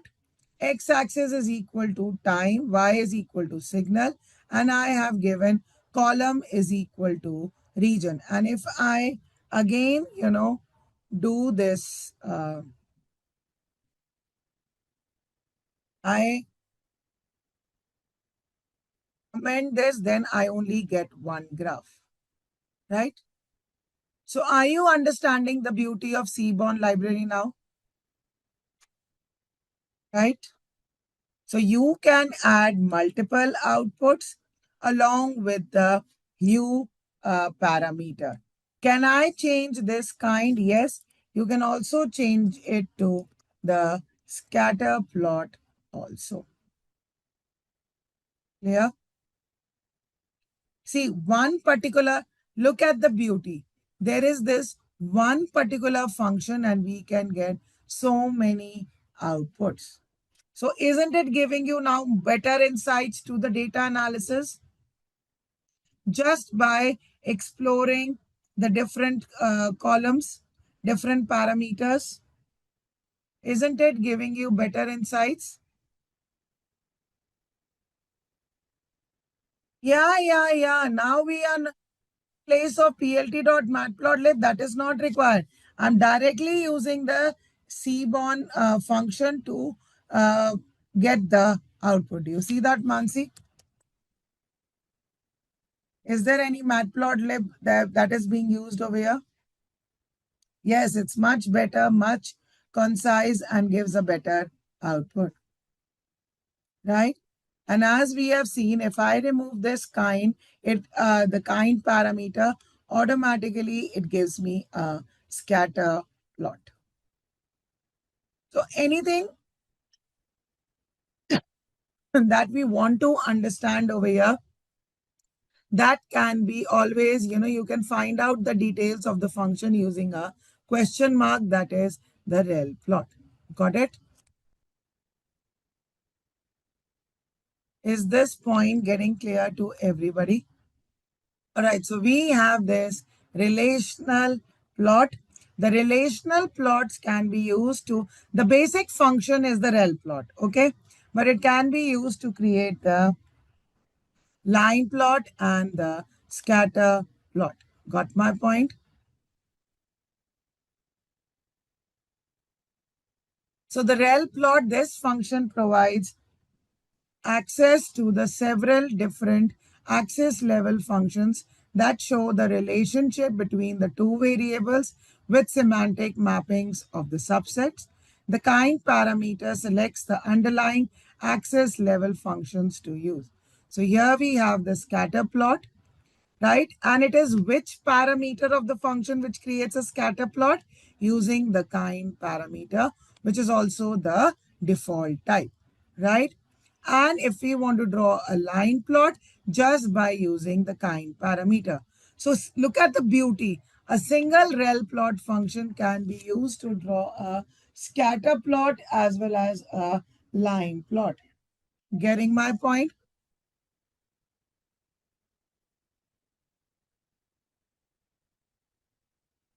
What does it return?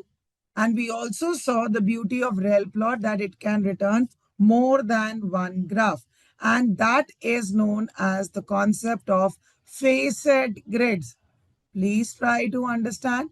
Facet grids are the frameworks to manage one or more subplots. Clear? So are you understanding? It helps in comparison of the data points very easily. So an object managing one or more subplots that correspond to the conditional data subsets with convenient methods for batch setting of access attributes. So Seaborn Facet Grid is a class in Seaborn data visualization library in Python that facilitates the creation of multi-plot grids, often referred to as the small multiples or the trellis plots.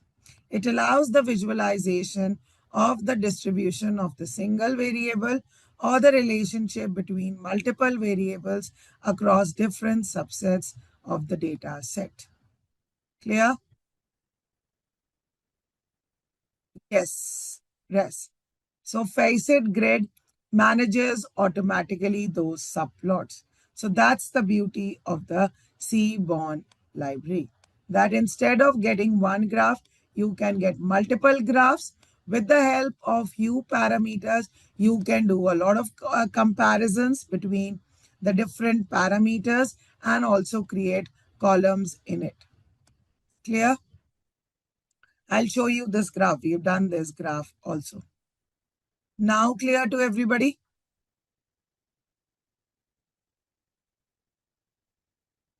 Are we good to go? Let's say Yuvraj, Uday, Turla, Pankaj, Kamal, Mohammed. Okay. Now let's understand this tips data set. Now it is your duty to load it to understand the tips data set. I'm giving you the next 2 minutes to do that. Yes, come on learners, be active, start loading the data and try analyzing it.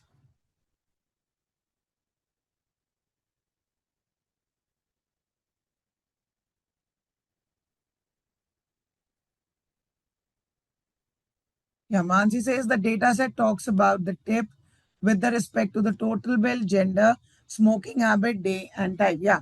So it talks about a restaurant where we are trying to analyze the who all give tips more, right?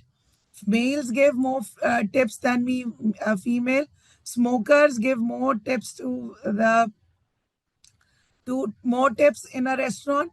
And this restaurant is working for 4 days in a week.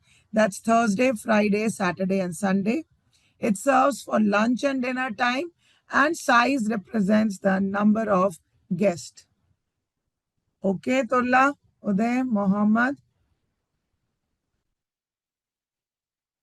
Yeah, we can say the tips being the output, another being the input. Right? Clear?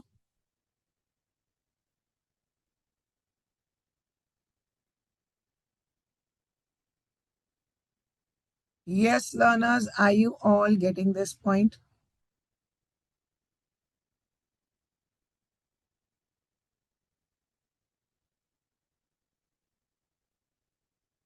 Info. Yes, tell me from the info, have you done the analysis of the categorical data?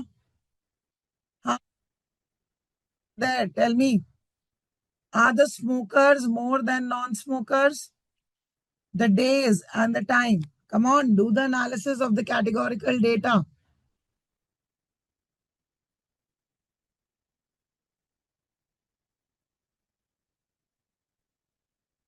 Yes, learners, please do the analysis of categorical data.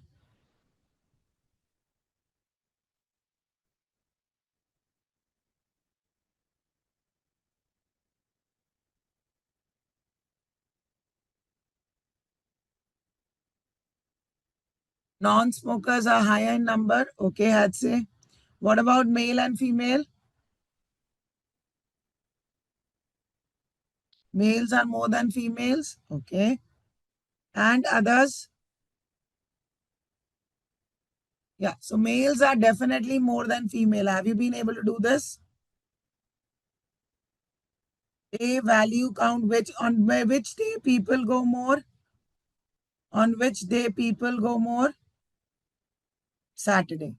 Sunday, least people go on Friday.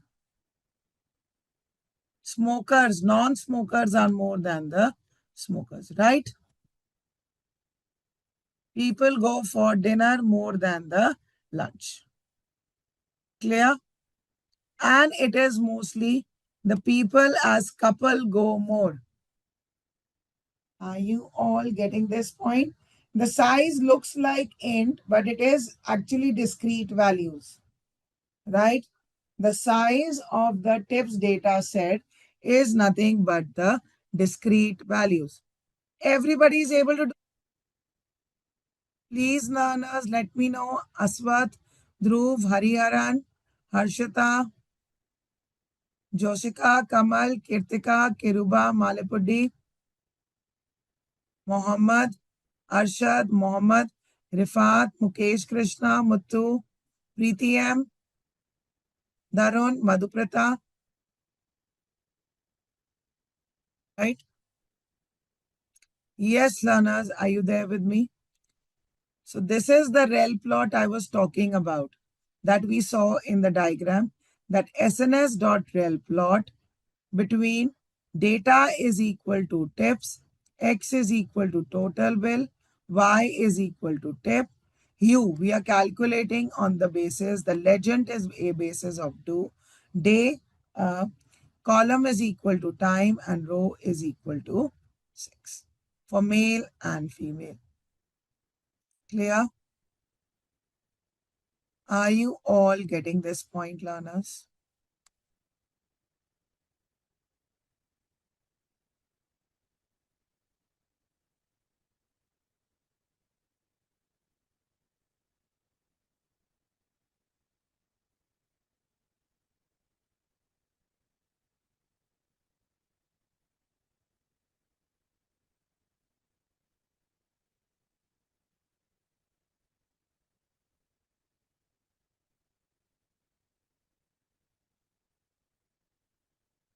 Great, Sudhanya.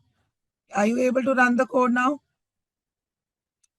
Everybody was able to run these basic functions, load the data set. Now let's start the data visualization. So the first graph that we are using for analysis is a scatter plot. This scatter plot is drawn between the total bill and tips. So what do you conclude? Now, what is your interpretation about the graph? Now, try to understand the another aspect of analysis, that interpretation of the graphs and result. If you're not able to interpret, first point you have understood that you have to understand the column, the data set, then perform analysis of it. But interpret the result. Yes, the larger the bill, the larger the tip.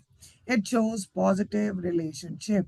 And the beauty of Jupyter Notebook is that you can draw the graph and as well as give the points over here. Clear? So based on the scatter plot, you can infer a positive relationship between the total bill and the tip amount, indicating. So it's always good to write your inferences along with the graph. Getting my point? Is this point getting clear to everybody?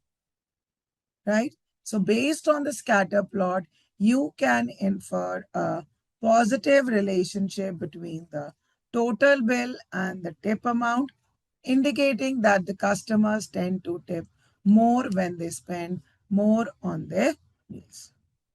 Another important point to observe over here is that there is still variability in the tip amounts of the given total bill, suggesting that the factors other than the bill amount may also influence the tips customers leave. All right? Clear?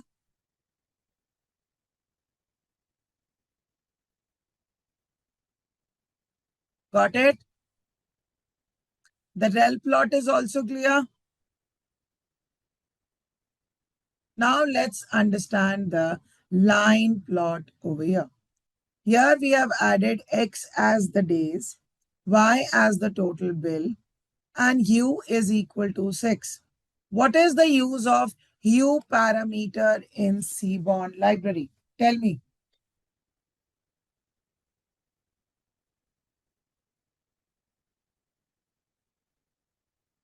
Yeah. Or we can say, had say, it adds the third dimension for the analysis, right? No, no, no. We will not say categorical data. We can say that, yeah, it could be generally categorical. It's easier. See, if I remove the hue, it only gives the relationship between the day and the total bill. Do you see? Simple. This is the average. But the moment I add the parameter hue over here, please look here. No, it does not give the 3D. The moment I add the hue parameter, I understand the female's total bill is very much less on Friday as compared to other days, and it is the males where the total bill remains high. Can I change this parameter different? Yes, I can change this to the smoker type, right? So now the hue parameter gives me that smokers, where is this? Yeah. So smokers, non-smokers are giving a positive relationship, but sorry, non-smokers are giving me a positive relationship, but smokers show a random dip and then increase. Yes? Are you appreciating the beauty of Seaborn library now? Yes, learners. Right? I can also change it to size also.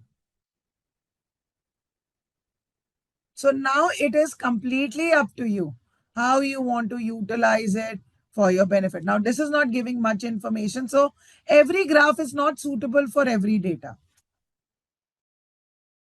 Use a different graph to analyze it better. For days also, it's not giving me a good picture. Clear? Everybody is getting this point.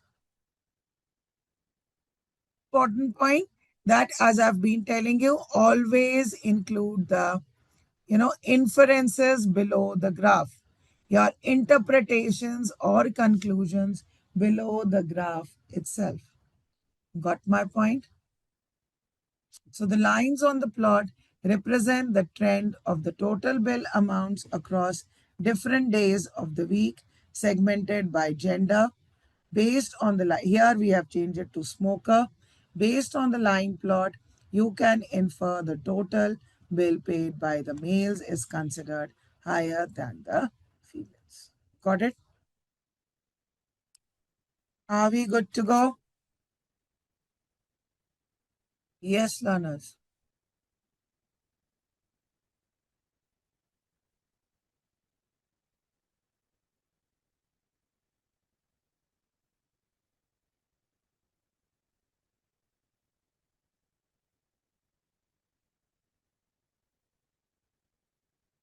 Yeah. So now we need to draw the histogram. What is the use of histogram? Tell me, learners.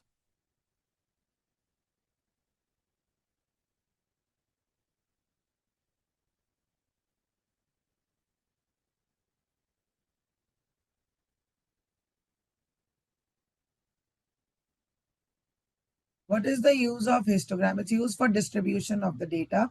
What are the two important parameters for the histogram? The number of bins and the KDE. Clear? So here I am trying to, and histogram comes under what kind of analysis? Univariate, bivariate, or multivariate? It's used for univariate. Univariate, I'd say. I'm only passing one variable. I want the analysis of the total bill only. Got it, Hadse? So here if I give bins equal to 50 and KD equal to true. But now if I change the bins to 5, Do you see this? How the graph changes?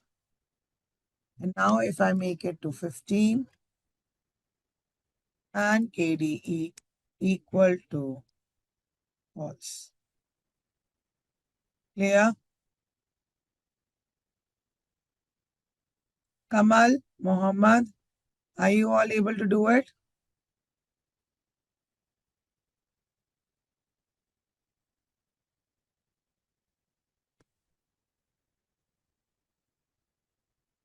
Got it, learners?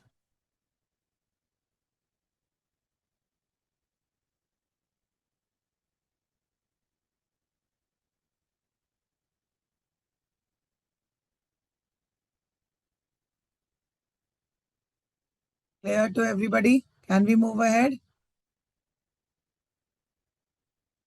So what does this histogram tell? Read these lines. My reading will not help now.